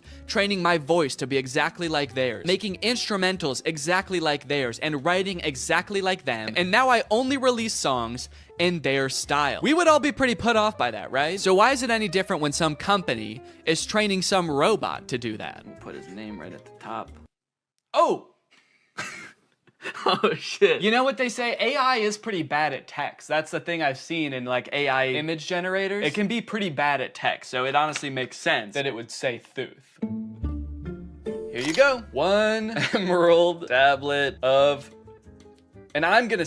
Oh wait, I said tooth. Wait, I didn't even say. Thank you for using Doodle DNE. How did I do? I'm really curious to see what his opinion's gonna be on this. Unfortunately, they never responded with their opinion, so I can only assume they loved it so much that they died. The next prompt was a skeleton dachshund, which I crushed. Why does this skeleton dog have ear bone. Dogs don't really have bones in their ears, do they? Then a bear swimming underwater and a monkey. I don't know if these were supposed to be separate prompts, but I decided to combine them to save time. A bear. Okay, this is not looking like a bear at all, dude. Holy cow, this looks nothing like a bear. Oh no! Oh no! It also looks like it's drowning. Why does its body... Oh no. The bear died. This is the kind of bear that can't swim. And we will also make the monkey dead. Probably could have cropped that a little better. You can kind of see my desk in the background, but... And we'll send a survey as well. How did I do? I'm pretty proud of this one. I mean, for doing that so fast, that's pretty good. So far, nobody has responded to my survey at the end to tell me how I did, which is kind of disheartening. I just want a response back. It just feels like I'm getting ghosted by people now. The prompts were a little more creative, and in that regard, my faith in the human race was on the up and up. But also, I was doing all this work over here, drawing your weird prompt that you could have just Googled. But you don't even have the decency to respond to my message back and tell me you hated it. I was feeling pretty disrespected, honestly. At least until this next prompt. Drug baby and kamikaze lifestyle. That's the prompt. Drug baby and kamikaze lifestyle. Whoa, they sent another prompt. Red ruined planet with 2 alien astronauts. I've never heard kamikaze described as a lifestyle before. Like, I know it's a form of like warfare, but to live your life in that way, it must be, I mean, you can't by definition almost. Like, that's a very short-lived life. And I think it would be a little bit too graphic to include the baby actually performing the kamikaze. But you know, this baby lives a kamikaze lifestyle. They might not be about to do kamikaze right now, but they just kind of live a lifestyle of someone who would, so. This time, I decided to take a picture of my hand holding up the drawing. That way, maybe my client could tell there's an actual person drawing these pictures. There's an actual person waiting for a response. Yo, they responded! Finally, somebody responds to me. They sent a bunch of laughing emojis and fire emojis and then called me Picasso. It worked. My strategy worked. Holding it up like a child proud of their artwork. Like a kamikaze drug baby proud of their artwork. So for the next few prompts, I decided to go even more above and beyond to try to impress my clients, hoping to get a response back. This time, I wasn't just gonna sit around and draw a picture. I'm a real human being. I have access to the real world. So whatever comes through the app next, I am going to go out and find it in the real world and take a picture of it. Crimson Castle on an Ivory Mountain. Okay, that prompt was a little bit more difficult than I was anticipating, but I didn't have any time to waste. I had to get the shot, so I sped to Walmart, I rummaged through their wares, and in no time, I had found a pretty suitable Crimson Castle and a not too shabby Ivory Mountain. There are fully some right there. Oh yeah, dude. Here you go. One Crimson Castle on an Ivory Mountain. I gave him the old how did I do? And then I also said, sorry it took so long, I had to go to Walmart. Okay, somebody just asked for trees. Why even ask for an AI to generate that? Forget Google, just go outside and take a picture of that yourself. You live near a tree. I don't care who you are or where you're watching this, you live by a tree. I said, you just want like a picture of trees? Can't you just go outside and get one? Okay, they responded with a laughing emoji. Your favorite tree. Okay, I got you. Let me go find it. You know, I'd like to get to know this person a little better. I'll say, how are you doing today? I feel like we have kind of a personal connection, me and this person. Maybe I'll take a picture of me in front of the tree so they can see like me enjoying the tree. I just get hit by a car. They get a message back in the app being like, sorry, he died. They said, that's interesting. I'm good. Hella smoky outside though. Yourself? Smoky outside. I wonder if they live like where the wildfires. Oh, dang, they said, yes, it's all smoky and can't see the beautiful trees with the horrid layer of pale smoke. It would be nice to see something fresh and clean. Damn, I kind of feel bad now. Now this is restoring my faith in humanity, dude. This person just wants to see a picture of a tree because it's too smoky outside and they can't see any trees. Is that good? Yeah. Okay. I threw a couple filters on myself so as to disguise my identity and send it back to this mystery tree lover. I said, oh, dang, I'm sorry to hear about that. I hope this picture helps. I hope that they're safe. Don't worry, they were. They don't live in the area where the forest fire was actually happening. It was just smoke blowing in from a different region. So they were safe. And also, they loved my picture. That's amazing. Thank you so much. I would be just as happy if I could be next to a tree like that. I finally felt like I was getting through to people, forming a real human connection. But that is when I met the final boss of AI users. Generate an image of Donald Trump in a Mexican prison behind bars. Bars! This is gonna be so easy. Donald Trump in there. I said, sorry you can't see him, it's so dark in there, but he's in there. That's horrible, it's not even a prison cell and you can't see Donald Trump. Yeah, cause it's dark in there. This person not only had the strangest prompts, but they had no issues really letting me have it when they didn't like my picture. Oh, I guess you actually can kind of see in there. Yeah, there's definitely no Donald Trump in there. Then they asked me again to generate an image of skinny Donald Trump. I said, okay, my bad, I'm on it. What kind of style would you like this in? Surrealist? I hope they want it in surrealist, dude. That'll make it way easier. Oh, crap, dude. They want it in realism. They weren't gonna let me take the easy way out. Drawing was out of the question. I decided to stall them by asking how their day was going, and then I began creating my magnum opus, a skinny legend Donald Trump. It was beautiful. Oh yeah, dude. That is skinny legend Donald Trump right there. Holy cow. Well, they haven't responded with how their day's going yet. I kind of don't want to send them the picture. If you're not even gonna have the courtesy to respond to me, maybe I'll say that. I said, okay, I'm done with the pic, but I kind of don't want to send it to you now because you won't even answer a simple courtesy question. So let's see what they have to say about that. Please answer in the style of realism. I waited for a response, but after 30 minutes, Donald Trump guy was nowhere to be found. I guess the prospect of having to be nice to me one time was just too much for him. Oh, dude, they responded. They said, my day is going well. May I please have my picture now? And they loved it. Faith in humanity restored. They even sent me another prompt. May I please have an image of an extremely obese Donald Trump eating KFC fried chicken? Yeah, I'm not doing that. Oh, I also forgot about this weird prompt.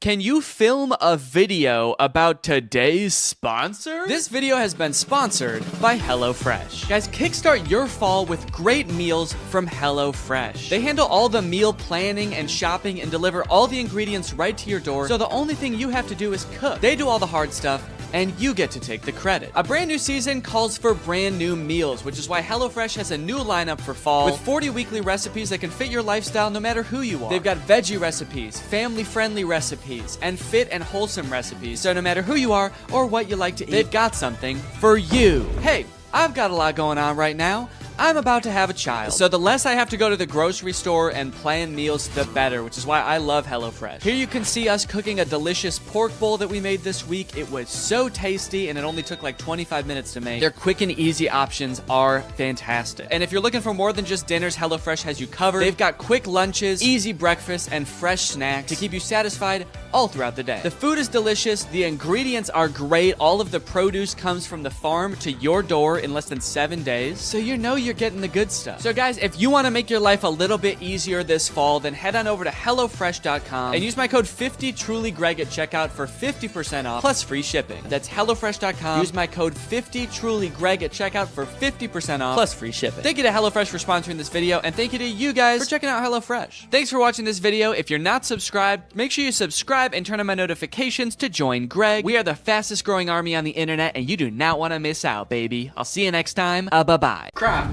Crap, crap, crap, crap, crap, crap. What's up, Greg, and welcome back to another episode of Crap. If you've watched my channel for a long time, you may remember me making a video about the movie Standing Ovation like 5 years ago. And you might think that that movie should have nothing to do with the movie we're going to be watching today, Croc. Because, well, Standing Ovation is about a ragtag group of girls competing in a singing and dancing competition, while Croc is about a man-eating crocodile brutally murdering dozens of people. Come to think of it, in Standing Ovation, I don't think even one person is brutally murdered by a crocodile, but the movies are related nonetheless, because they were both directed by this man, Stuart Raffill. Stuart directed Standing Ovation, he directed Croc, he directed another movie called Bad Girl Island, which I'm very curious about, and he also coincidentally directed Mac and Me, that E.T. ripoff from the 80s that Drew has talked about on his channel, and also Paul Rudd always used to bring a clip of on Conan. This man has a prolific career of creating low-budget films that leave you questioning if what you just watched could even be considered a movie. And today, I'm pleased to report that Croc is no different. All right, man, what was your strategy here? What are you doing? Why are you even in that position? That's not gonna help you get away. Maybe if I just pretend I'm already dead, he won't be mad at me anymore. Maybe he'll feel guilty, and then he won't want to eat my whole head. Oh no, he ate my whole head! Now I know what you guys want. You just want me to go through and show you all the scenes where somebody gets eaten by the crocodile. You know how I know that? Because this whole movie is on YouTube and all of the most rewatched parts are the parts where somebody gets eaten by the crocodile. But first, the movie has to introduce all the characters and set up the plot and the story. Blah. But hey, at least the plot of this movie probably mostly revolves around the crocodile, right?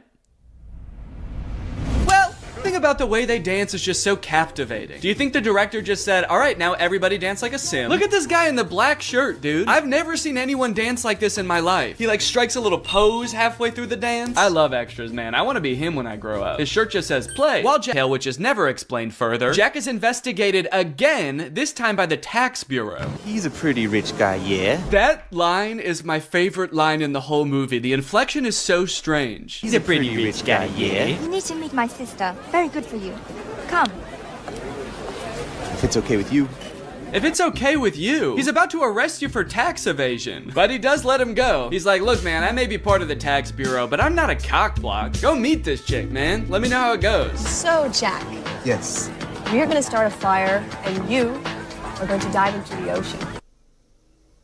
What? Don't worry, kind stranger, as we've grown quite fond of your nephew over these past, 12 seconds. So naturally, we've decided to help you commit arson to escape the police.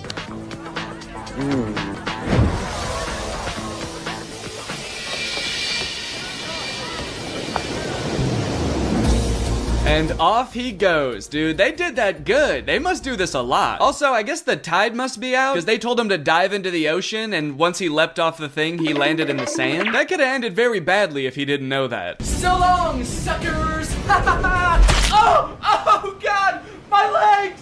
Oh, I'm going to prison! So they just time to skip town, right? Now that the police, animal welfare, tax enforcement, and this construction company are all after him. Nope, he just goes back to work like nothing happened. But not before someone else gets killed by a crocodile. Also, not before we talk about today's sponsor, Rocket Money. I signed up for Paramount Plus so I could watch old seasons of Survivor, but unfortunately, the experience of using Paramount Plus is so bad that I never use it. I don't know if it's just the app on my TV specifically, but episodes of that show used to be shot in a 4:3 aspect ratio, but Paramount Plus stretches it out to widescreen. Meanwhile, all of the ads, which are shot in widescreen, for some reason are squished down to 4:3. Also, pausing doesn't work. It actually took me like days to even sign up for Paramount Plus. I don't know why. I tried on every device and they just didn't want my money for some reason. That being said, I am very happy that Rocket Money is sponsoring today's video because it gives me a good excuse to complain about Paramount Plus. I stopped using it a while ago but forgot to cancel the subscription, which is why Rocket Money comes in handy. Rocket Money safely and securely identifies recurring charges and lets you cancel those subscriptions with just a couple of clicks in the app. You don't need to worry about pesky customer service calls. You don't need to worry about Jeff Probst coming to your house to ask you why you're canceling your subscription. It just works. Rocket Money also has some great budgeting tools. You can monitor your spending by category, create budgets so you can get the most out of your money, and develop good saving habits. Rocket Money has helped save customers up to $740 a year when they use all the features, with over $500 million in canceled subscriptions. So to save more and spend less, join the over 5 million members using Rocket Money today. Go to rocketmoney.com/Danny or click the link in the description to get started with Rocket Money for free. And you can also unlock even more features with premium. That's rocketmoney.com/Danny to get started for free. Thank you to Rocket Money for sponsoring this video, and thank you to you guys for checking out Rocket Money. Now back to the video. After the whole escaping from the police incident, two of those teens from the bar decide to go make out in the ocean. This is great. They're smooching, they're making out. The boy goes underwater to... I actually don't know what he was planning on doing down there. It kind of looks like he's going to suck on her toes. But you know who that attracts? The croc! The croc said, hold on. If anybody's sucking on anybody's toes around here, you better believe it's gonna be the most sexually aggressive reptile. So he eats the boy, and then he eats the girl, all while this lone, terrified girl watches on in horror.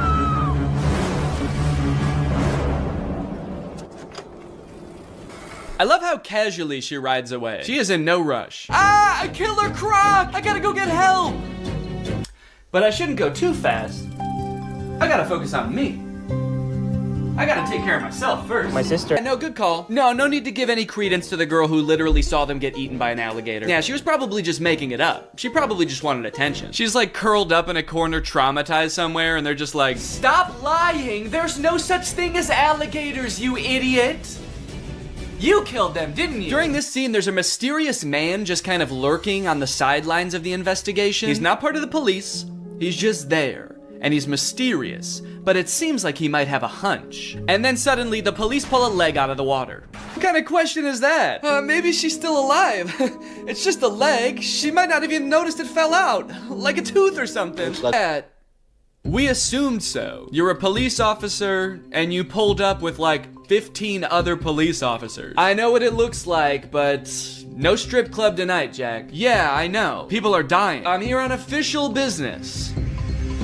Unless... No, dude, we have to catch this crocodile before it kills again. Right. Yes, exactly. But what if it's at the strip club? Yo! So the girl that Theo was flirting with at the bar is having a funeral for her cousin. And since everyone thinks it was Jack's crocodile that ate the cousin, they are not very happy when he shows up. He keeps asking, are you okay and what's wrong when everybody doesn't want to talk to him? Dude, somebody died. What's going on? Why is everyone so sad? Hey, where's your cousin? The ugly one. You need to get these kids out of the water.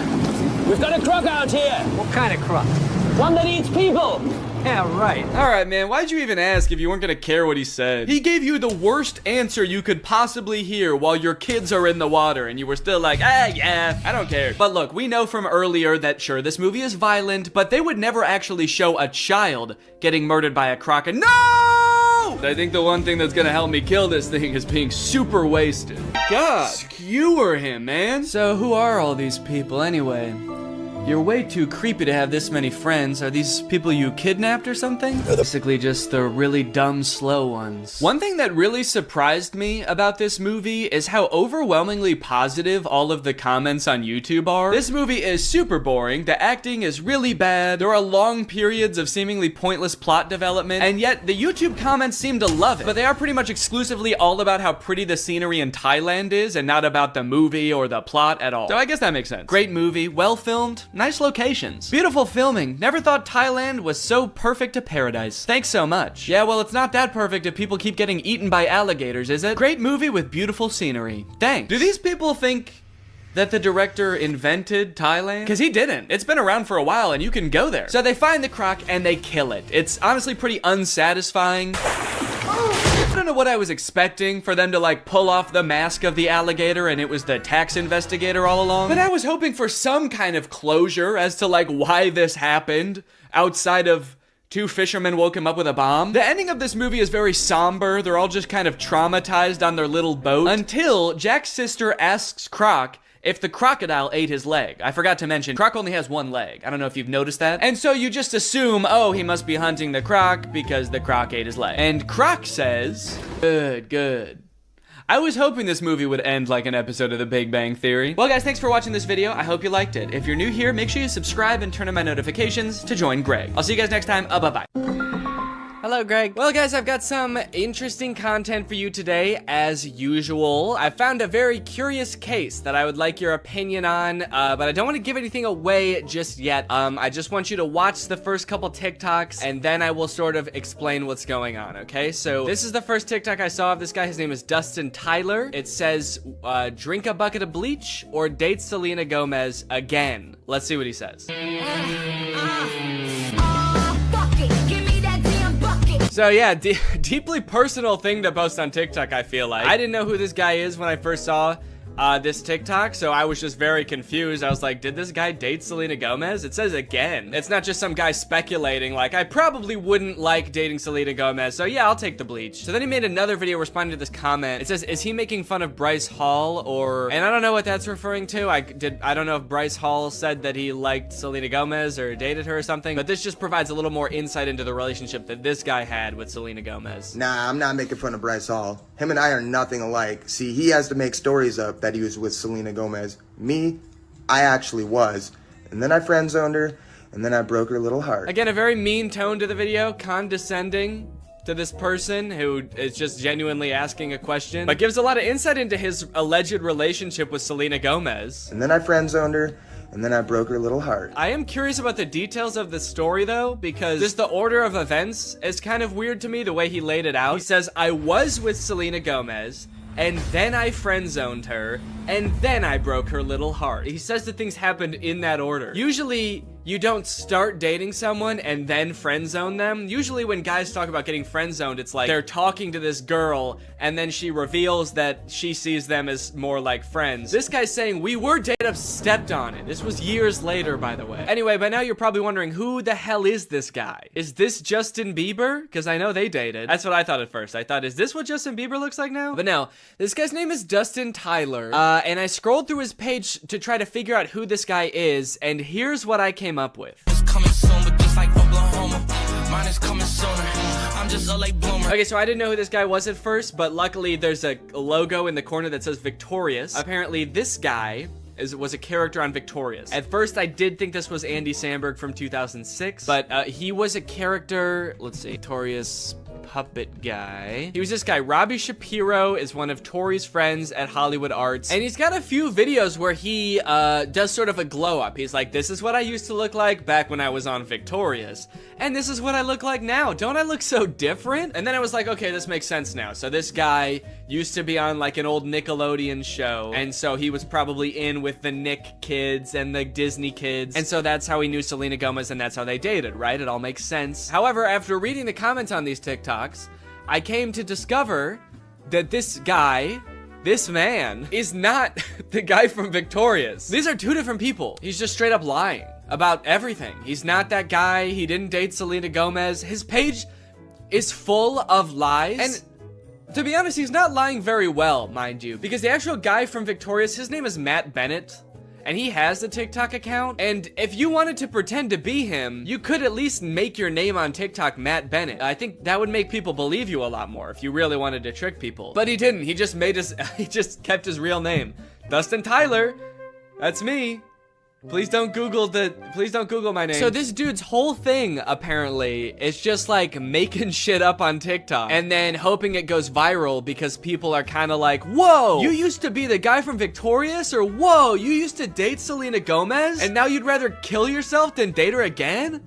That's crazy. It's also funny now that he says that he friend-zoned Selena Gomez, because that would imply that, like, they are now friends, you know? And this is a pretty fucked up thing to say about your friend. Date Selena Gomez again, dude? Oh, that's, disgusting, dude. That fucking, I hate that girl. I hate her. I would not touch her with a 10-foot pole. She's crazy. And she's my best friend. But again, it turns out that he did not friend-zone her at all. Maybe he stranger-zoned her. He friend-zoned her so hard that they don't even know each other. And never did. This is kind of interesting to me because this is sort of playing off an existing trend on TikTok where people will post like that they have some sort of past or current relationship with a celebrity, like my uncle is Tom Cruise, or like my grandma is Sandra Bullock. And like TikToks like these will go viral because people are just like weirdly obsessed with stuff like that. The comments are always like, holy shit, I didn't know Tom Cruise had a family. I'm not really sure why people are so surprised about it. I understand just being like, yeah, I never really thought about like what Tom Cruise's cousin would be like before. But then again, why would you? You know? Like, I can't imagine why you'd ever be in like a Mission Impossible movie wondering like, I wonder who the guy who plays this character's cousin is. What's that guy like? What's he up to? So I guess it's just surprising to like see him. But it's not really surprising to find out that he does have a cousin. I don't think we're all under the impression that, like, Chris Pratt just showed up out, like, just came about through natural causes. If you just search on TikTok, I think famous relative check, lots of videos will come up about being related to Charli D'Amelio or Bob Saget. Okay, this guy is saying that his mom is Flo from Progressive. This is kind of like a popular thing on TikTok, and anytime like a big celebrity has some cousin post about them, it goes viral. But the downside to blowing up in this fashion is that it's kind of hard to keep this momentum going, you know? Most people don't have multiple famous relatives, so you can't just keep posting about like having more famous relatives. I mean, I guess if your cousin was Justin Bieber, you could just sort of keep filming him at every like family get together. But you are kind of just limited to one famous person, which is where I think this guy Dustin Tyler has it all figured out, because he doesn't just pick one celebrity to be related to. He'll lie about being related to anybody in a multitude of ways. Now,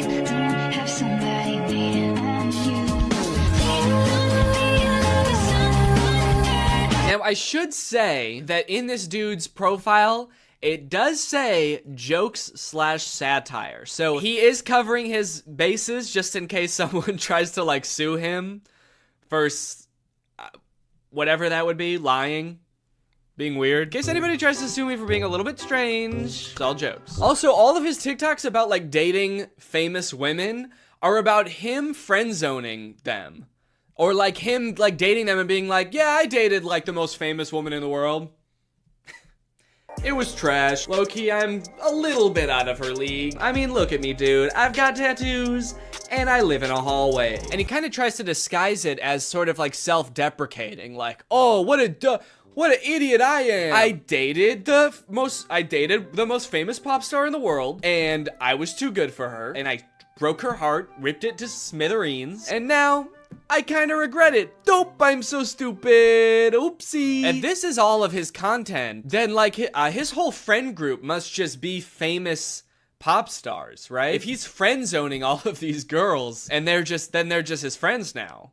Maybe this is the only way he knows how to make friends. Put your back into it, tell us why, show us how, look at where you came from, look at you now. The caption for that one is, this is what I look like when I friend-zoned Ariana Grande. Okay, that one's not even trying to disguise it as like a self-deprecating joke. That one's just like, look at how ugly I was when I friend-zoned a literal pop music icon. And now look at how hot I am. I can't decide how I feel about this, because on one hand it's kind of creepy, but it also is kind of funny that he's just like pretending to be dating all of these famous people. I will say, very disrespectful to the guy from Victorious. The fact that he's using this guy's picture to be like his past ugly self and being like, but now don't worry guys, now I'm hot. I don't look like that ugly-ass dweeb anymore. And he's like showing a picture that's not even him, it's some other guy. And he's also kind of like lying about things that guy did too now. He just starts assigning all of this horrible shit to this guy that's not even him. Yeah, this is what I looked like back when I robbed that bank. Can you believe this is what I looked like back then? Damn, that was the same year I blew up that hospital too. Shit, I've really changed since then.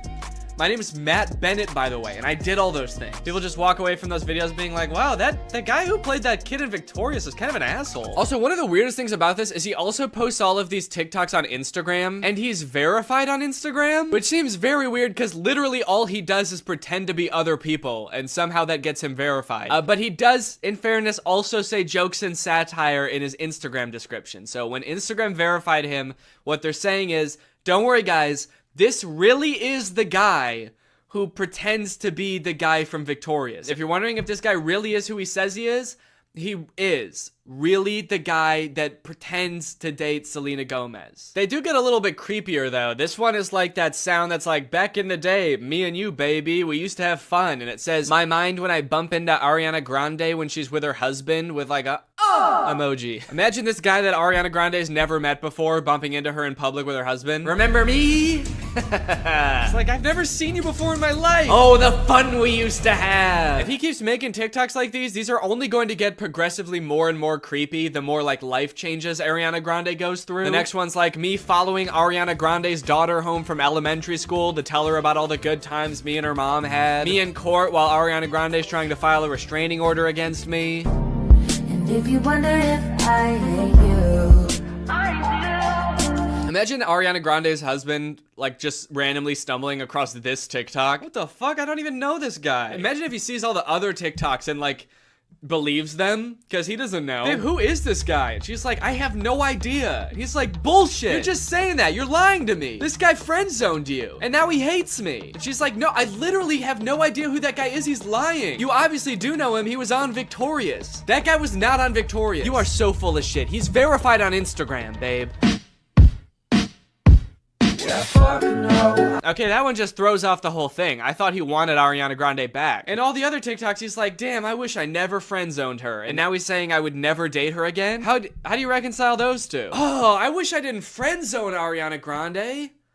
I wish I killed her. These are getting a little creepy, kind of like bringing her husband into it. There's one comment under this TikTok that says, you're using her name a little too much, I think. And he commented under it, I'm obsessed with her. I'm not using her name too much. I'm obsessed with her. I think I'm using it an appropriate amount. How am I supposed to stop using her name if I can't stop thinking about her?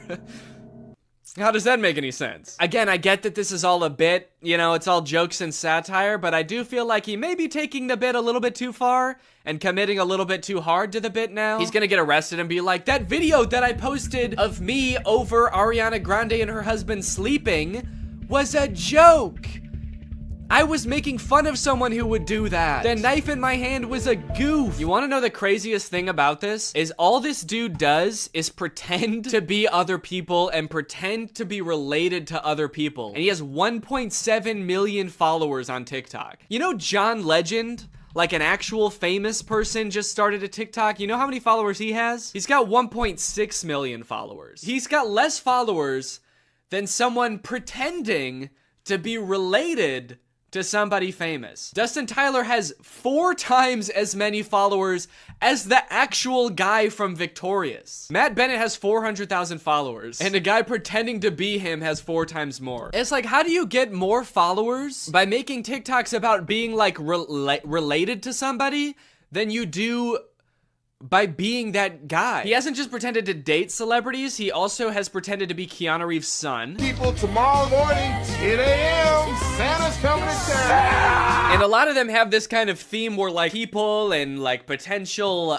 girlfriends only like him because he's Keanu Reeves' son. And I just think it's kind of funny that in this fictional world where he can make up anything, he picks such a sad reality for himself. He picks these worlds where like he turned away the love of his life, Ariana Grande, and now he's bitter and he despises her husband. And he picks this world where Keanu Reeves is his dad, but like he can't really be sure if anyone actually likes him for him because everyone's just so obsessed with Keanu Reeves. He's turning his life into a tragedy.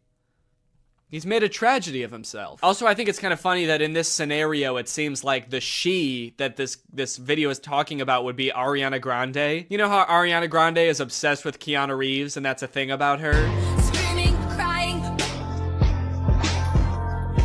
Also, I want to know where he's making these TikToks. He's always either like in a hallway or in a storage closet. I feel like I'm way more interested than his life than like whatever fantasy land he's coming up with. I feel like he's making these at work. Whatever job this guy works, I must be the most boring job in the world. I get daydreaming about like dating Ariana Grande or like having a famous parent, but then like daydreaming and fantasizing about like dating Selena Gomez, but it was trash. It's like you've gone through everything else there is to daydream about. And now all you have to daydream about is like, what if people only liked me because my dad was in the Matrix? Anyway, I don't know. What do you guys think? Is this creepy or normal? Is this creepy behavior or is this all in good fun?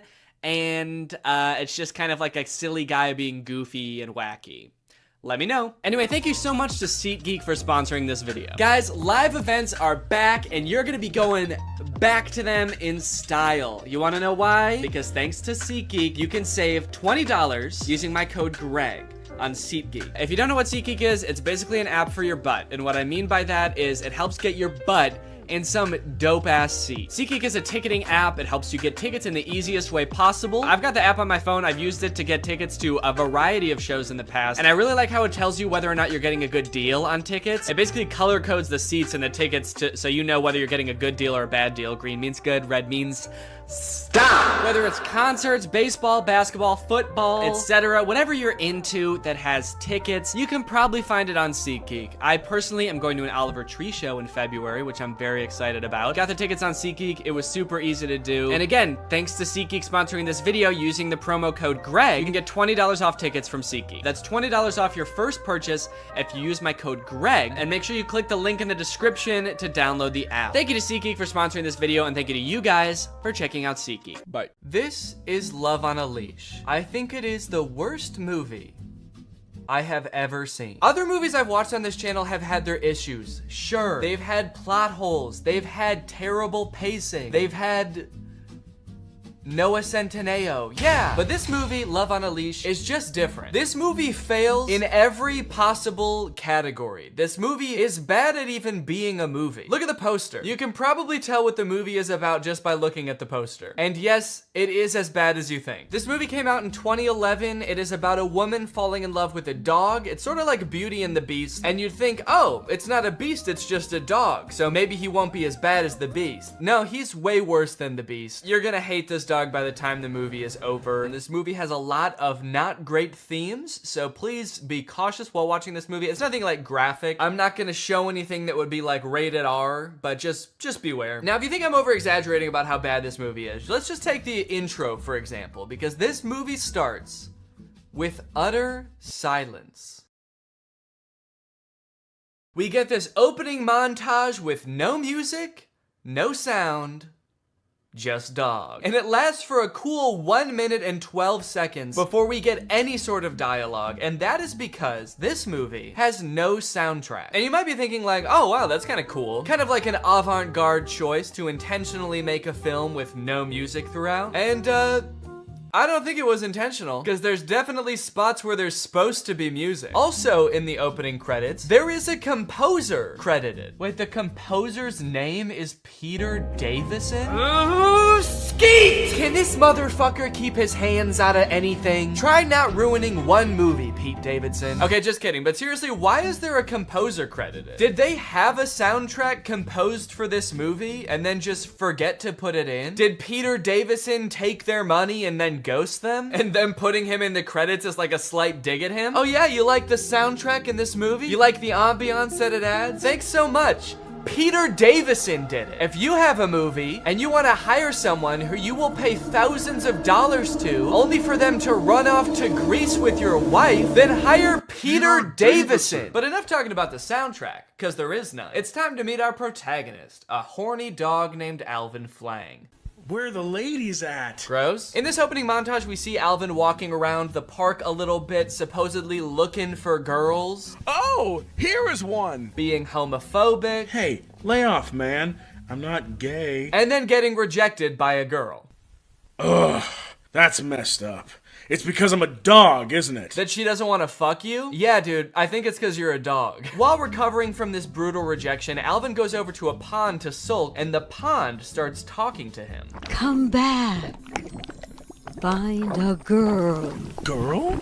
If she only loves you, you may have a chance. Find a girl? That's my specialty. So as you might have noticed, this movie starts off with zero context whatsoever. We don't know who the fuck this dog is. We don't know why he has a human brain. We don't know where Peter Davison is and when he's gonna send over the finalized soundtrack for the movie. And the director just assumes that we, as the audience, have enough info to go off of to be on the dog's side here. Okay, first off, tell us why he's a dog. I'm not gonna root for this guy unless you tell me why he's cursed to be in a dog's body. There's obviously a reason, and I'm not just gonna start rooting for a horny, homophobic dog for no reason. But I guess I'm just kind of special like that. And you might think, oh, they're probably about to explain it, right? But no. It's like halfway into the movie before they finally tell you what the fuck is up with this dog and why he's a dog. Anyway, so now he's off to find a girl that's in love with him. And first off, can I just say, this movie came out in 2011, and they definitely had better cameras than this in 2011. This movie was clearly made on like a shoestring budget. This movie gives off the vibe that like all the actors are just the director's friend. This dog is just the director's dog. The dog is clearly not like a professionally trained dog actor. The dog just kind of does whatever, and then they add in human voiceover over it to kind of explain what the dog is thinking, which 9 times out of 10 does not match up with what the dog is doing. Okay, so he's on his quest. The pond has given him a mission. He can maybe change into a human if he finds a girl. This is the main mission of the movie. He's gotta find a girl and get her to fall in love.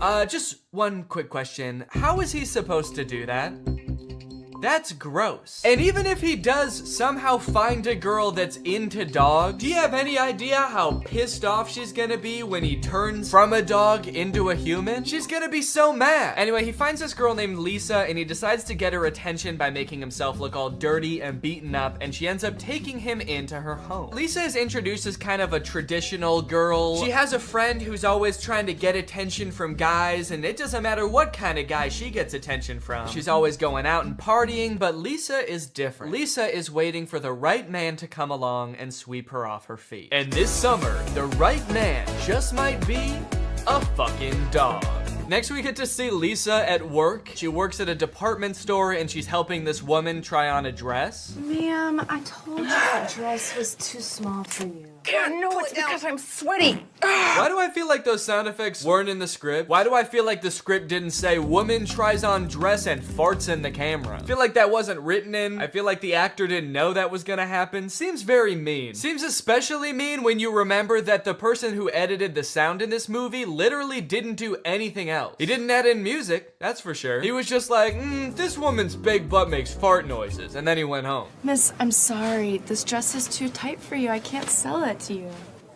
What? Okay, I feel like they want to make Lisa seem like the reasonable one here. Like the lady is being totally unreasonable. But this is kind of fucked up, right? To be like, no, I can't sell you this dress. Sorry. It doesn't fit you and it never will. So, sorry, maybe lose a few pounds before you come back into my store. How about being my roommate? Huh?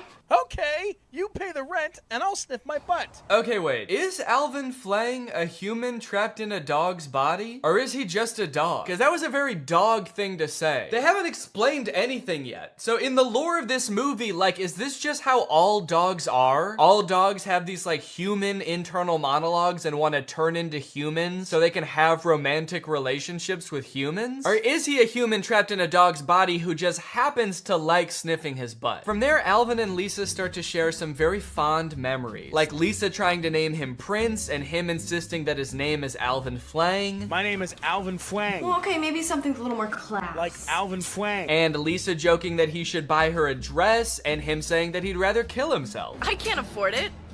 Unless you're buying. I'd rather kill myself. What's funny about that line is that the thing that would make him want to kill himself isn't being cursed to live your entire life as a human trapped in a dog's body. It's buying a dress for a pretty girl. Over the course of the movie, there are a few other men that pursue Lisa romantically. There's Kyle, who she works with, and there's Frank, who kind of stalks her while she works. And because Lisa's having a hard time finding a husband, she decides, you know what, I'll go on a date with these guys. So she goes on a date with Frank, and on their first date, he ends up bringing his mom, who just grills her the entire time. Lisa, my grandson is only 10 years old, and we're very anxious to find a stepmother for him. This child has been raised using the latest scientific technology in nutrition, education, and psychology. What does that mean? This child was raised by robots. He needs another human in his life. He is cold, hollow, and violent. He needs to learn love from a human woman. Many women have tried and unfortunately met their demise. He has an IQ of 170. Yeah, no shit. We raised him using the latest technology. He's not just any regular iPad baby, okay? We used the newest iPad, so that makes him very smart. And to be certain that he grows up to become president of the United States, we must ask a specific request to any prospective stepmother. She cannot have any children of her own. What? Furthermore, in order for her to not become pregnant, she must agree to have her tubes tied before the marriage. Saying we need to make certain implies that they're already, like, pretty sure that the son is gonna be president. They just need to make sure all their ducks are in a row. Which, I guess is fair. They have been using the coolest, latest doodads. They raised this kid in a self-driving Tesla, baby. What is this logic? Is every president an only child? I don't even follow what she's saying with this. Maybe she doesn't want Lisa's attention divided between multiple children, but this is just such a weird plot development. This has nothing to do with what's going on in the movie. How is a man trapped in a dog's body the least interesting thing that's happening in this movie right now? So obviously this date doesn't go well, so she ends up going on a date with Kyle, where Kyle comes over, tells Lisa that he's gay, but he still wants to get married because his family will disown him if he doesn't marry a woman, and he's very rich, so he can provide for her. All in all, Lisa is not having good luck with men, but this summer, she might have good luck with a fucking dog. What happens next in this movie is insane and very uncomfortable. After Kyle leaves, Lisa's just chilling, and her manager from the store comes in, very drunk, and tries to have his way with Lisa. Lisa. Back off, she's mine! Okay, dude, that's a pretty insane thing to say when a girl is getting assaulted, right?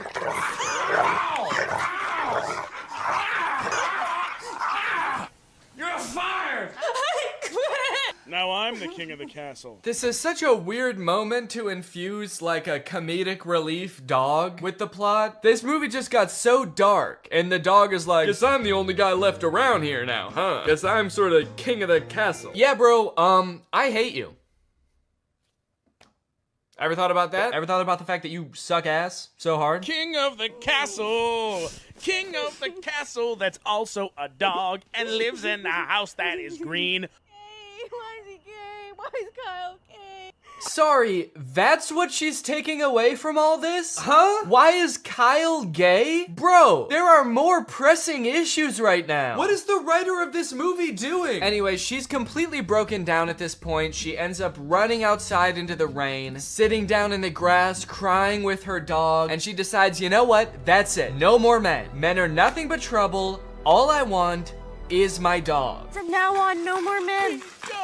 I'm gonna stay with you. Only you. We'll live together forever.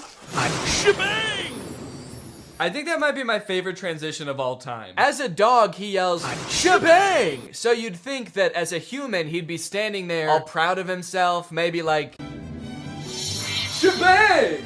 But he's just looking down at her with the blankest stare. Uh-oh. He doesn't look like he's got any thoughts behind those eyes. Maybe he was just a dog all along, and now he's a human with a dog brain. From here, the movie makes a super strange tonal shift from like a goofy comedy to like this really intense romance movie where they're in the rain. For some reason, Alvin, who now only goes by Prince for some reason, for the rest of the movie, they pretty much exclusively refer to him as Prince. He is not a goofy dog anymore. He's this like romantic man who's like, I just want to be your husband now. Let me love you. The guy who plays the human version of Prince isn't even the same guy that did the voice of the dog, and they act way different. He went from being like, hey, scratch my belly, babe, I'm trying to get laid, to like acting like Anakin Skywalker from Attack of the Clones. I don't like Sam. And I don't know about you guys, but I miss the old Prince.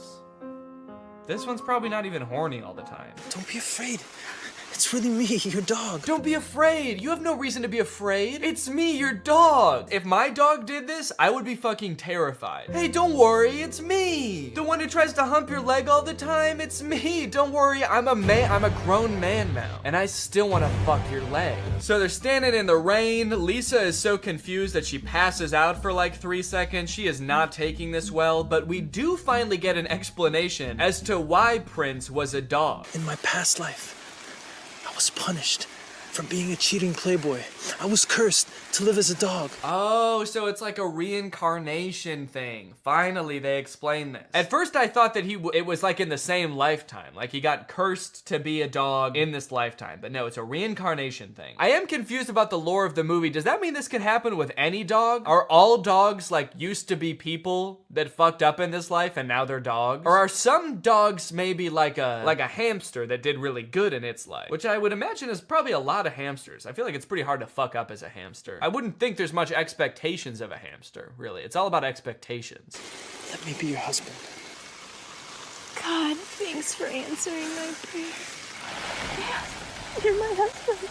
What? Huh? Okay, so that's all it takes? She's like, yeah, I guess you were a pretty good dog who I met just weeks ago. Sure, you're my husband now. So they end up getting married. They decide to live together. They spend the night together, but that's when this movie goes completely off the rails. I thought this was like the main plot line. He found love, now he's a human forever. Nope, the curse is not broken, and you will not guess how this movie ends. The next day, Prince wakes up, and he's a dog again. So he goes back to the pond to find out why. You lied to me. I'm still a dog.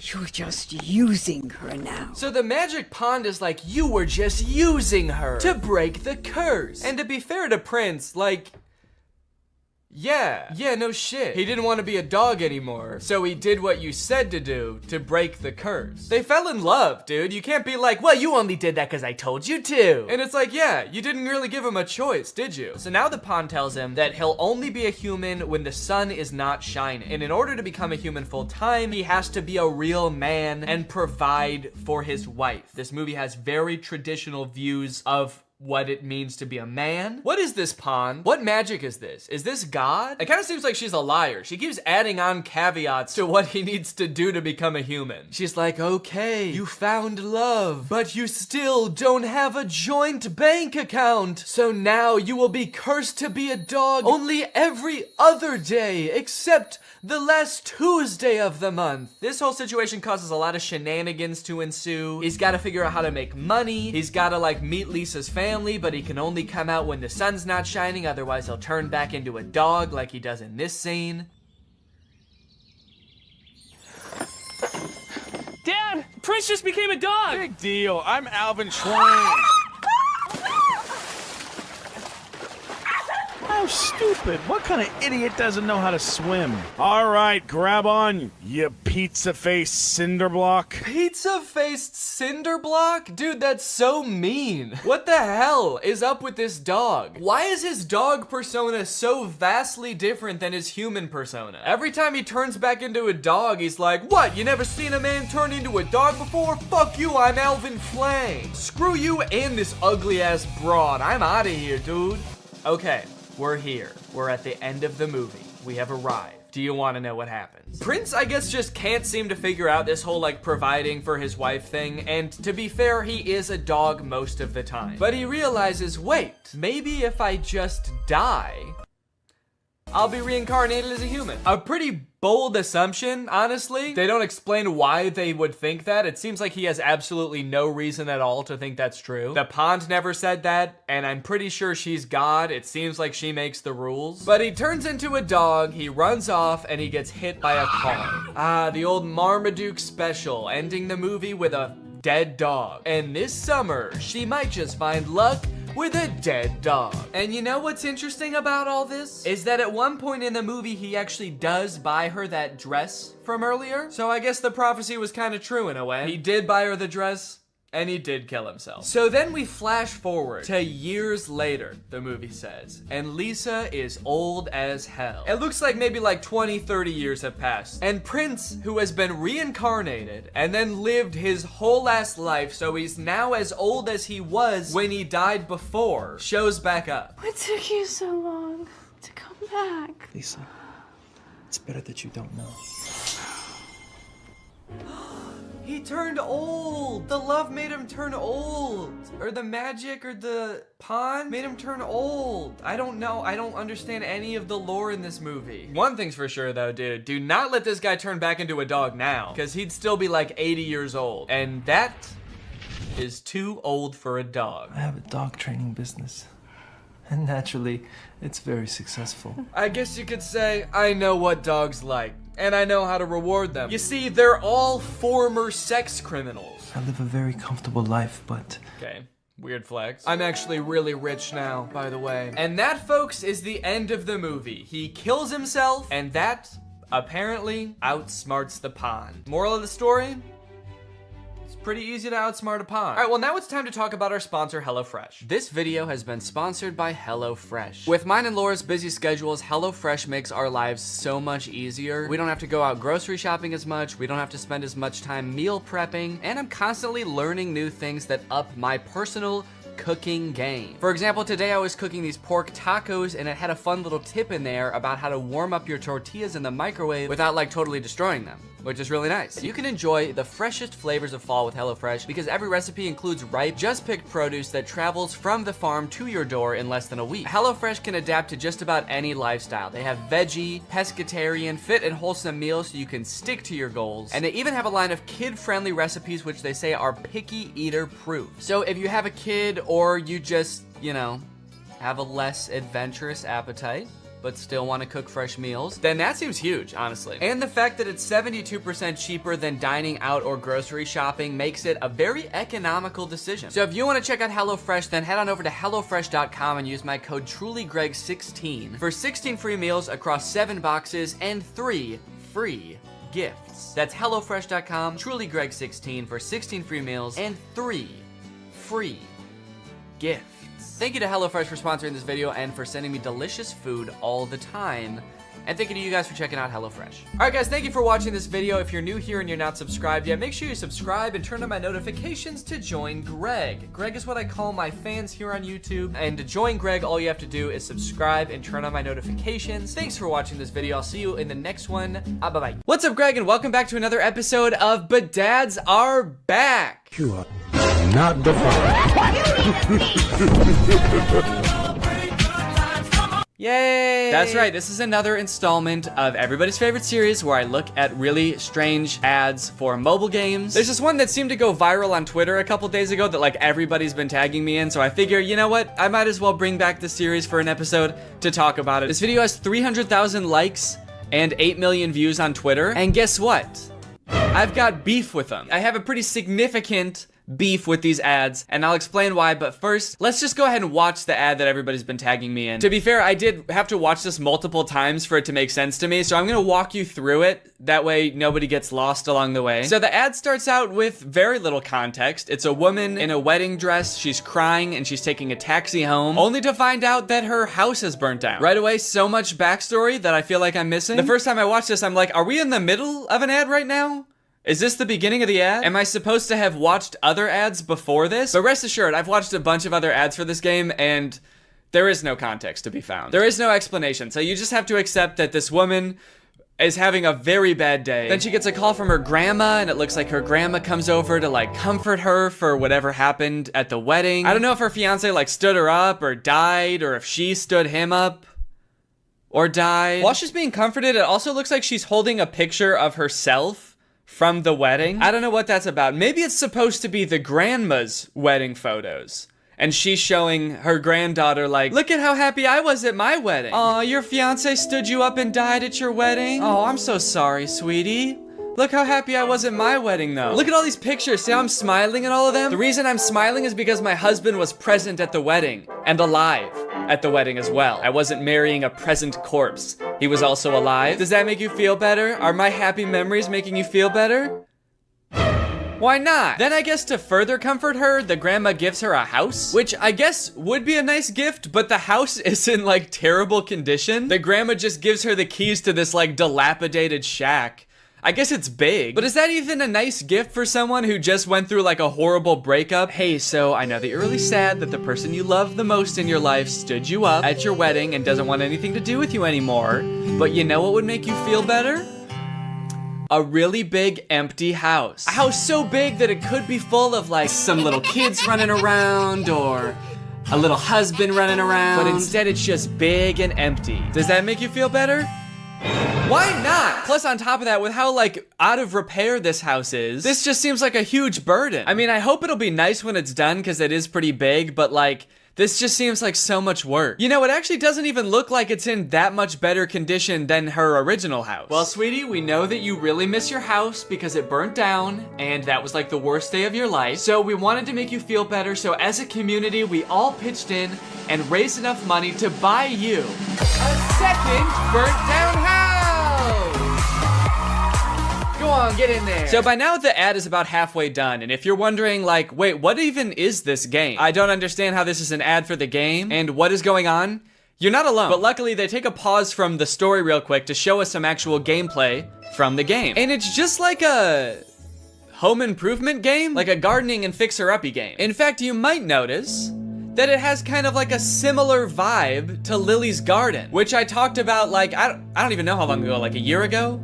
A year and a half? If you don't remember, Lily's Garden were the absurdly inappropriate ads for a gardening game. They had all sorts of fun ads, like Lily's private time sitting on the washer, Lily pretending that she's pregnant so that her boyfriend will leave her. All sorts of wacky scenarios that they used to market this game that, as far as I could tell, was just about gardening. So hold the absolute F up, Merge Mansion, which is the name of this game. I don't know if I've said it yet. So hold up, Merge Mansion. You think you can just steal Lily's Garden's thing? I'm sorry, but I'm not going to allow this copycat behavior, okay? Sure. I didn't like Lily's Garden ads at the time, or even now. And they also tried to start beef with me by putting my little nutcracker guy in their commercials next to a dumpster. So really, I shouldn't be defending them at all. But you know what, Merge Mansion? Stop it. It's also just like so over the top for a game about just like home improvement. Is all of this context and backstory necessary? Would this be important to me if I downloaded the game? Would I use this information at all? So I've got an empty spot in my garden. I can either plant a tree or build a statue. Keeping in mind that my fiance did either die or stand me up on my wedding day, I think the choice is actually pretty clear. I'm going back to therapy.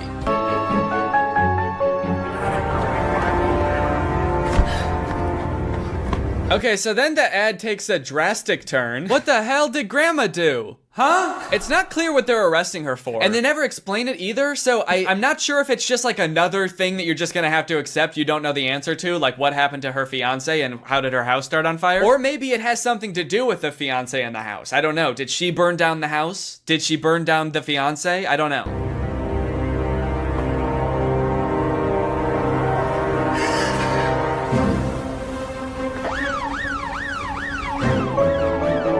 And there you go, that's the whole ad. He is alive. Oh, rats, Merge Mansion. Just when I think I figured out some of the context of this ad, you go and pull the rug right out from under me. What the fuck does that mean? So, who is alive, first of all? The fiance? I'm going to have to assume that's who they're talking about, which makes me think that I might have been right about them all thinking the fiance died? Is that why the wedding was canceled? And if so, how did they think that he died? How did they think that he died but never saw him be dead? Did he just not show up to the wedding and everyone was like, damn, he must be dead? That's the only reason a groom has never not showed up to a wedding, because he died. So, that sucks. Maybe at first they thought the fiance stood her up at the wedding, but then when she got home to where she and the fiance lived together, the house is burned down. So then they're like, oh shit, he didn't just stand her up. He stood life up. He stood up the rest of his life. Now that's all interesting enough, right? That was a very strange ad, I think we can all agree. But if you scroll down in this Twitter thread, apparently there are other endings to this ad. There are like slight alternate endings that apparently other people have seen. So here's one of them. Instead of saying he is alive, her hand says, I planned this. Which I feel like if we're talking about the whole like fiance fake death thing, like almost means the exact same thing. There's also an alternate ending that has her saying you're next on the hand. I mean, all sort of just alluding to the same fact that the grandma did something nefarious and that's why the fiance disappeared, or, you know, she did something wild and wacky and now she's going to jail. I can't wrap my head around why they made these alternate endings. Are they like targeting the different ads to different groups of people? Like this really small change will have a different appeal to different demographics? Okay, so we're thinking that You're Next will go to the Gen Zers. But for the older crowd, like the baby boomers, we're thinking I planned this on her hand. Because old people really like planning. After doing a little bit of detective work on YouTube, I was able to find like, I guess the production company or studio or something that makes these ads.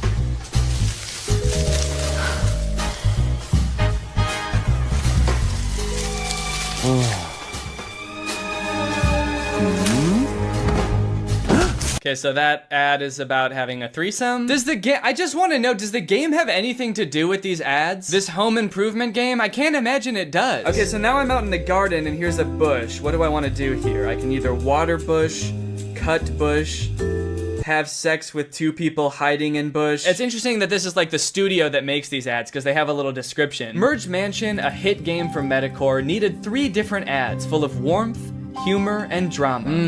Warmth, humor, and drama. The simple warmth of finding out your fiance died and that your house burnt down and that your grandma had something to do with it all. They wanted to make films that are distinctive, surprising, and interesting from the first second. Distinctive? Try telling that to Lily's Garden, dude. I'm actually in love with this Twitter thread though, because once this tweet started picking up traction and a bunch of people started seeing it, everybody started replying with weird ads that they've seen. And yeah, there's some weird ass ads out there. I haven't done this series in a while, and it turns out that developers have been going buck wild, dude. That's all I can say. Look at this.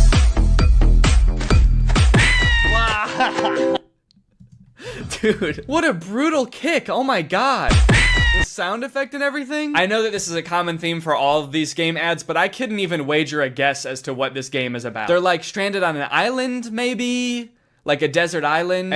But also this dude is like doing a little stripper pole dance for this girl. It's this fun new game where a group of people get stranded on a desert island and they have to start a new society. And instead of implementing money as currency, they implement pole dancing and lap dances, weirdly enough, as currency. And instead of jail, you just get punted. This next ad is one of the weirdest things I've ever seen, and I'm not exaggerating. And there's no way you'll believe me unless I just play it, so here you go.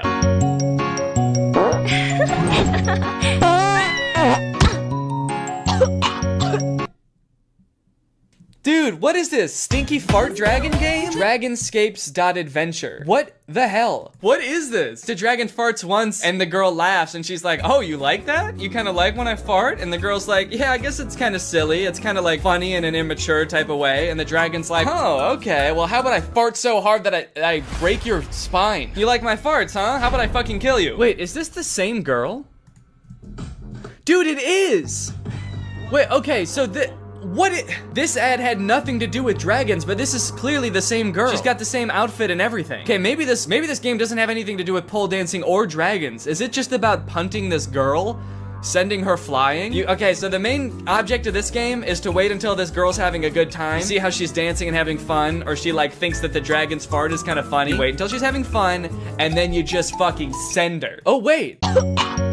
In the very last frame, it looks like now she's on an island by herself. So is this like the backstory for how she gets stranded on Stripper Pole Island? She was just having a good time watching her dragon and then she got like farted onto a deserted island? Maybe I'm reading too much into this. Is this even a real game?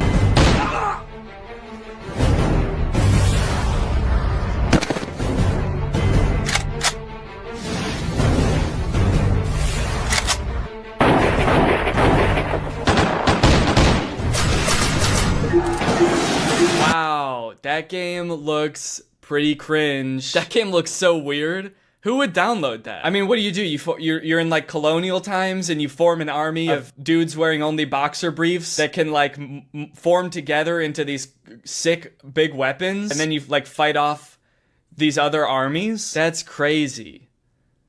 Crazy bad. That looks like a bad game. What is this game even called? Something dumb, probably. What is it? Guns of Glory? That's crazy, man. I would never want to even look at a game like that now that I know the name of it. Oh, look, this looks like one of those like episode type games, like a choose your adventure type thing. She says my fantasy ... and I guess you get to pick. Her two options are spank me master or spank my ass master. Is there a difference? Spank my ass master. Now spank me, master. Anyways, guys, I think that's enough badads for now. Now it's time for a good ad.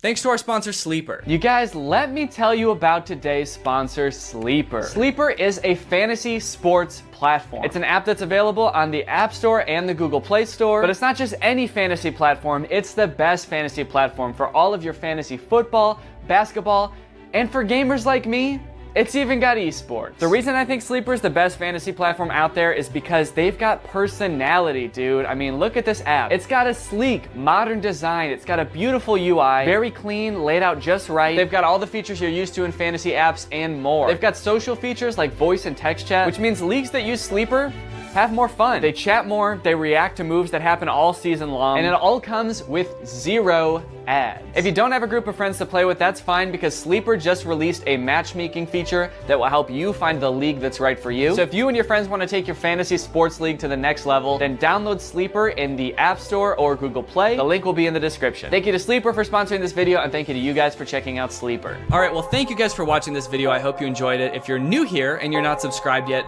make sure you subscribe and turn on my notifications to join Greg. We're basically the fastest growing army on YouTube. Please do not look that up, but it is true. All right, well, thanks again for watching, and I hope you guys have a nice rest of your day, and I'll see you next time. Bye. This video is over now.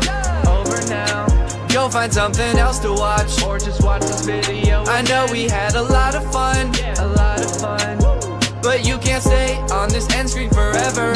This video is over now.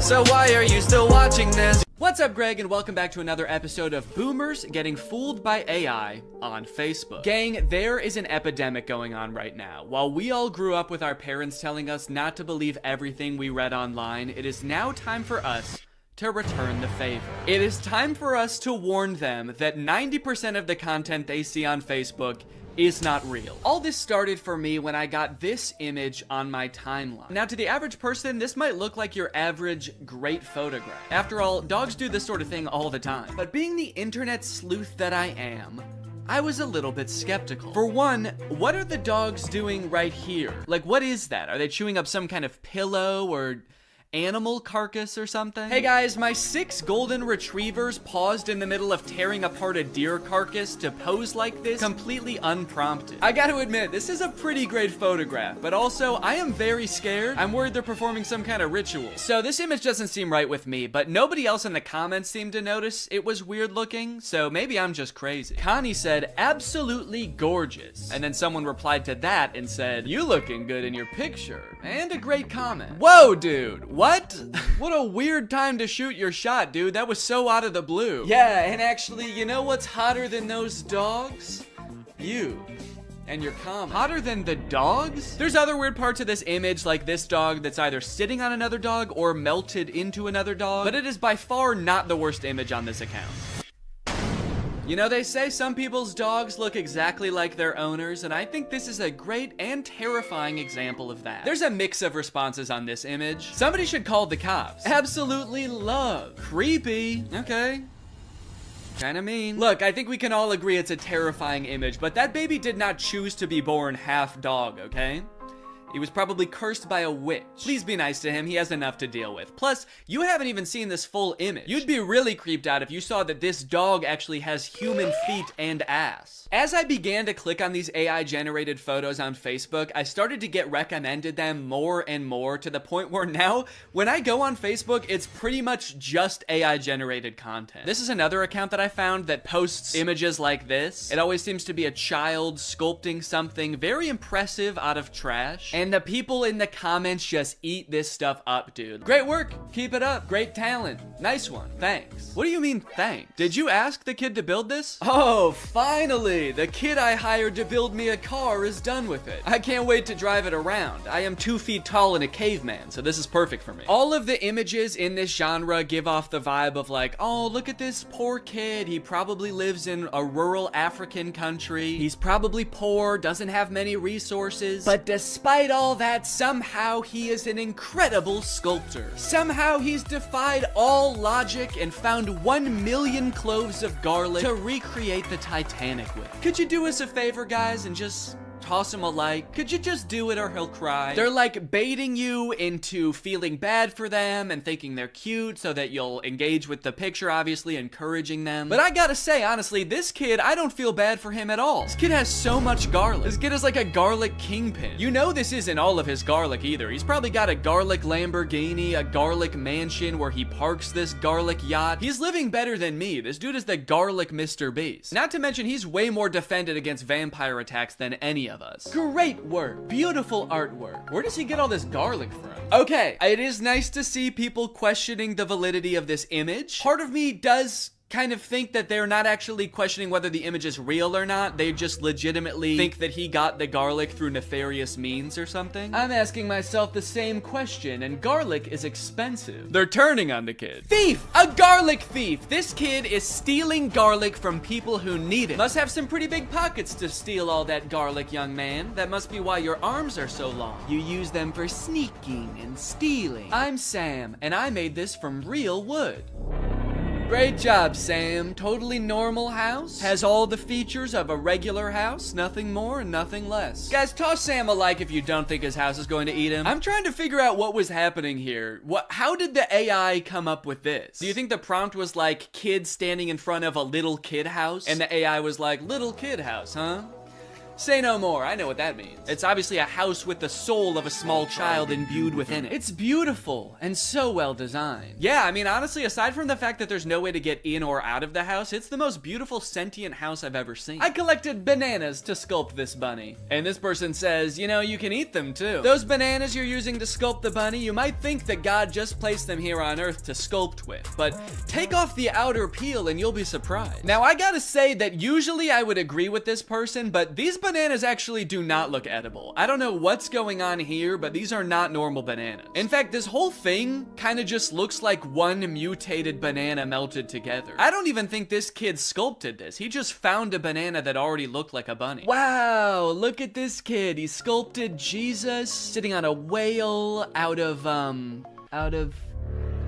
well, I'm not exactly sure what any of this is supposed to be. Are these diamonds? And then these are like, I don't know, these look like the containers that dishwasher pods come in. Very interesting material choices. Wow, look at this local impoverished child who made a Jesus sculpture out of only 1 million diamonds and other precious gems. Guys, toss him a like, he doesn't have much else. Made it with my own hands. And oh God, what a toll it took on this poor young child. He does not look so good, man. Made this with my own hands.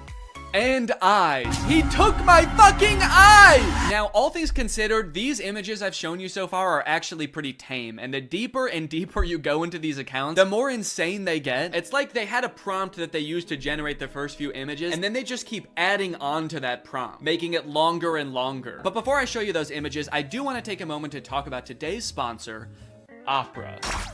Opera is a browser that puts all default browsers to shame with its fun look and a ton of great features. And it's actually the browser I used to browse Facebook for this entire video, and let me just say, this thing browses Facebook like nobody's business. Just like AI images on Facebook, another thing ruining the usability of the internet is ads, plastered all over an article you're trying to read, trying to pry your attention away from what you're doing. I feel like I need blinders on sometimes when I'm using the internet. But Opera has an ad blocker built right into the browser. Just switch it on with one click, and suddenly web pages look so much nicer. Not to mention the fact that they also actually run smoother and faster with the ad blocker turned on. Like to listen to music while you're working?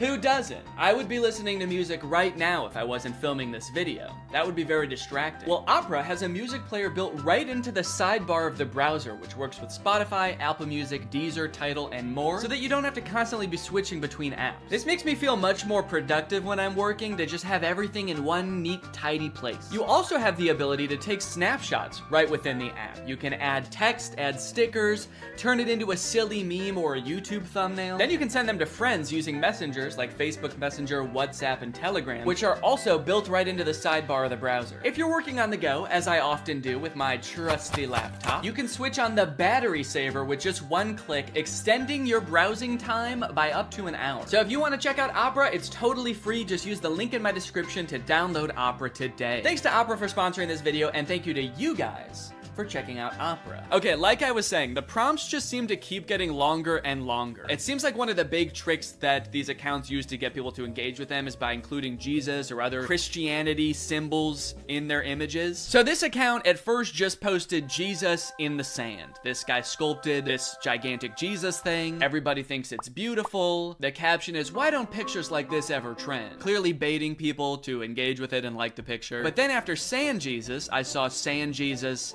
on a log. Then I saw Sand Jesus on a log on a guy. Then I saw Sand Jesus on a log on 20 guys. Is there an AI that is also coming up with the prompts in the first place? Because like, who is coming up with these? These don't even seem like something a human being would come up with. Like in this one, why is Sand Jesus holding a smaller Sand Jesus? And why is he on like a runaway log? Like this guy is like, oh no, my Sand Jesus on a log with another Sand Jesus. It's getting away. Say what you want, but this is definitely my favorite part of the Bible. Another interesting thing about these pictures are the comments. Like all of the comments on the vast majority of these images is just amen, amen, amen, amen, amen, amen, amen, amen, amen, amen, amen, amen. No questions, no concerns, just amen, amen, amen, amen, amen, amen, amen. Construction worker making Jesus using only a hammer. Amen, amen, amen, amen, amen, amen. There's an entire genre on Facebook of AI generated images of Jesus made out of vegetables. And then show this on the screen with like a scary sound effect. Dun, dun. And you'll never guess what the comments are. Amen, amen, amen, amen, amen, amen. On these images, you will not find a single comment questioning what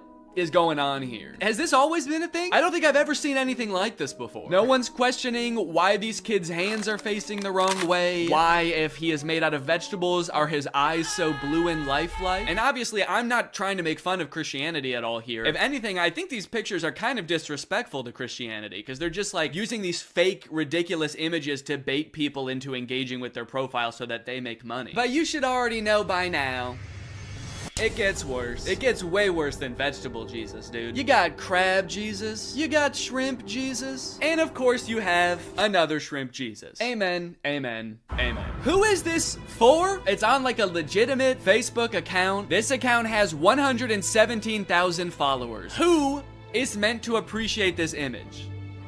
Christian shrimp? Hey man, shrimps gotta get to heaven too. How else can they be saved from their shellfishness? I'm convinced that there was not a human running this account at all. I think this account was conceived of, created, and is currently run by an AI. There was never a human involved. And not only that, I'm also starting to suspect that the comments are also bots. There is no other explanation for the amount of engagement on these pictures, and like serious engagement. And also all the comments are like saying the same things, and they're all very generic. So it feels very bot-like. So if that is true, then technology has created a corner of the internet where an AI is interacting with another AI, and they both think the other one is a human. Does that not just feel wrong? Like, I kind of feel like a third wheel just being on this page. Learning that AIs interact with other AIs without humans watching at all feels like learning that, like, ghosts hunt other ghosts. Thought they were here to scare us. What the hell? And of course, the caption of Shrimp Jesus is, made it with my own hands. Do me a favor and destroy it with your own hands. How about that? Can you unmake it, please? Another popular thing for them to add into these images seems to be flight attendants. There is a lot of flight attendant-centric AI-generated images, oftentimes with Jesus as well. And I'm assuming that whatever this account started off posting was more tame than this, like it kind of made sense. The caption is beautiful cabin crew, Scarlett Johansson. So I don't know if it had something to do with Scarlett Johansson on a flight or something, and then the AI just kept changing the prompt over and over until it was this. Here's another one with the exact same caption. I like that a good amount of the comments on this one say good luck. Good luck, amen. Good luck, amen, ma'am. I have no fucking clue what's going on here, but good luck or congrats? I don't know, man. It's crazy how much these accounts post. If I just scroll through here, you can see these accounts post literally hundreds, if not thousands of times a day. Just post after post of nonsensical images. What is this? What is this supposed to be? And it's like, why? Do they make money from this? I've scrolled a lot through these types of pages, and I've never seen like a sponsored post or anything. So it's not like they're doing ads for companies using the following that they've built with these pages. Because like, who would the ads even be targeted to? Christian shrimp? After doing some research, I found this video that this guy made called Make Money Posting AI Art on Facebook Using Free Tools, where he basically explains that you can sign up for Facebook's monetization program, and basically you get paid kind of like on YouTube based on how many views your image gets, and I think on Facebook it has something to do with how many likes. So some of these accounts might be making bank. Most people think that clickbait is some shady, taboo, weird kind of topic, when in fact all it is trying to get a click. Yeah, guys, clickbait is not necessarily a bad thing, just as long as you're honest about what you're delivering. Anyway, let's go ahead and learn how to trick people into believing that fake images are real. Utilizing good images, ad headlines, and articles to drive people to relevant content that actually does talk about what the image or ad said in the first place. Yeah, but if the image is not real, then doesn't that make it impossible to deliver on the promise? Now, this guy does go on to say later in the video that you should make it clear when things are AI or not real. But after finding a bunch of these accounts, it doesn't seem like anyone using this method actually does that. I haven't seen one single image that has been like, by the way, this is AI and not real, so just saying now. Trick ya. Here's a different Facebook group that posts like beautiful mansions that all seem like they're AI generated. No disclosure anywhere that these images aren't real. Like being in a coffee mug. Love it. Huh. Yeah, there is something about this image that just looks like being in a coffee mug. Very insightful. Thank you. Either way, if this keeps up and this type of AI content invades all the other parts of the internet, it is just going to become completely unusable. I think Facebook and like every other social media platform needs to start training an AI that can detect AI generated content so that it can like put a badge over all of these images to be like, hey, these aren't real, just, you know, because so many people are so keen to try to use this to make money or create content for them that, like, just imagine in a few years if every single tweet or TikTok is created by ChatGPT or Midjourney. That sounds like a nightmare. Also, AI uses images and videos on the internet to train itself. So if like most of the images and videos on the internet become AI generated, and a lot of them look as bad as the ones that we've seen, isn't the AI just gonna get worse and worse? If it thinks that that's what real life looks like, what is its bad replication of that gonna look like? After I watched that one video, I started looking through a bunch of other videos on how to make money using AI, and there's a bunch of other ones that I think people should know about. This dude's video is called I Got AI to Create My Facebook Ads in 10 Minutes. The first few ways that he shows are pretty tame. It's just like using AI to create product photos using an existing product that already exists. The AI is just being used to enhance the photo, like change the background. But this next one is crazy. We'll drop our product URL in here, type in our target audience, which is females aged 18 to 45, and then we can hit next. And then it generated 2 ad copy examples that we can use. So he just gave this service the product description that he's trying to advertise. It came up with a script for him. And now it's going to use AI to have this random woman lip sync the AI generated dialogue. Spa day, meet the mocktail wash, my intimate savior and relaxation partner. I don't know who this woman is. I assume that she must have like licensed her likeness to this service. I hope she did. But even still, I feel like you have to be super careful as an actor if you're gonna be licensing your likeness to a service like this, because you could end up advertising anything, and that's kind of terrifying. Okay, here's another tutorial about a similar method. Today, I'm gonna show you how to make ads like this or this completely with AI, and what I'm about to show you is scary. It's crazy to acknowledge how scary a tool is, but then your first thought is like, well, how can I make money off of this? Top 10 scariest ways to make money. Number 1, fake AI ads. Let me go ahead and show you how to make them. What you're gonna want to do is go to this website, and then click on new project.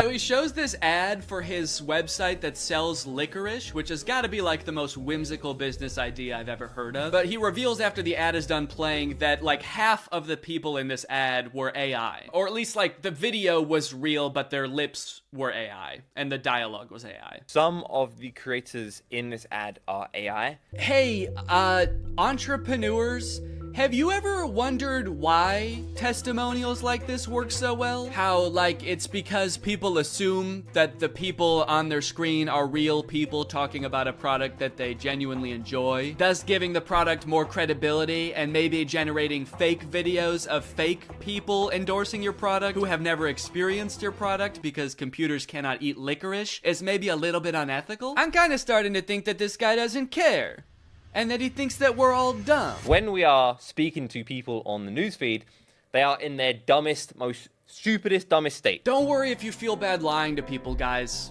They're actually really dumb, so it's okay. Obviously, clickbait and scams and fake product testimonials have always existed and will always exist. It just sucks that it seems like it's becoming so much more accessible and a whole new generation of business owners are choosing to adopt the practice. AI is a really broad term, and in most cases it's a tool, and I've seen like artists use AI as a tool to improve their workflow, not just like using it to type in a prompt and use the result as an end product, but like use it like you would use any other tool in Photoshop. So if it's making artists' lives easier, I think that's one thing, but to use it to trick people or create the most bland or disturbing content I've ever seen on Facebook is super disappointing. And I'll be the first person to admit, like, it is cool that this technology exists. It's cool that computers can even generate such realistic, albeit horrifying images in the first place. But can we not just pause for a second to think about how doing stuff like this is gonna make nobody trust anything anymore? Or at the very least, the entire internet is just gonna become unusable because it's just gonna be bots interacting with other bots. Can someone make a movie like the movie Her, but it's actually just two robots falling in love and they both think that they're falling in love with a human? That's gonna be big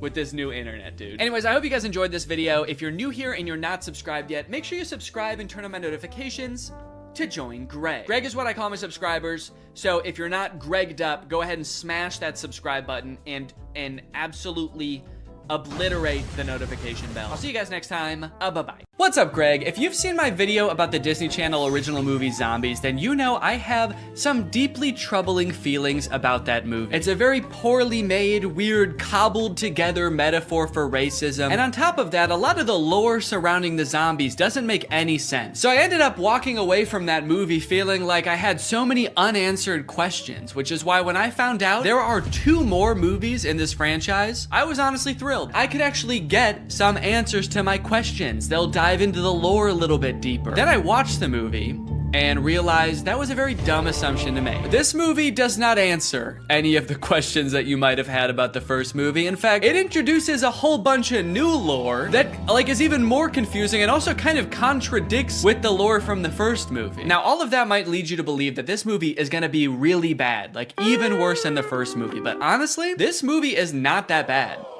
Also, it has 100% on Rotten Tomatoes, so technically speaking, this is a perfect film. So strap in and get ready, because I don't know if you've ever seen a technically perfect film before, but this is what one looks like. The movie starts off right away, changing the lore that we all know. Welcome back to Seabrook, where belonging is everything. It wasn't always this way.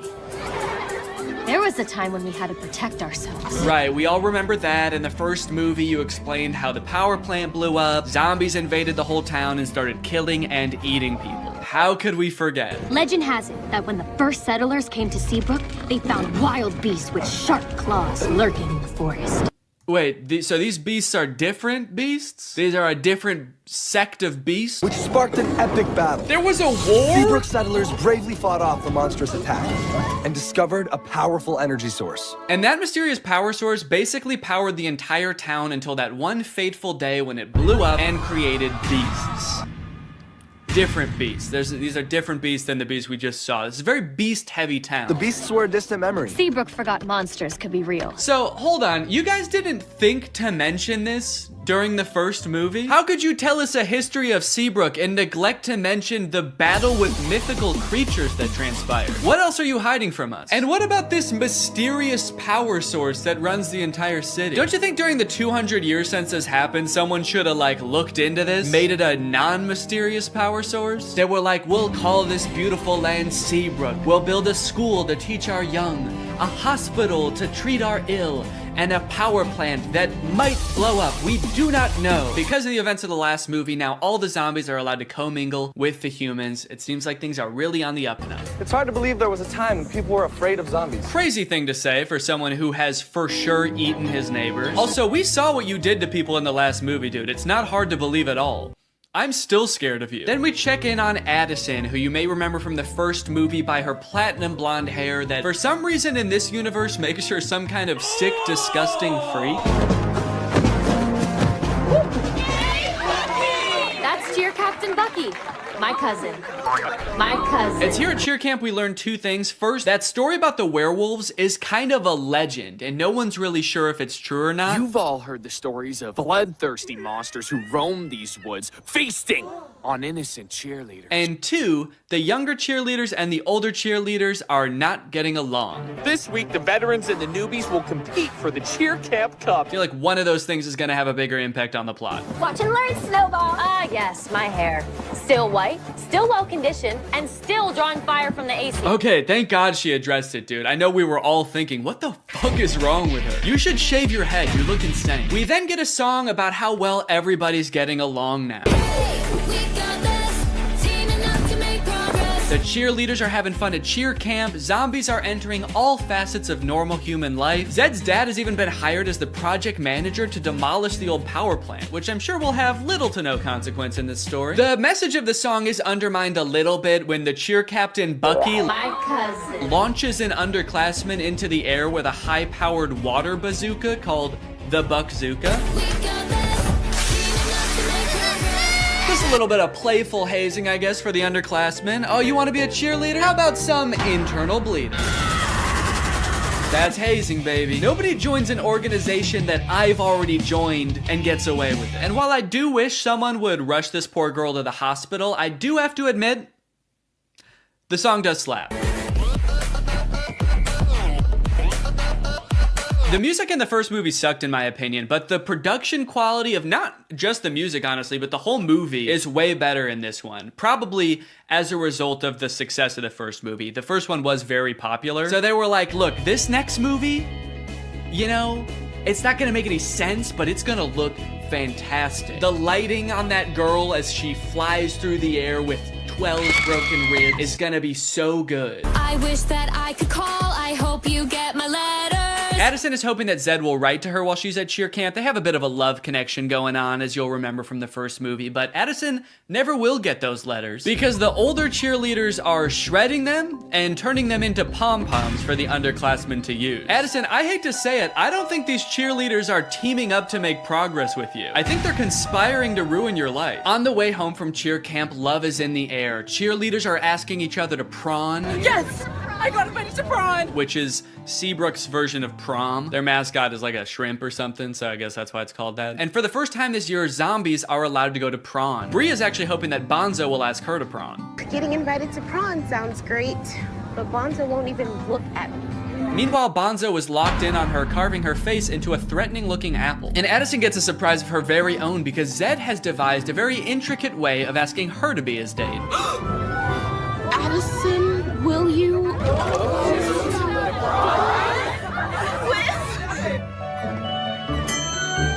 Dad! Uh-oh. Uh-oh! Zed's not supposed to be there! He's supposed to be floating over there. Dad!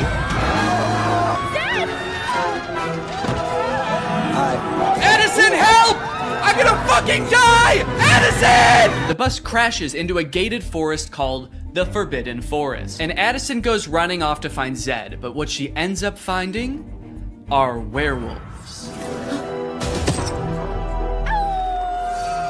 We're surrounded by werewolves. So here's where the movie started to lose me a little bit, and I know this is a perfect film, so this is probably something wrong with me, but I feel like when I look at these werewolves, they're not werewolves. They're just teenagers living in the woods wearing dead animals. You might be thinking, okay, these are people who are gonna become werewolves at some point. No, these are what the werewolves look like. They even go out of their way to show a full moon in one of the shots to be like, no, this is as werewolf as they're gonna get. These are outdoor teens with dead animals on. That's what werewolves are. And that's just how it is for the entire movie. And on one hand, I guess I understand because like true to form werewolves would probably be super expensive to do and make look good. But also, you guys didn't have to make a movie about werewolves. That was your choice. You already had a whole universe with zombies in it. You didn't have to add another creature. Or you could have kept the movie exactly the same as it is and just not called them werewolves. You could have made up a new creature. Just called them outdoor teens. It would have made sense. But no, you had to drag werewolves into this. You said this movie will be about werewolves. It will be an integral part of the story. And our costume budget will be $4. A few scenes later, a werewolf sneaks into the town of Seabrook and finds a drawing of like an actual werewolf that Zed's little sister drew. And he takes it back to the other werewolves and they all start making fun of it.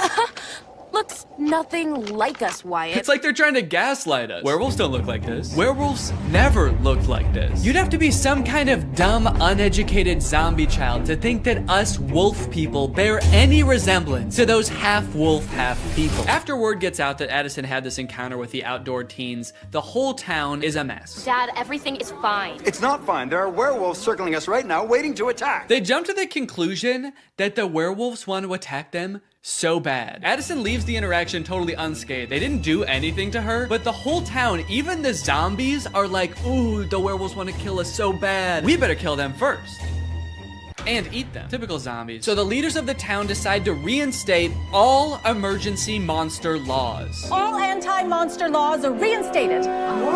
This sets up one of the big conflicts in the movie because, as you know, Addison wants to go to prom with Zed, but one of these anti-monster laws is that zombies aren't allowed to go to prom anymore. Zombies can't go to prom. Ouch. And when I say one of them, I firmly believe that is the only emergency monster law. It's the only one they talk about in this entire movie. They let so much else slide in this movie, but that's the one thing they're like, no, we cannot have zombies at prom this year. Ouch. You'll see in a bit why that's so strange, but right now we gotta go check in with the werewolves because they're setting up a conflict of their own. And you know we don't have much time. Our necklaces are almost out of power. So the werewolves all wear this stone around their neck. It's called Moonstone, and it's sort of what gives them their power. I guess it's like some kind of mysterious power source or something. But it turns out that like 200 years ago, somebody or some group of people stole all of the Moonstone from them. So their reserves are running low and they're all gonna like die because they don't have their Moonstone. But some of the werewolves think that Addison fulfills a prophecy that the werewolves have about some white-haired lady who's gonna lead them to more Moonstone. This is the kind of lore that gets you a 100% on Rotten Tomatoes. Even if the girl is the great alpha. A girl? The great alpha? I'll believe it when I see it. Even if the girl is the great alpha, how do we find her? I found this in the woods. It's hers. We'll track her down with our keen sense of smell. It says Seabrook High on it, so I thought we might just look there. Kinda seems like they will use any excuse not to show the werewolves do anything werewolfy in this movie. All right, we've gotta find this girl. How would werewolves accomplish such a task? We could use our wolf noses. What? No, what is wrong with you? No! We could ask around? Yes! Also, for those of you wondering, yes, that is baby Ariel from Musical.ly. She used to be like the most followed person on Musical.ly. I always wondered what happened to her.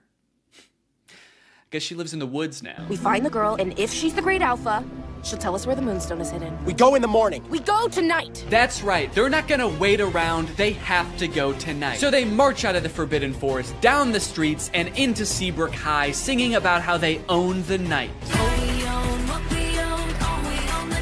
Then they open up a vent and crawl into it, and they wait until morning. So kind of seems like they didn't really need to go at night, did they? They all file into the vent so dejectedly. They're like, maybe we should have researched what this place is. I guess we don't know what a school is. They're not here at night. Imagine they accidentally went on like the last day of school before summer. A janitor finally comes in after 80 long days and finds 20 dead werewolves in a vent. That day at school, Bucky and Zed both decide to run for class president. Zed because he wants to reallow monsters to go to prom, and Bucky, I don't know, he probably wants to like divert more of the school's funding towards an unmanned drone for the cheerleading team. But then, suddenly, I will make Seabrook a place that embraces zombies and werewolves. What?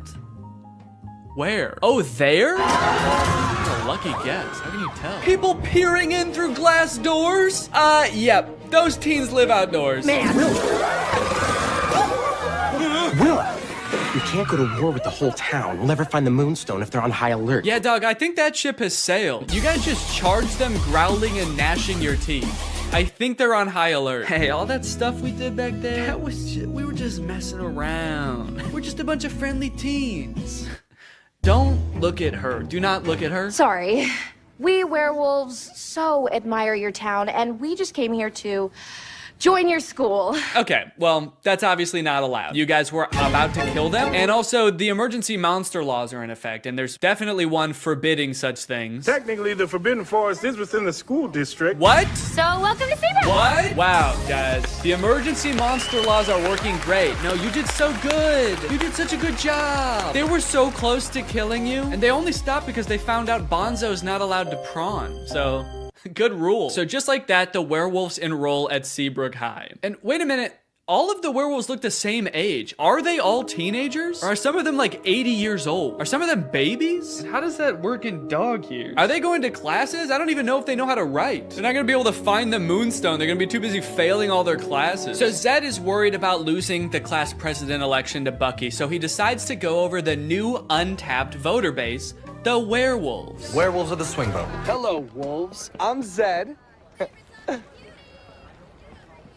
Do it like the zombies do. Yeah, for some reason I feel like the werewolves aren't gonna care who becomes the class president. They don't know what a president is. They don't know what school is. They live in the woods and they wear moonstone, dude. You have no fucking clue. Come on, we've got moves to bust.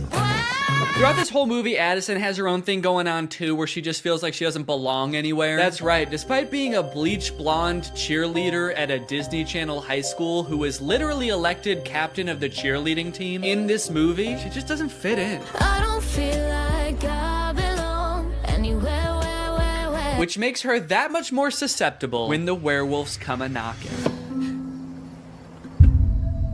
The werewolves are starting to get desperate, and given that they think that Addison is the great alpha, which again, she could not be, they bring her back to their cave and ask her for help. I believe you're the great alpha.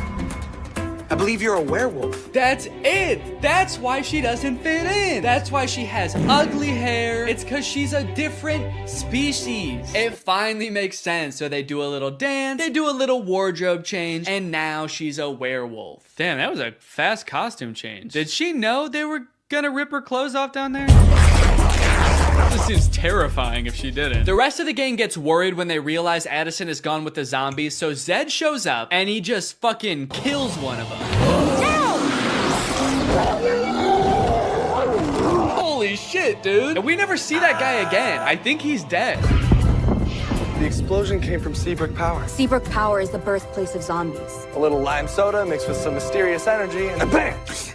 Zombies. Nice story, but it doesn't concern us. Nice story about you and your unknown electricity fuel, but we've got our own problem. We're looking for a mysterious power source. But it does concern you, Willa. That could be your moonstone, right? Oh shit, she's right. So for the rest of the movie, Addison is like pretending to be a werewolf. She shows up to school the next day and she's like, I'm a werewolf. I've always been a werewolf and I've always known I was a werewolf. Addison, if you ever expect to be cheer captain... Well, maybe I don't. Maybe I'm not meant to be cheer captain. Maybe I'm meant to be eating gerbils.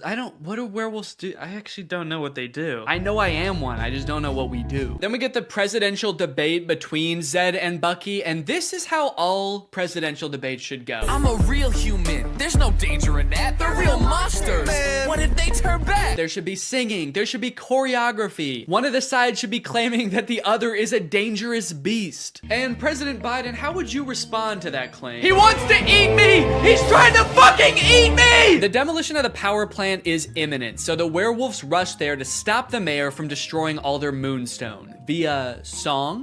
It does not go very well. Arrest them! Oh my god, dude, he said arrest them, not gas them. Colloidal silver.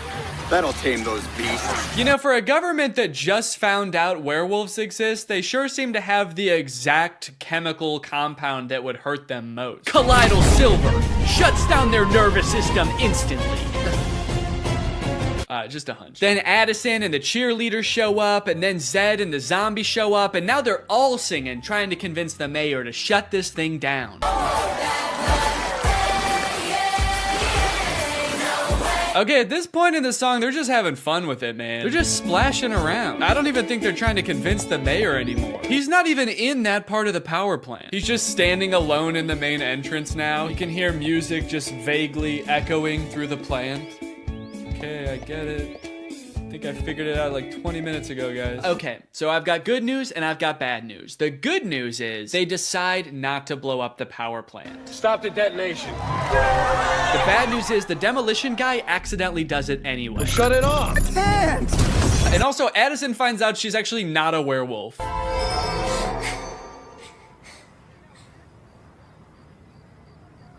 Am I? Bree's like, I don't know. They sort of just look like regular people to me. You look like a teenager who lives outside. She's not a werewolf. Oh, that's so embarrassing, dude. We all saw you act like a werewolf. You dressed up like one and everything, dude. No! Don't worry, this movie does end with them finding a way to access the Moonstone underground. They transport it to Prawn, and then they dance all night in the iridescent glow of this mysterious power source that is surely exposing them all to a dangerous dose of radiation. And then at the very end of the movie, they hint at another sequel, which seems to have something to do with aliens. Weird. And that is Zombies 2. And now it's time to talk about our sponsor. This video has been sponsored by...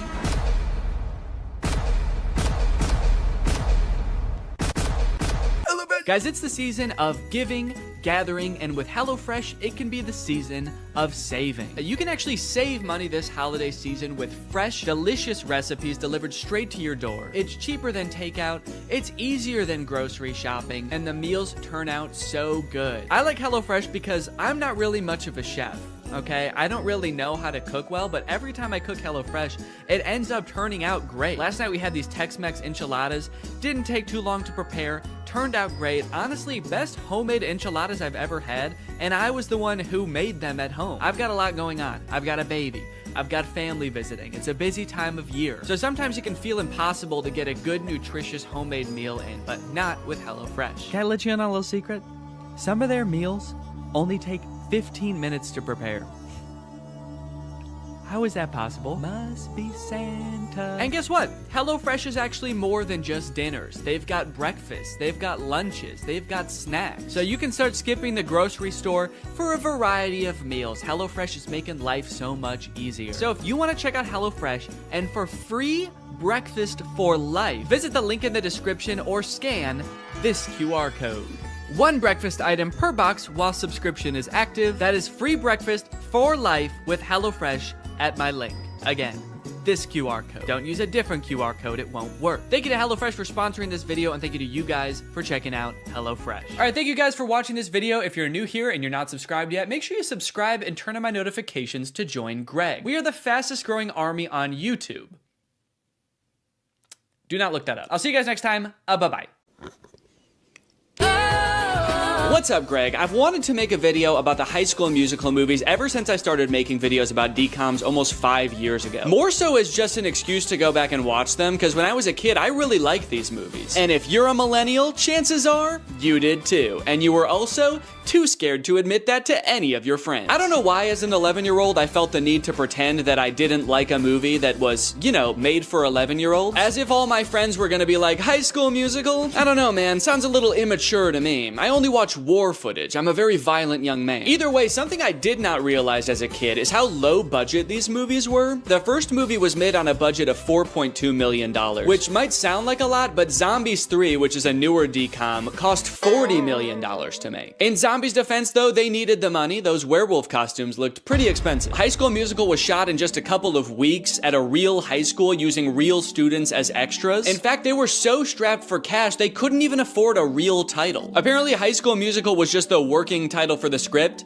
and they were like, we'll come up with a better one eventually, and then they didn't. I'm very excited to see if these movies hold up to my jaded adult eyes. So let's start with the first one. Let me introduce you to the two main characters of this movie, Troy and Gabriella. They don't know each other yet, but they're both on vacation with their respective families at a ski resort on New Year's Eve. And right away, this movie shows you everything you need to know about these characters in like 2 minutes. Gabriella is nerd girl. She doesn't want to go to the teen party because she's busy reading a book. Meanwhile, Troy's dad is the most stereotypical Disney dad to ever grace the screen. Not only is Mr. Bolton Troy's dad, he's also the coach of Troy's high school basketball team. So instead of getting ready for the parties, he's making Troy run drills in the hotel gym. Am I going left? Yeah.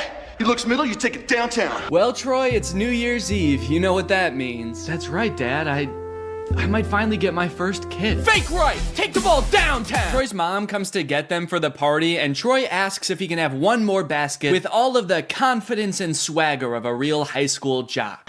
Come on, one more. One more? Just one more basket, please. Troy shows up to the teen party and is immediately yawning his face off. All right, hell yeah. This is clearly a popular jock who knows how to party.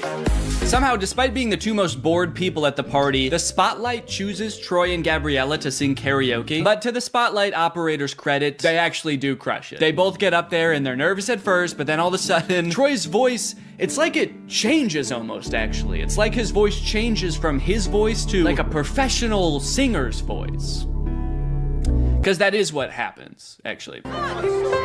Living in my own world. Now who'd have ever thought that? I think this might be like the most well-known High School Musical trivia, but for the vast majority of the first High School Musical movie, it's not Zac Efron's voice singing. He had a voice double. His name is Drew Seeley, and he never appears on screen in the movies. He also apparently didn't even realize how big of a movie High School Musical was, and forgot that he had done the vocals for the movie until it came on the TV while he was working a shift at P.F. Chang's. Apparently, he tried to convince his coworkers that it was really him singing in the movie, and no one believed him. It's kind of funny because the whole point of the movie is kind of like, hey, basketball guys can sing too if they wanna.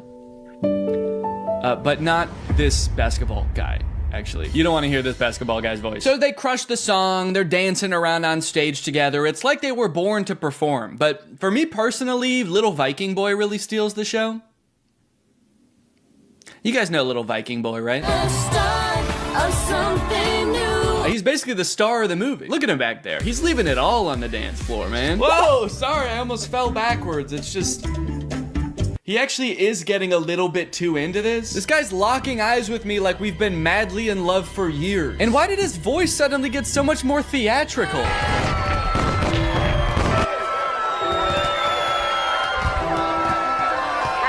guess I better go find my mom and wish her a Happy New Year. This is so romantic. I should say something romantic. I gotta go find my mom. And then she vanishes. And he never sees her again. That's right, you thought the movie was gonna be about Troy and Gabriella? Nah. No, the rest of this movie is about Troy and Viking Boy. Flash forward, Troy returns to his high school, East High, where he is seemingly a god amongst men. And then, actually, I don't remember this scene. Yeah, I don't know what happens here at all. Looks like the teacher is about to maybe give some kind of speech about today's sponsor? This video is sponsored by the Pokemon Company International. And they've sponsored this video because they want me to share some very exciting news with you. A Pokemon Day celebration is taking place in Pokemon Trading Card Game Pocket right now. There's a new themed booster pack, Triumphant Light. And players can receive 3 booster packs for free just by logging in. And these booster packs, mind you, are guaranteed to contain at least 1 card of 4 diamond rarity or higher. By completing special missions, you can also obtain a unique display board, as well as Space-Time Smackdown packs, 500 trade tokens, 12-pack hourglasses, 24 Wonder Hourglasses, 24 Trade Hourglasses. Not to mention, at the end of March, ranked matches are coming to the game. So get your favorite decks ready and get ready to battle, baby. Pokemon Trading Card Game Pocket is a free-to-start game, available right now for download on iOS or Android. So go to this link or click the link in the description to join now. Log in, have some fun, and enjoy the Pokemon Day celebration. And now back to Troy. But unbeknownst to him, there's a new student at East High. I reviewed your impressive transcripts. I expect your light will shine very brightly here at East High. I don't want to be the school's freaky genius girl again. Freaky genius girl? What did you do at your last school? Troy notices that Gabriella is sitting in the back of their drama class, and not to be nitpicky, but this drama class scene lasts for 2 minutes, but the class happens in real time from start to finish in that 2 minutes. The bell rings. They sit down, the whole class gets detention, and then the bell rings again and they leave. How long is a school day at East High? Is it like 15 minutes? Troy shows Gabriella around, they catch up a little bit, and it is revealed that East High is having auditions for their winter musical pretty soon. Troy jokes that Gabriella should sign up because, you know, they sang together. And Gabriella's response is basically, fuck no. I'll be signing up for anything for a while. Yeah, I don't know why. I remembered this movie differently. I thought they both wanted to do the musical. Troy seems to maybe want to do it, and Gabriella's like, no, I'm not doing that. No, I don't sing. I'm not a freaky genius girl, and I'm definitely not a freaky singer girl. So, dude, you know that school musical thing? Troy, the music in those shows isn't hip-hop, okay, or rock. It's like show music. Yeah, and you guys would never do anything like sing show music, right? And then cut to them singing the hardest show music in this entire movie. That's the funny thing about this movie. Since it's a movie about a musical, there are several characters in this movie that are opposed to musicals. So it is a little jarring to see those characters seemingly completely